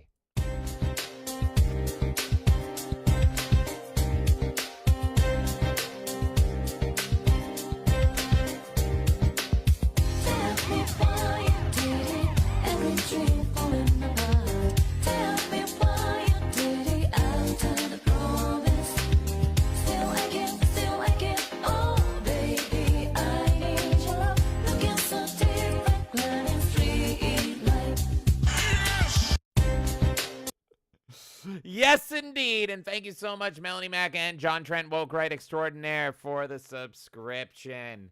Thank you so much. Woo! That's amazing. So, Kay, are you going to start playing Street Fighter 6 solely for May? I've been on the fence for Street Fighter 6 for a little bit. I ended up picking up Tekken instead of Street Fighter at the time. I'm going to pick up Street Fighter for this. Yeah. I've never... Sold. I've always said I respect Street Fighter, but I never really played it because I suck at it. I'm going to force myself to play it now. I fucking have to. I probably would get it on console. Like, I'd probably get it on PlayStation. That just feels the most natural to me as Street Fighter, I would get it on PS5. Get your fighters on console. Absolutely. Yeah. Well, with that, everybody, I know we all need to take a cold shower, and that was what the fuck is going on in gaming. But coming up next, we have another segment. We have the Rapid Fire News. So, Kay, pass it over to the Rapid Fire whenever you want. Nightmare says, nice Persona 4 music that brings back memories. Lowest Expectation says, it's goon time. Let's see. D-Day says, yeah, we goonin'. Lilith says, I sorry, but Melanie is a zealot, and if you sucks, just learn Blanca. That was my main. As a kid, I loved Blanca. So there you go. D-Day says, oh my god, is Melanie gonna bitch out about my... Lilith says, he's such noob champs. D-Day says, bring back memories. Chartard says, if tits don't have a little sag, they're not real. Very true. Very, very true. Neo says, James, you haven't sounded the horn of Gundor.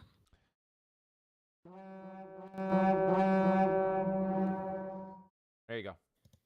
There you go. There we go. The horn of Gundor has been blown, and I would like to be blown by my, preferably.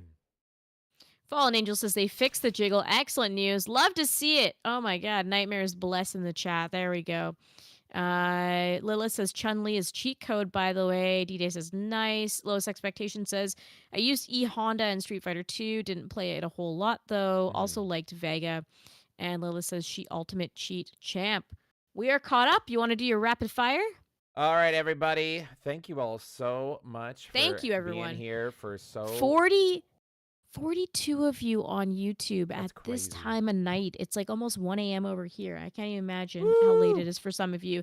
Rumble, we got 10 of you as well. So thank you guys so much for hanging out. That's wild. Thank you all so much. And here is the part of the show where I offend all of you and we get the dislikes. So with that, welcome everybody to the rapid fire news, because here at Melee Games, we do not leave any good story unturned. So as always, Kay, if you want to hold it on a story and make it a full story, you just got to say, hold it, and we will hold it. And with that, it is time for rapid fire news. All right, everyone. The voice actor for Knuckles revealed that it was intentional that it sounds like the character says shit in Sonic Heroes, making Knuckles the first character to swear in Sonic. Taking this as a challenge, Shadow announced that in Sonic 4, he will be saying the N-word. Due to censorship from the Google Play Store, Chinese-developed Azure Lane is being forced to remove several outfits from sale. Not being removed, the tank outfit that runs over and kills people. By the way, you were laughing at the Knuckles thing? That was a real story. That's true. No, I know. I noticed. I watched that video. Oh, okay. Yeah. More Sonic news. Jim Carrey says he's open to returning as Robotnik in future Sonic films. Boo! While it was previously reported that he retired, they managed to just barely convince him with a truck full of millions of dollars. Oh, we're issuing a correction on a story. Notch has announced Minecraft 2, not Kampf. We are sorry to disappoint our German audience. That's on me. Sexual gacha game Brown Dust 2 appears like it'll be censored only in the West. According to this, the devs, it is due to the fact that the game is called Brown Dust 2 and figured we'd all get overexcited thinking that translates to fart porn the game. Ubisoft stocks continue to fall, causing the company to panic, and at the last minute change their name of the upcoming Assassin's Creed Shadows to instead be Assassin's Creed, please buy this one and we'll make the next one star a white guy. An upcoming title, Commander of Battlefront, appears very much in the vein of Valkyria Chronicles, with some people calling it Anime Battlefield. While the saying in the West is... Fucking what? It's true. You have like a video of this? Yes. All right, we're holding it. We're holding it. Valkyria Chronicles? Fuck yeah, I'm in. The joke was... Hold it! You want to hear the joke? Yeah. The joke was, while the saying in the West is, put a chick in it and make it lame and gay, Asia's slogan has become, put waifus in it and make her hot with a great ass. All right. Great ass! Where the fuck is this? Where the fuck did it go? I opened you. Yeah. I opened you. All right. It's all in like Chinese or some shit. I don't fucking know. That's fucking But fine. here's Commander Battlefront, and it's only a minute long, so yeah, we can take a look at this. And right here, right now.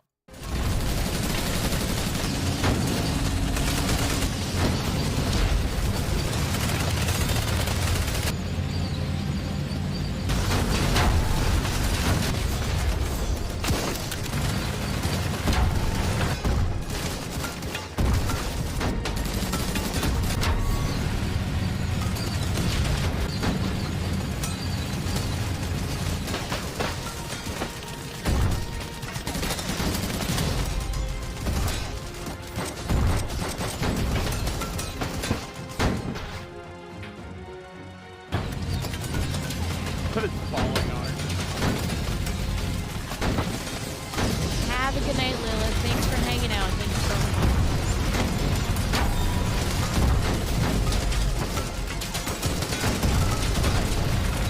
I have a feeling Lowest Expectations of this. It looks very intriguing to me. What was that? I couldn't hear over all the titty explosions. Oh, well, I was saying goodnight to Lilith and thank you for all the compliments and Thank everything. you. And I was also saying to Lowest Expectations, I feel like this is probably going to be Gotcha Slop, but it looks fun to me.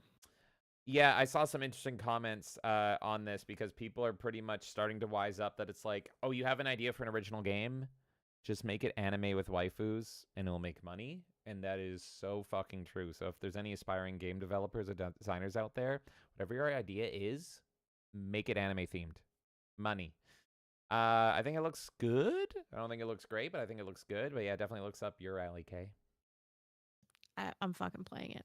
All right. Unless it's got like weird Chinese spyware or some shit, but then I'll just play it on console. If they put in Ace anti-cheat, I'm unfortunately out. That was Trinova's anti-cheat, and it's like, oh, fuck you. Okay, well, Marvel Rivals uses its own internal one, so that's fine.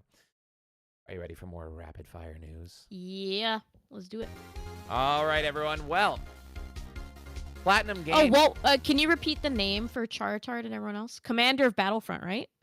Commander of Battlefront. And you can go follow the dev there. It is at Yashiro Moriyuki. It's on the screen. So, yeah, I can't say this word. Yashiro Moriyuki. And it's all China. It's all in Chinese. But there you go. You can go follow them and keep up to date with it because fucking Twitter has a translate button, so that's how you can keep up. Otherwise, it just looks like John Cena is shilling ice cream to you or some shit, which, I mean, isn't that bad of an option now, is it? I mean, I'll fucking take it. Take some ice cream. Looks like it's going on the Switch because Nintendo fucking talked about it, so that's sweet. Hopefully it comes to the West. All right. Let us continue. Platinum Games has announced that 2025 is a year of celebration for Bayonetta. In response, Shadow the Hedgehog stated, "Good luck topping that, bitch." Followed by the N-word.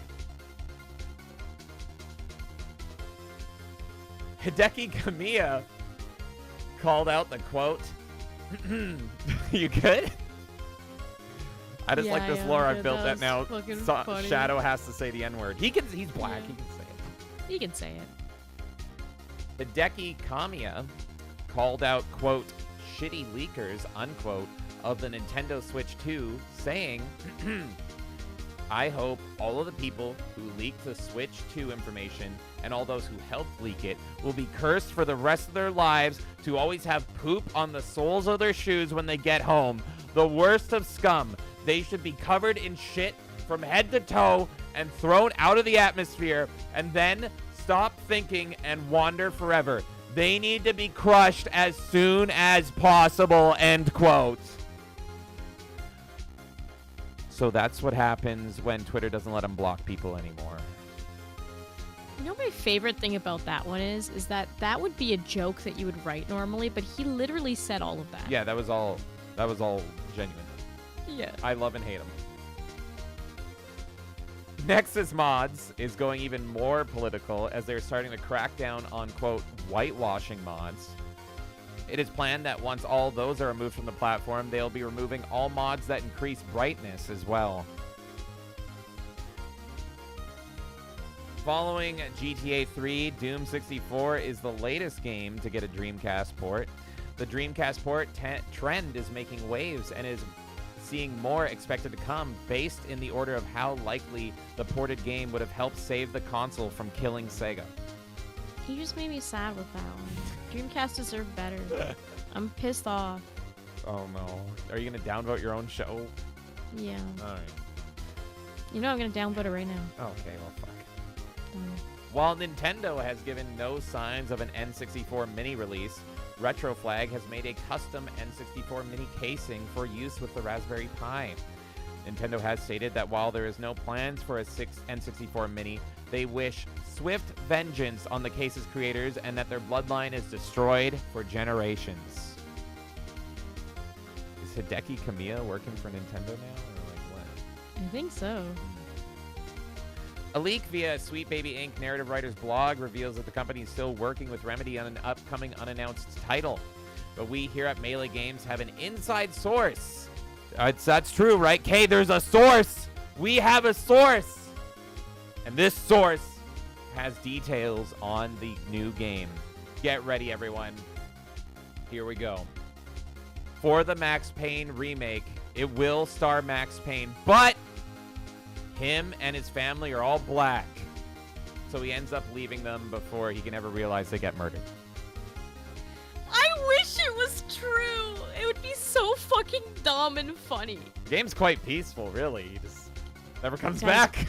We don't have a source. I'm just going to have to fess up here. But No, that was real. That was so real. No, Watch it. It's very real. Uh-huh. No one believes me. Fans are theorizing that the Switch 2 Joy-Cons may be usable as a mouse. They also predict that it can be used as a makeshift spoon, but nobody cares much about that. OG Fallout lead Tim Kaine in a video showcased a trove of old development photos dating back to 1994 for the purposes of showing what development looked like in the 90s. In a completely unrelated story, Tim Kaine has been charged with 34 counts of hate speech, 12 of office harassment, and the severe crime of being white.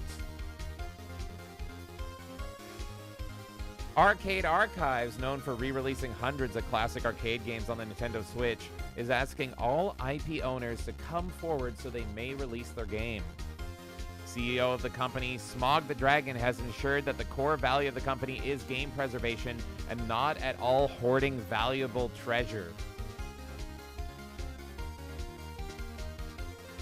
A Brazilian streamer held his baby's gender reveal party in GTA and has hit the record for causing the least amount of casualties during a gender reveal party. Horizon Zero Dawn is confirmed to be the next video game to receive a movie adaptation, which will see movie theaters around the world be empty for the location of Goku and Vegeta to fight in again. Helldivers will also be receiving a movie adaptation. The film will blend CGI with practical effects with the iconic Paul Verhoeven sitting in the director's chair. Casper Van Dien is set to star in this adaptation, with the tagline being announced as "A new kind of enemy, a new kind of war." See, the joke is that Starship Troopers is literally just Helldivers, so there's no fucking point. There you go. You no-sold that, so I just was like, yes. Some of these are a little dry. Some of them are just too smart for me. That's Just the like- problem. You're a smart guy. Look, we're going in dry, just like we're going in dry into Henry and Kingdom Come 2. Oh. In even more adaptation news, Ghost of Tsushima is getting the anime treatment. It is rumored that Adi Shankar will be handling the series and promises that, quote, "You have never seen more feudal Japan ass fucking like this." Is Adi Shankar actually working on it? No, I just... Anytime okay. Anytime I see a video game anime, I think of Adi Shankar wanting to fuck people in the ass. I got The worried theme for a minute. today. A new rumor suggests that the Xbox's next-gen console, the Xbox Prime, will launch in 2026 alongside a new Call of Duty title that promises less fun than ever before now that AI spies on you and every single word spoken in the lobby. Full purpose. Boo. The U.S. government has labeled Tencent a Chinese military company, meaning now, thanks to Goddess of Victory Nikkei, anime girls are a war crime. Hero Quest 64 is an upcoming Kickstarter title, which is a 3D platformer starring a frog. The developers are all either modders or speedrunners, meaning that Carol the Frog does plan to undergo transgender surgery soon. No. Fucking HDQ shit. In sad news, the Retro Computer Museum has been hit with a devastating flood, which has permanently damaged items that were deemed irreplaceable. This sad news proves what we all feared. God hates video games. SteamOS is making moves as it is now SteamOS is making moves as it is now available for third-party devices. While a lot of gamers are excited over the possibility of SteamOS one day replacing Windows, I can't wait for the first guy who installs it into his Gabe Newell sex doll. You know what's gonna happen. An impressive-looking ROM hack for Mario 64 called Return to Yoshi's Island has a demo out with some users considering this to be the true sequel to the N64 classic. To keep this project secret and safe away from the eyes of Nintendo, the British Parliament will refuse to acknowledge its existence, and any demands for investigations by Nintendo will be denied. Did you get that one, Kay?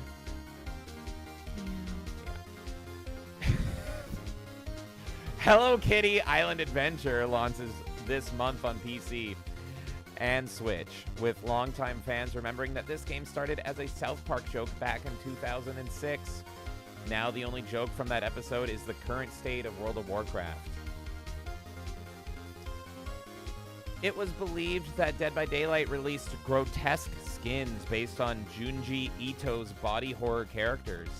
But in fact, these skins were just loving tributes to Behavior's community of drag queen Twitch streamers. I knew it was going in that direction. What's that? I knew it was going in that direction. Oh, you saw it coming, yeah. I mean, it got me banned temporarily from Dead by Daylight. I'm never going to shut up about it.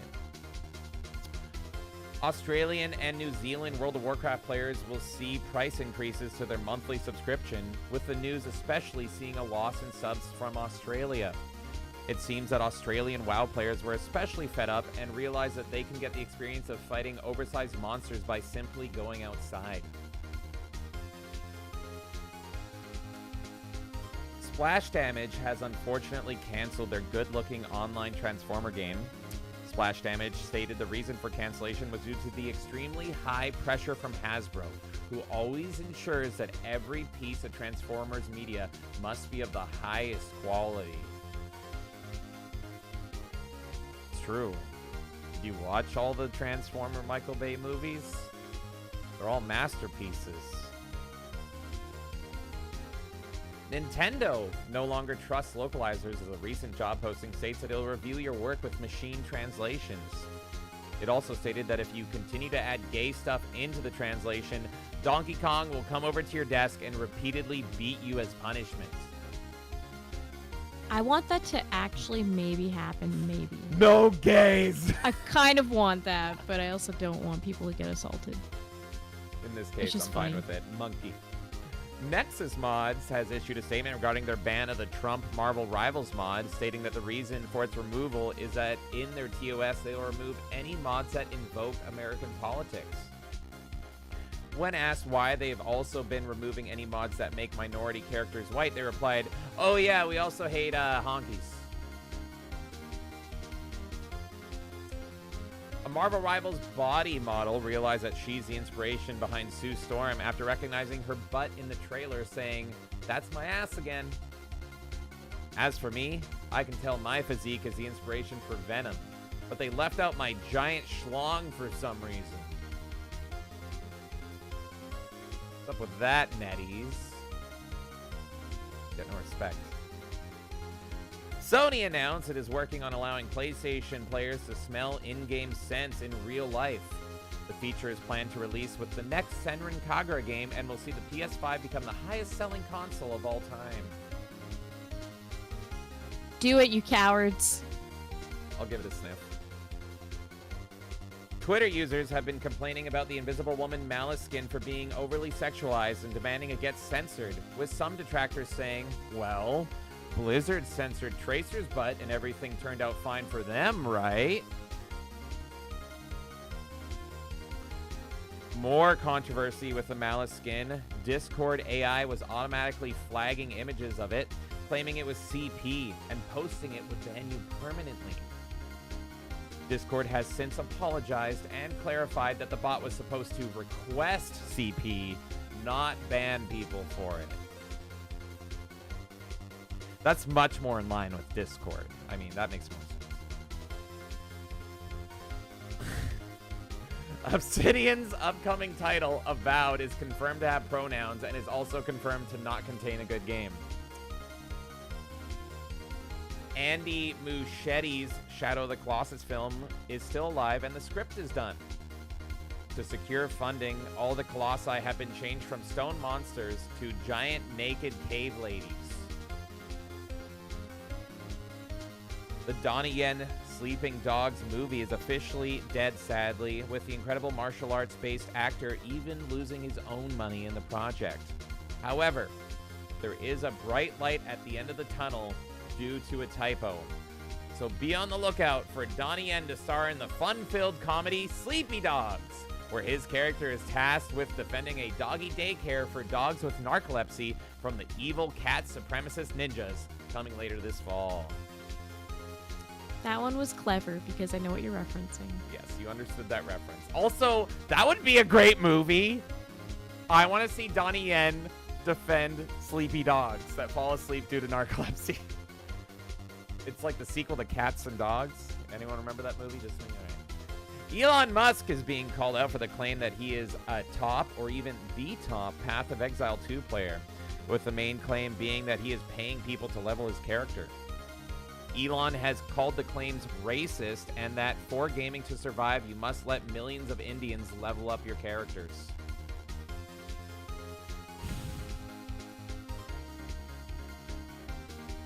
I liked that one. I think that's my favorite one out of everything you've done. The Lords of the Fallen studio has revealed that they will officially not be allowing any DEI elements or pronouns into their games. This has confused longtime players of the game who assumed the mutilated corpses were very proud and brave individuals. Halo is reportedly coming to the Switch and PS5, but Phil Spencer gets to watch. Cyclops is rumored to be an upcoming character in Marvel Rivals, with his team-up ability partner being Wolverine. Unlike other team-ups buffing the characters, pressing triangle will just have Wolverine walk up to you and punch you in the stomach. Epic Games has introduced a lengthy new TOS, which includes terminating your entire account and games library if they don't approve of your social media posts. The good news is that nobody has ever paid for a game on Epic Game Store, so you're not losing much. Jennifer Hale has stated a desire for her and other cast members from Mass Effect to return for the live-action Amazon series. The proposal would see every actor reprise their role except for Caden, who will now be played by Mark Hamill, so the audience members find a way to hate him even more. He's getting those headaches.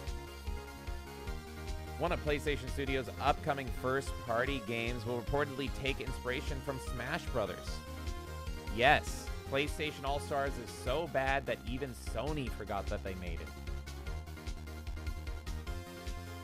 Former Witcher 3 director, along with their new studio, has revealed the announcement trailer for their debut game, Dawnwalker.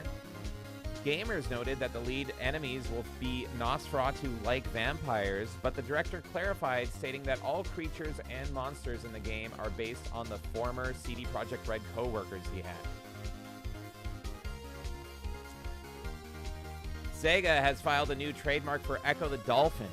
While beloved, the last game was released 25 years ago, so it is expected Echo will be updated for modern sensibilities in Echo, the Big Black Whale.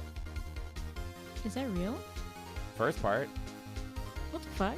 Yeah. No, I know. The first part I meant. Yeah, none of my... I am an ethical journalist, Kay. None of my news is fake. Come on. Doubting me here. Echo is back. And he's a big black dolphin. Al will be very happy. And I don't hate Echo the Dolphin as much as Al thinks I do. Good. It's peak. Nintendo has set their sights against Pretendo, a free and open source replacement for Nintendo services that they shut down on the 3DS and Wii U. When asked why they're spending money and resources to shut down a free service for something that no longer exists, Nintendo said, "You no play, only remember."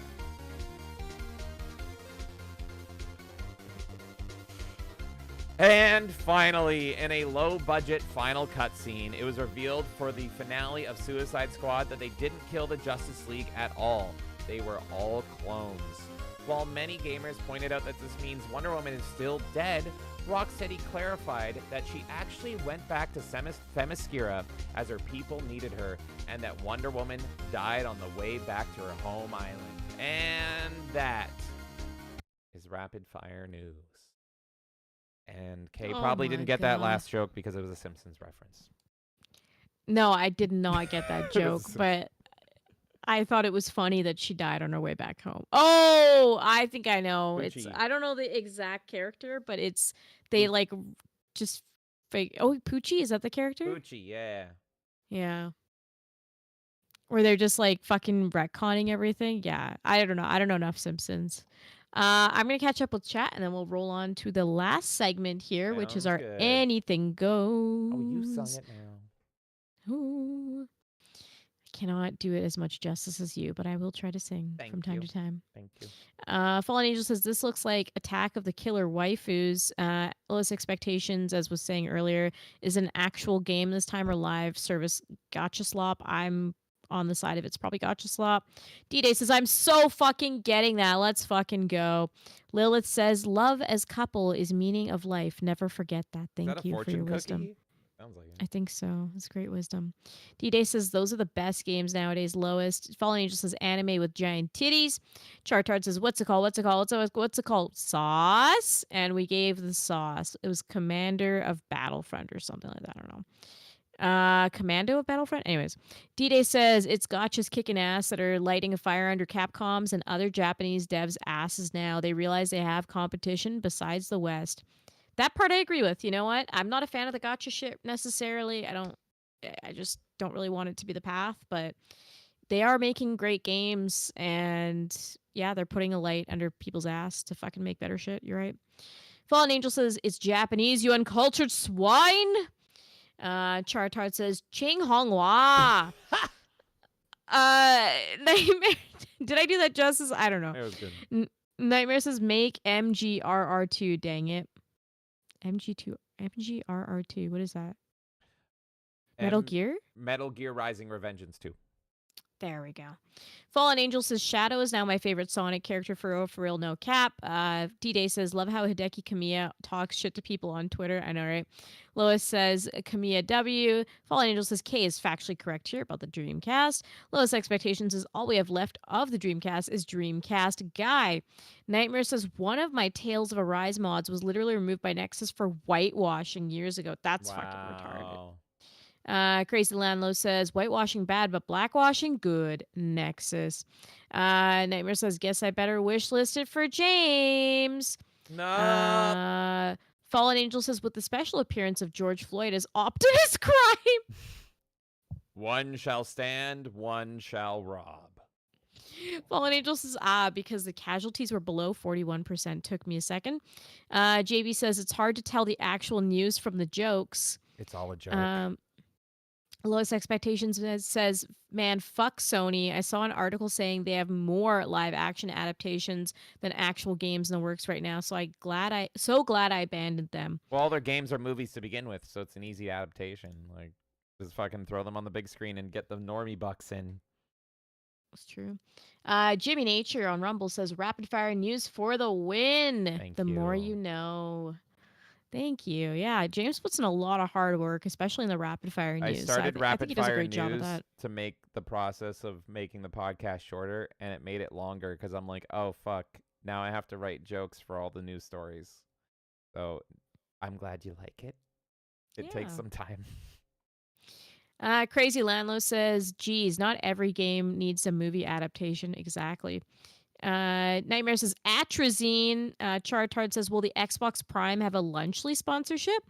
D-Day says, Tencent getting too many W's, apparently.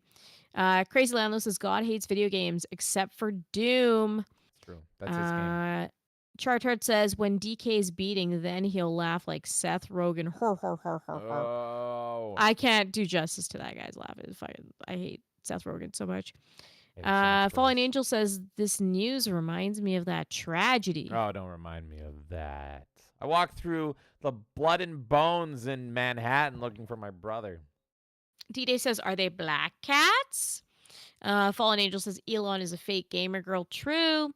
Lowest Expectation says, Elon L. I know, why didn't he just stay at I play video games? People would have been fine. He's so busy that no one would have judged him if it was just like, hey, I like video games I don't have time to play them. Yeah. Yeah, you don't have to fucking be like, I'm pro, look at me, I'm the best at science, I'm the best at fucking social media, and I'm the best gamer in the world. It's like, fuck off. Like, you don't need to fucking do that. Now you look like a loser. Nightmare says, exactly the Indian jokes I would make. Jerry says, at least he gets to watch. It's about Phil Spencer. Jules says, he's killing me. This is great news. Thank you. Chartar says, A, we'll get you to X3 SAR. D-Day says the reveal was fucking boring. Lowest Expectation says the most ethical journalist. D-Day says, so is Echo grapey and even more grapey. And Nightmare says, I guess the Suicide Squad thing is better than nothing. Chartard says, pray, only remember. Only remember. And James, do you have a brother? Oh, yeah, he was in northern Canada. Actually, he's fine. There you go. Lowest Expectation says, Bing chilling. D-Day says, poor Elon, he wasn't well liked in school. What a beta. True. Beta, True baby. That. All right, we're caught up. All right, everybody, it's time for our final segment, which I want you all to participate in. It is time for Anything Goes. Now, to set this up, Kay has actually dodged the big announcement of the day. She saved her reaction. I've waited all fucking day. And we're going to show her that she really waited for fucking nothing. So, with that, before we get to the Anything Goes question, we are going to look at the Nintendo Switch 2 first look trailer. Kay, you ready? Okay, let's I've been waiting for fucking like 24 hours. Ian here does not look pleased. Let's go. If it works. There we go. Nintendo.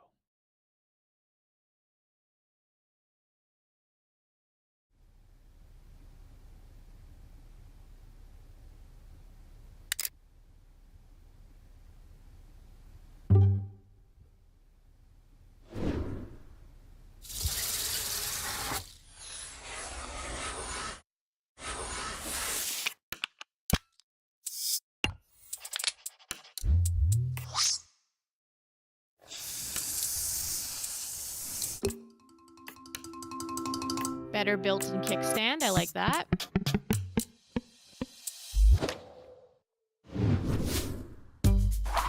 Slightly better Joy-Cons, also good.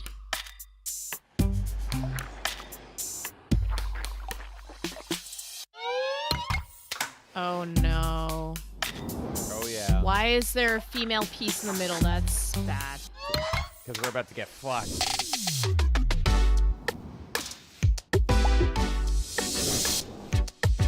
Interesting, more subtle color choice. I mean, I'm okay with that.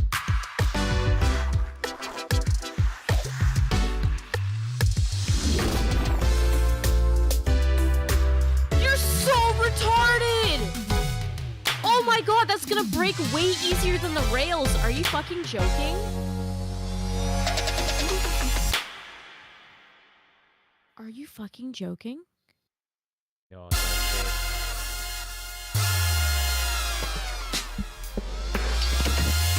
Mario Kart? Okay, is this gonna be a new Mario Kart?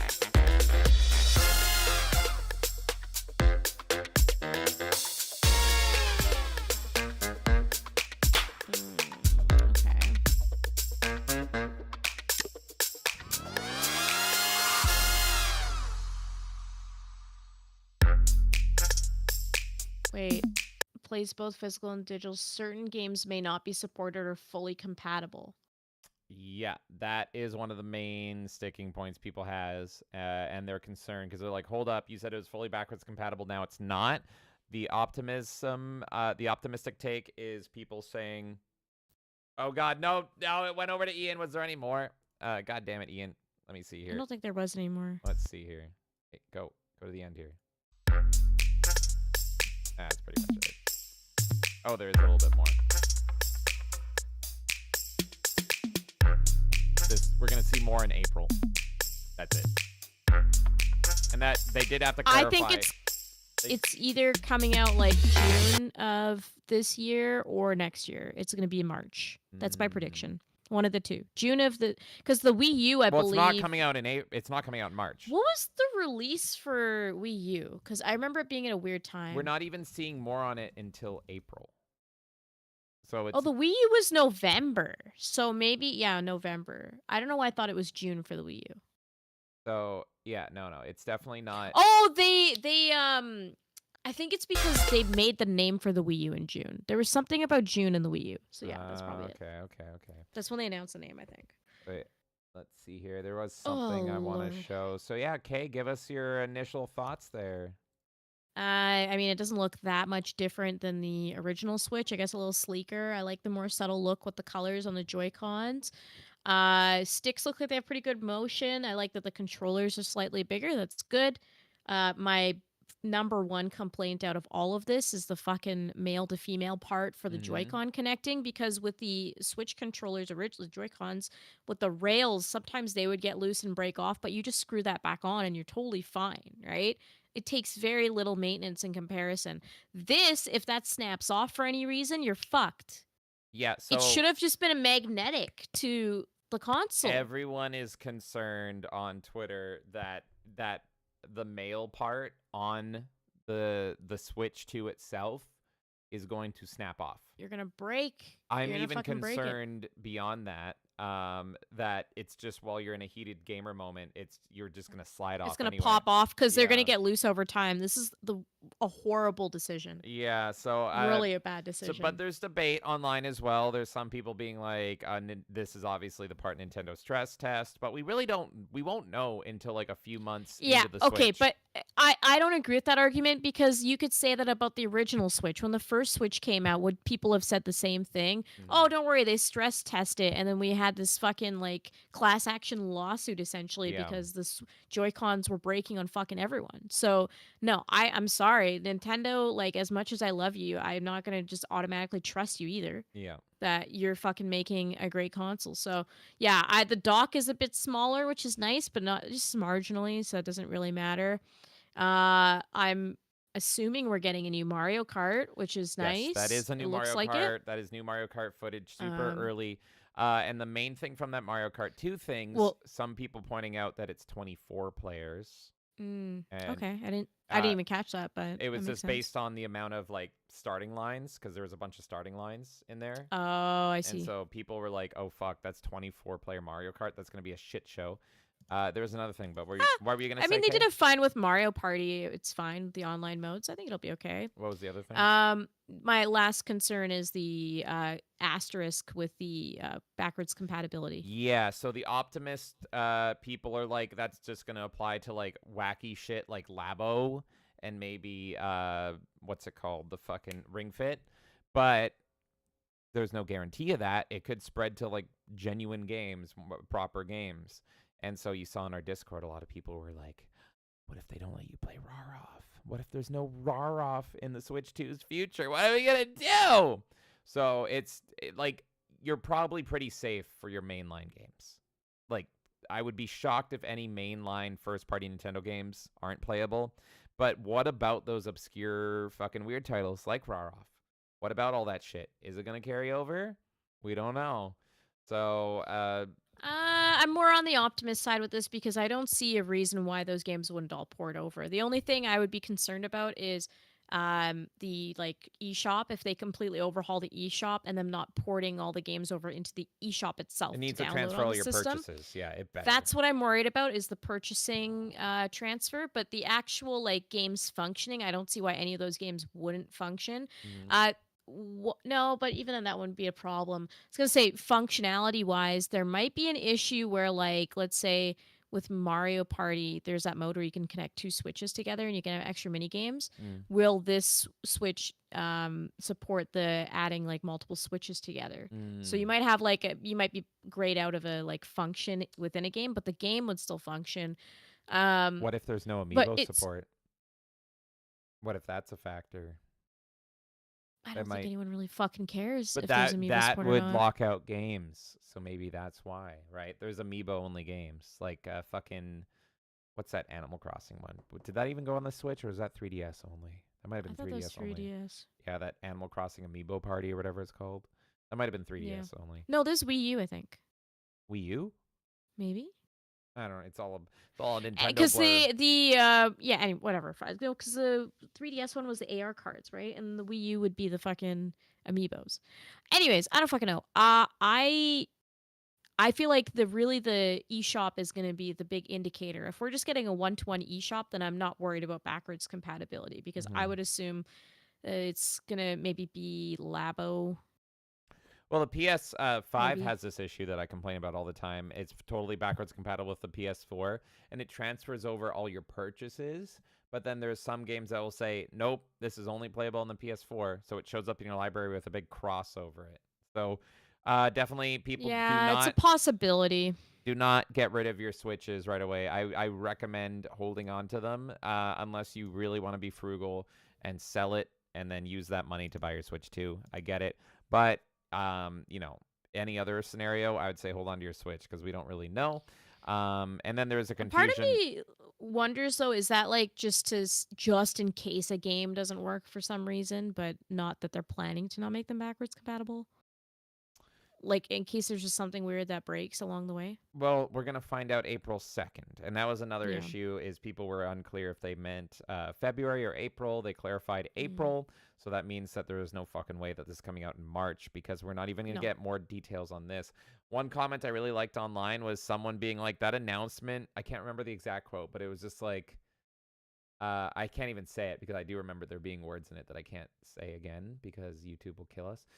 But, my favorite tweet on it was like, that whole fucking announcement was like, all right, damn, chill, motherfuckers. Because it was like, it was a whole lot of nothing. And it felt like people were so spurgy. And they're like, where is it? Where is it? And they were making 3D printed ones. And they were lying and all this stuff. That Nintendo was just like, all right, shut the fuck up. Here it is. Come back in April. That's what the announcement felt like. And I agree. It felt very much like, okay, now fucking stop your lying. Here it is. We'll be back in April. Fuck you. But they didn't even have to show it. They could have just said, we're going to show off the new Switch on this date. But that's pretty much what they said before. And then that fucking caused all of this shit. So they're like, here it is. No one has, an unofficial one. Blah, blah, blah, blah, blah, blah, blah, blah, blah. But the big one. So I do agree there is concern about the new Joy-Cons. I fucking hate the Joy-Cons anyway. I hope they let me bring over my Switch Pro controller. That's what I'm worried about, Though too. I do want a new, better Pro controller. I want a Pro controller, too, effectively. Because the Pro controller... What's your issue with this one? It's good, but it could be better. It could be better. It's not up I think it's great. It's good, but it's not up to the quality of, I would say, the PS5 controller. I think is a higher quality controller. If it's pretty good, but it's missing. It's not perfect, and it still is susceptible to stick drift. It's still a little bit cheap. It's not super cheap, but it's a little cheap if you compare it to like the PS5 standard controller, I would say. So I would be fine with an upgrade, but I also would like the option to bring my Pro controller over. And the Joy-Cons, yeah, everyone has that fucking concern. People are concerned the same way. Like, they're going to think this is the red ring of the Switch 2, because everyone's snapping by accident. So that's a big concern. And we just won't know. We won't know if that's actually legitimate or not until we get our hands on it. But people are literally making fan art of it fucking breaking already. So the rumor is already out there. It's in the zeitgeist. Everyone is breaking. Everyone's paranoid about breaking that. But a big announcement that we didn't touch on is the new Mario Kart. And it is a new Mario Kart. And I had a theory that maybe this is a tie-in Mario Kart movie game. But there's more to it than that, and I don't know how to feel about this yet. So the big change is all the character designs look slightly different with one exception, and that is Donkey Kong. And you can see him in the distant background. And Kay, you're going to want to look at the screen here because everyone is debating about DK now. DK went from looking like this. This is the DK we know, right? Let me know when you see it. Yep. Right? This is what he's always looked like. This is what he's looked like since Super Nintendo. Yep. Here's what he looks like in this new, very brief footage of Mario Kart we can only assume is 9. That's him in the background. Oh, Lord. Yeah. Very different. With a lot... It feels like movie, or it could be Yes. like super, super early concept Donkey Kong, the very first Donkey Kong, the arcade. Yeah, so before, after.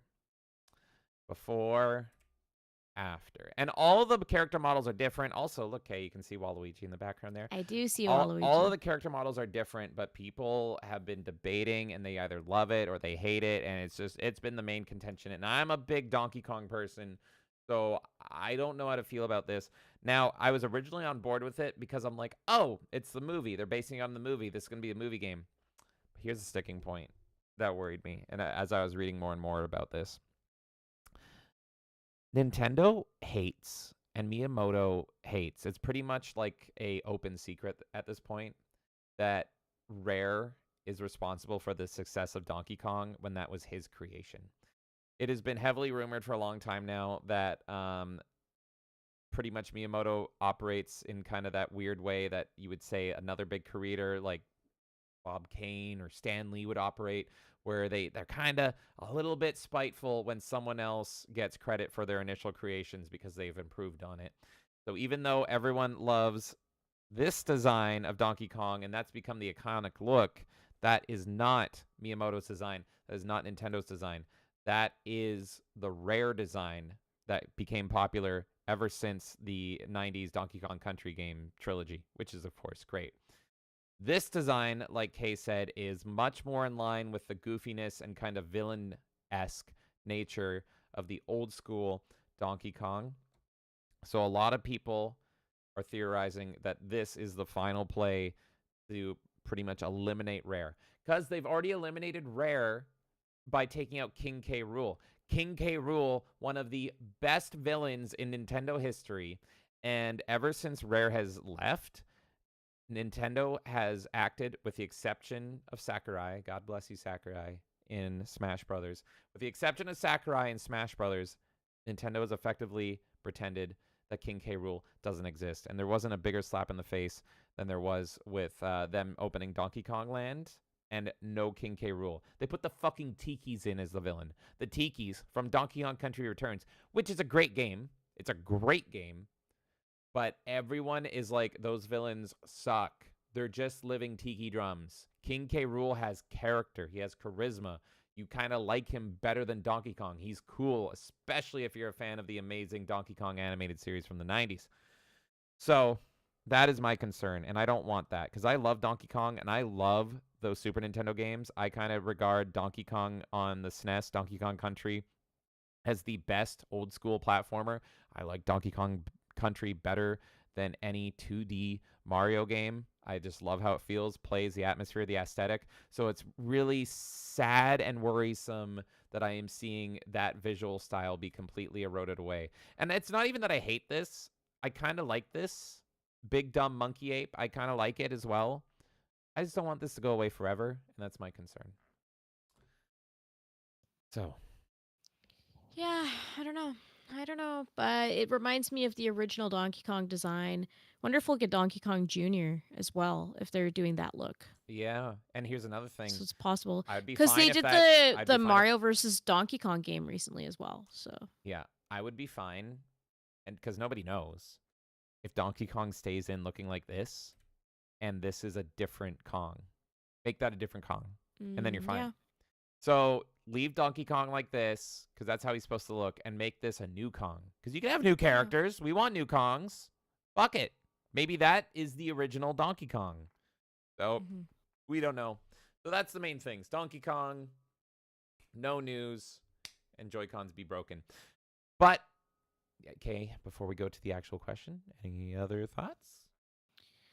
Yeah, I mean, it's again a wait and see situation with this. I know that I'm probably gonna buy this console as soon as I can, whether that's day one. It depends on scalpers, of course, but I would love to get this day one if I can, and if not, then I'll get it as soon as the scalping calms down.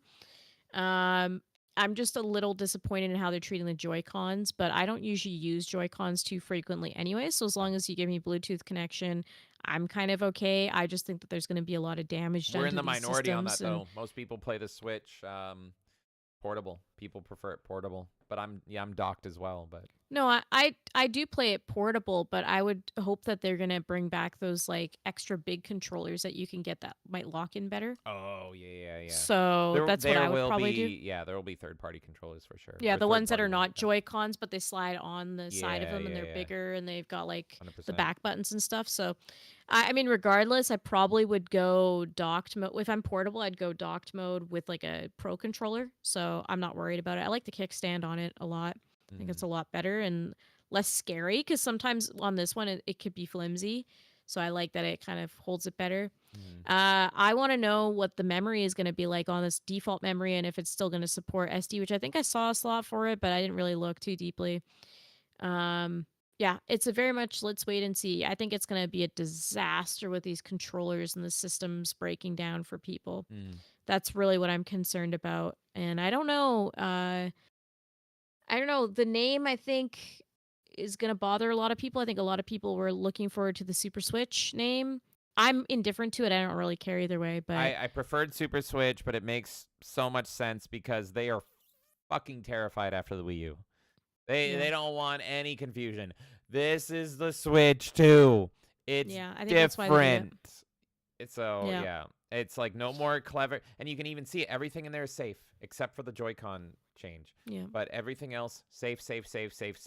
Please don't not buy us for confusion. I'm a big Wii U defender. I love the Wii U so much. I loved it, but it literally tanked just because people were like, I already had the Wii U. And it's fair. I was confused at first as well. But like when your target demographic for the Wii or like the unintended demographic ended up being boomers and the elderly and the disabled, they're going to fucking see that and be like, what? Wii U? I already have the Wii U. It's over there. I bowl with it. So, dumb. All right. I want to read through chat and then we'll get into the final part of Anything Goes. Sounds good. Neo says, has Kay not seen this yet? I hadn't seen it yet. No, I was purposely holding off and dodging as much as humanly possible just so you guys could see my actual reaction to all this stuff. But yeah, I think it was a little underwhelming announcement. And I agree that it seemed very forced. Like, okay, fine. We'll just fucking shut these people up. So I'm still hyped for it, but I have some red flags that came up for me. Also, I want to know what the battery life is going to be like if they're improving that, and I wish that they commented on that. They really need to improve the Joy-Cons, and now it's like, are they going to be worse? Weird. Yeah, I don't know. Lowest Expectation says, oh boy, this was the thing that exists. D-Day says, I'm not pleased either. Much rather know if there are any games to look forward to. We got one. Lowest Expectations is the only thing that matters is games, so nobody should get hyped for this thing until April 2nd. Jerry says, I like that there were screws in this animation, so they're highlighting repairability. That's a good point. Yeah, it's true. D-Day says, if the male parts get messed up in the Switch, that's a whole ass new system to replace. That's what I'm worried about too. Fallen Angel says, if it breaks, you'll just have to consume more product. True. Chartard says, the skating Joy-Con indicate mouse functionality. That's an interesting theory. I forgot. I would like to see that. There is a big rumor for mouse functionality on that. And that was actually before this announcement. My deterring from that is like, how the fuck is that going to be comfortable? Like it's like an arch up. Like what the fuck is that? That makes no sense. So maybe it's like, well, it can do mouse functionality, but why would you? So, but if they if they release an actual mouse, I also follow a LucasArts account that was like, you do mouse functionality, port all the LucasArts games. Nightmare says, my old boss was so vindicated today that his prediction about the Switch being announced in Q1 was true. And oh boy, Mario Kart 8 Deluxe Rebirth. Oh my god. JB says finally Switch will be able to play games that look like stuff that runs on my phone. Neo says I'm still calling it the Super Switch because it's objectively a better name. Jerry says probably Mario Kart 9 too. Let's see. JB says they should have called it the Super Switch and had a bundle with graphics on the console called Super Switch Super Mario Super Smash Edition. Chartard says it's still MK8. They twisted sideways, so it will never end. And yeah, everyone's kind of agreeing the Super Switch is a better name. Crazy Landlow says, I get on one hand, they changed the slide feature for the Joy-Cons to a magnet because sometimes the little straps get stuck for me, but on the other hand, the magnets could snap off. Yeah, it should have like been a magnet without a protruding piece, and I think it would have been better. It could have been rails with a magnet. That would have made way more sense to me. Lowest Expectations also says 24 players and MK Chaos. D-Day says, will Nintendo Online Play still be infamously shit? Probably. Oh yeah, they're JV never says, fixing that. the advert says it rusts Switch games and Switch 2 exclusive games.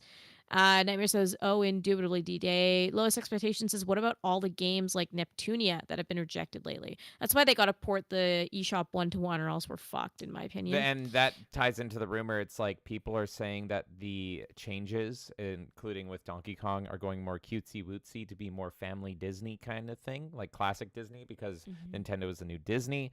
So maybe they are starting to deny games ahead of time because they want the Switch 2 to kind of usher in the era of Disney Nintendo. How's it going to Waiko and Tomby? Thanks for joining us here at the end of the stream. Nightmare says, my wife's boyfriend already took my Switch. JB says, same CPU, GPU architecture, so it should run old games fine as long as the software is set up for it. Nightmare says, is that another Tegra chip? I'm not as technical with this part, so I'm not sure. JB says T236 or something. Yes. Waiko says, all right, damn Nightmare, are you secretly Destiny? Lowest Expectation says Pro Controllers. Okay, I have 2 of them, and they both have stick drift. Let's see. Yeah, it doesn't look like any DK I've seen, says Lowest Expectations. Rare did it better than you. Get over it. Yep. Very, very true. Nightmare says, no bless for Mr. No Playable Waluigi Sakurai. That's true. Crazy Landlow says, sounds like the fact that King K. Rool getting into Smash Bros. Was actually crazy if Nintendo doesn't like him. Yeah, it's a miracle. Fallen Angel says Vaporeon is best girl. Lowest Expectation says, I too prefer docking. And they're talking about that Project Remix, which looks great. And let's see. Chartard says that's why these Joy-Cons have chamfered edges. And does the Joy-Con have confirmed Hall effect thumbsticks? I haven't seen a confirmation myself. No, there hasn't been any confirmation. It's just all visual, what you saw there. That's everything.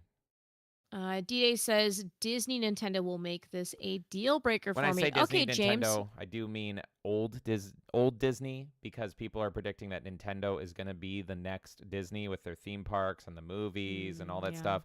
So I don't mean modern Disney. I mean modern Disney has killed itself with its politics, and Nintendo is now coming in to be like, we're Disney now, as in Mickey Mouse and Aladdin and Lion King and that sort of stuff. So that also is going to come with more sanitization in a family-friendly kind of way, unfortunately, though.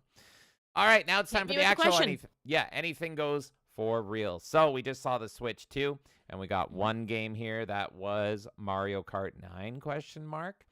But apart from that, no other games shown. So this is my question to all of you.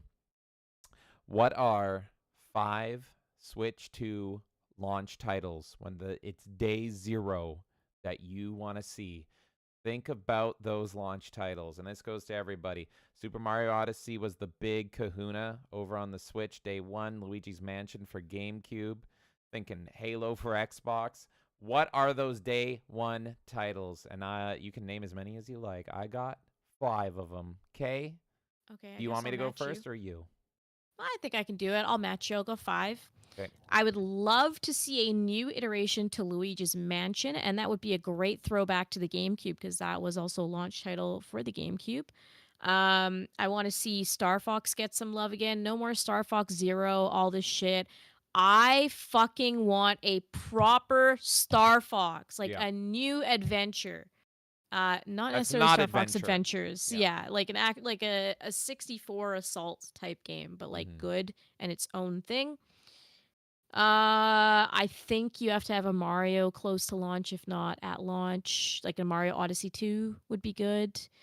You said 5 you're doing, right? So Yeah, I I'm got just 5. off the top of my head going like 5 games I want to see from the Switch too, really. I also would want to see an F-Zero, I think. Yep. It's been a very long time, like a proper F-Zero, like a GX type game. One of mine was also F-Zero, so that's one of mine. And all I wrote is full-blown next-gen F-Zero. Exactly Oh, like so same answer, yeah. gorgeous next-gen, Yeah. full-blown F-Zero. It's fucking time. So I said F-Zero, Star Fox, Luigi, Mario. I would love to see a Nintendo Land type game. Yes! Just Yeah. get me, I miss it. I loved it so much. Yeah.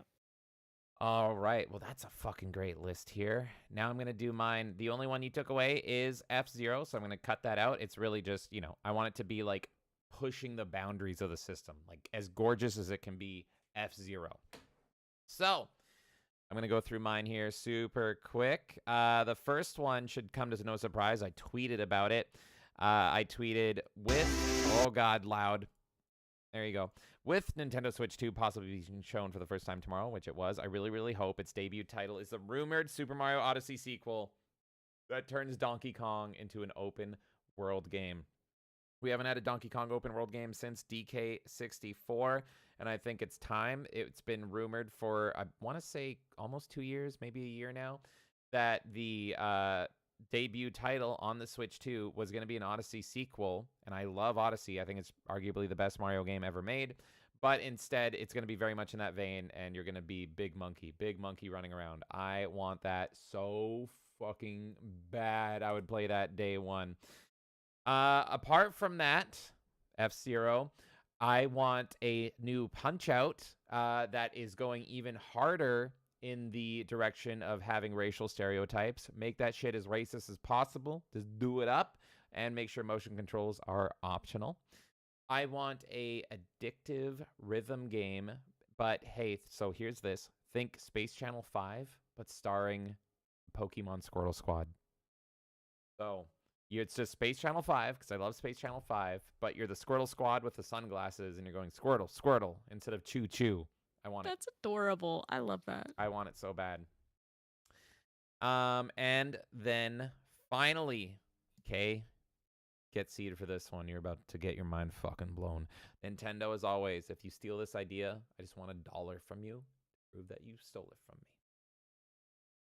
So, you need a Mario game. You need a Mario-esque game, right? Of course you do for the launch.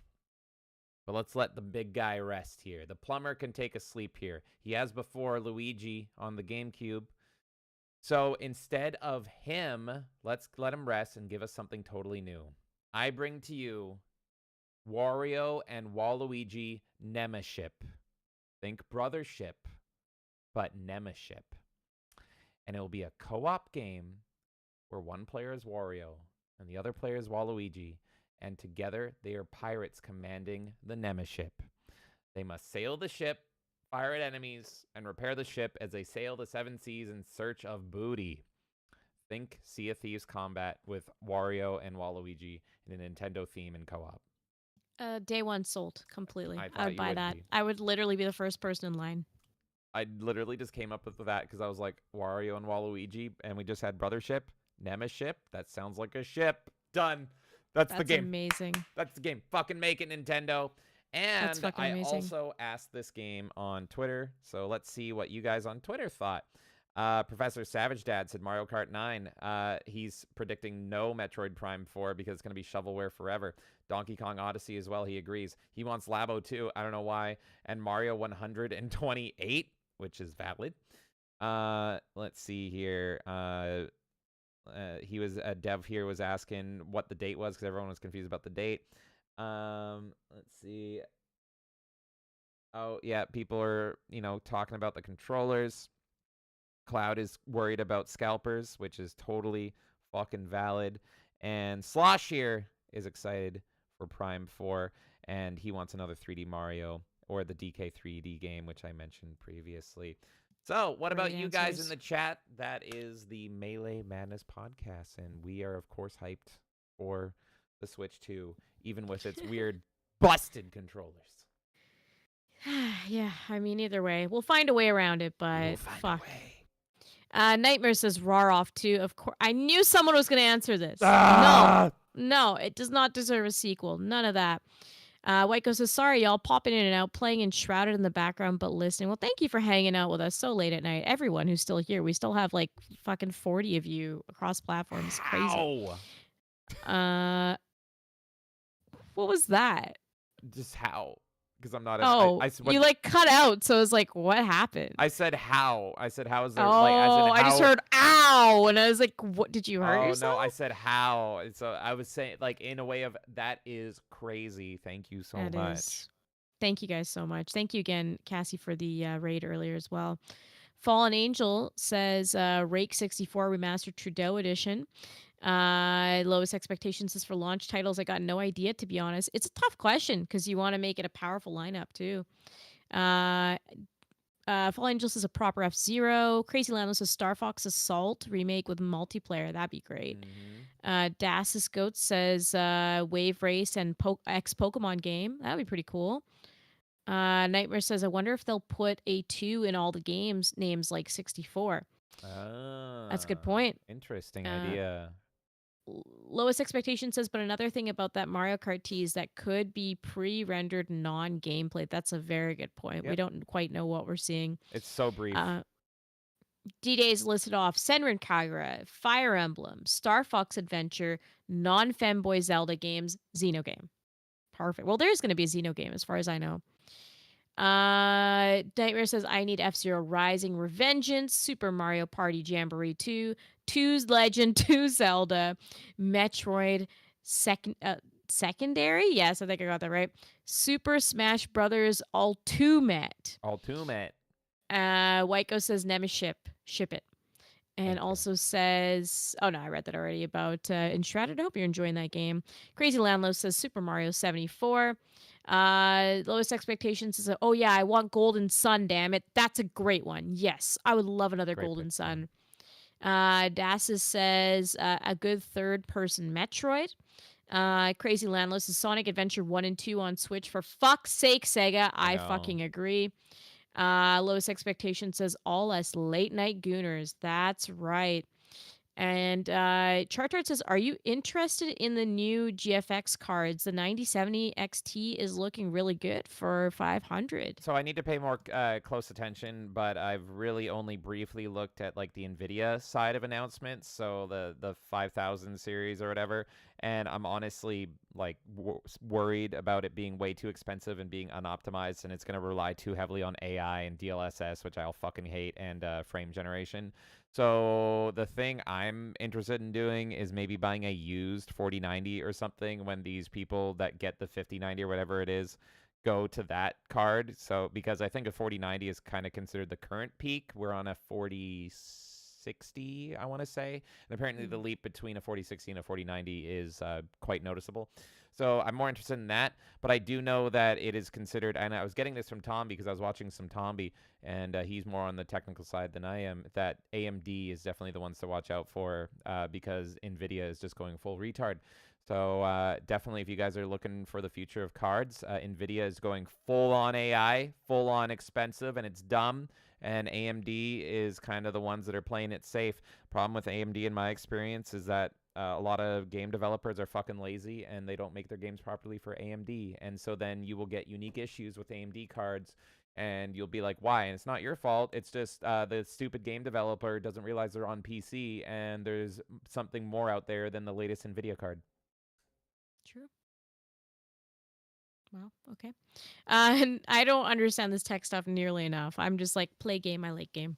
You can never feel more retarded than looking into PC gaming. It's yeah, like, it's more so I'm just like, more complicated, more. It's like I know nothing, but it's just my layman version of it.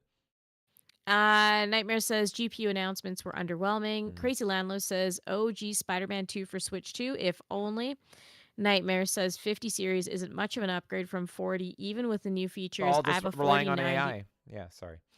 I have a 4090. It's fine. Yeah. And D-Day says, get a 4070 Ti Super. 4090s are way too defective. I know they're all like. This is why I don't even care too much because even like we upgraded to the 4060 and it's like it's like it feels like there hasn't been like good leaps since like the last card I was really impressed by was like the 970.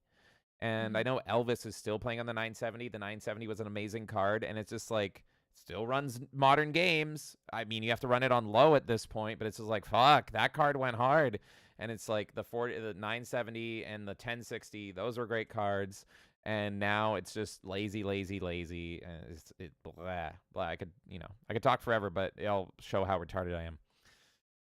Okay, well, I'll throw it back to you. There's a few more comments at the end there, but I'll let you just kind of do your outro, and then you can finish up reading chat. Oh, my God. 7 hours, everybody, of the Melee Madness podcast. Thank you so much. That was a huge episode, but there was so much good news. We couldn't cut any of it. So that was a lot of fun. Thank you guys so very much. Let's see. Chartard saying 9070 XT is on par with the 4080 Super in raster and 4070S with ray tracing. I'm just like paranoid going into AMD. Not against AMD. It's more against developers just not knowing how to develop for AMD. And then the game will be unoptimized, even though AMD is doing a good job on their end. Lowest expectations saying I'm eyeballing the 4080 Super once the price drops. Yeah, and so once the 5000 series hits, I'm thinking the same. Do a little upgrade, like a Black Friday Boxing Day deal for that. Crazy Landlord says, dare I say Sonic 06 for the Switch too? Why would you put that curse on me? D-Day says, I mostly recommend cards with low price, high virtual VRAM, so you can avoid crashes and glitches and have more room for mods. I'm just all about 60 FPS. I don't fucking care about anything 4K or whatever. I have a middle, I have the thing above 1080, but below 4K. That's my monitor. I just want it to run I want it to look good and run at 60. I don't want anything above 60. I don't care about above 60. Just run my fucking game at a consistent 60 frames a second, preferably on like a high setting without having to use DLSS, which is now impossible because no one optimizes games anymore. And now frame generation is becoming mandatory. I will never play a PvP game with frame generation. Ever. I will play exclusively on console before I do that. Chartard says I'm not paying $1,000 for fake frames. Exactly. In the MSI commercial for the 5090 was like, look at the cycles. Oh God, you guys, I gotta run. Polaris saying I preferred gooning when we went on a living spree in an MMO. Most of my games are run at 1440, 120 FPS with mods. Well, that ain't me. All right, everybody. Thank you all so very much. 7 hours. I wish I could hang out all night, but I need to go visit my buddy Alarmo. So thank you all so very much. And with that, goodbye, everybody. Goodbye. Oh my God, what a massive show. And thank you all so very much. I'm going to thank everybody right here, including Dude1286 Live that came in for the raid on Rumble. Thank you. And before I forget, because nothing else notifies me, Cult Classic Cage, thank you for the raid on YouTube. Thank you. YouTube, you really got to fix that so you can tell me properly so I don't have to remember. But thank you, Cult Classic Cage, for the massive raid. And Dude for the raid. Thank you. All right, everyone. We, of course, got to thank you so much. What a wonderful tribute to Special Agent Dale Cooper. You're beautiful. Thank you so much. It was wonderful. That made my night. The Goon Room, thank you. D-Day Direwolf, thank you. Nightmare, thank you. Slosh, thank you. Chartard, thank you. Shane Bentley, thank you. Distressed Urinator, thank you. Chartard and Chartard, thank you. RoboQuest Max, oh no, thank you. Chartard, thank you. The Goon Room, thank you. Thank you, El Alchemy, for subscribing to the channel. Chartard, thank you. And Melanie Mack and John Trent, Woke Right Extraordinaire, thank you for subscribing to the channel. Thank you all so much. Folks, you all in there saying goodnight. I hope each and every one of you has a great night. Thank you for hanging out, so many of you, in the middle of the freaking night. It's fucking wild. It's crazy. I love doing it. I would go fucking 48 hours live straight with you guys if I could, but Alarmo is calling me. So with that, that was the Melee Madness podcast. We will see you Saturday night for the Gifted Games Gallery. So until then, so long, goodbye, good night, farewell, and see ya.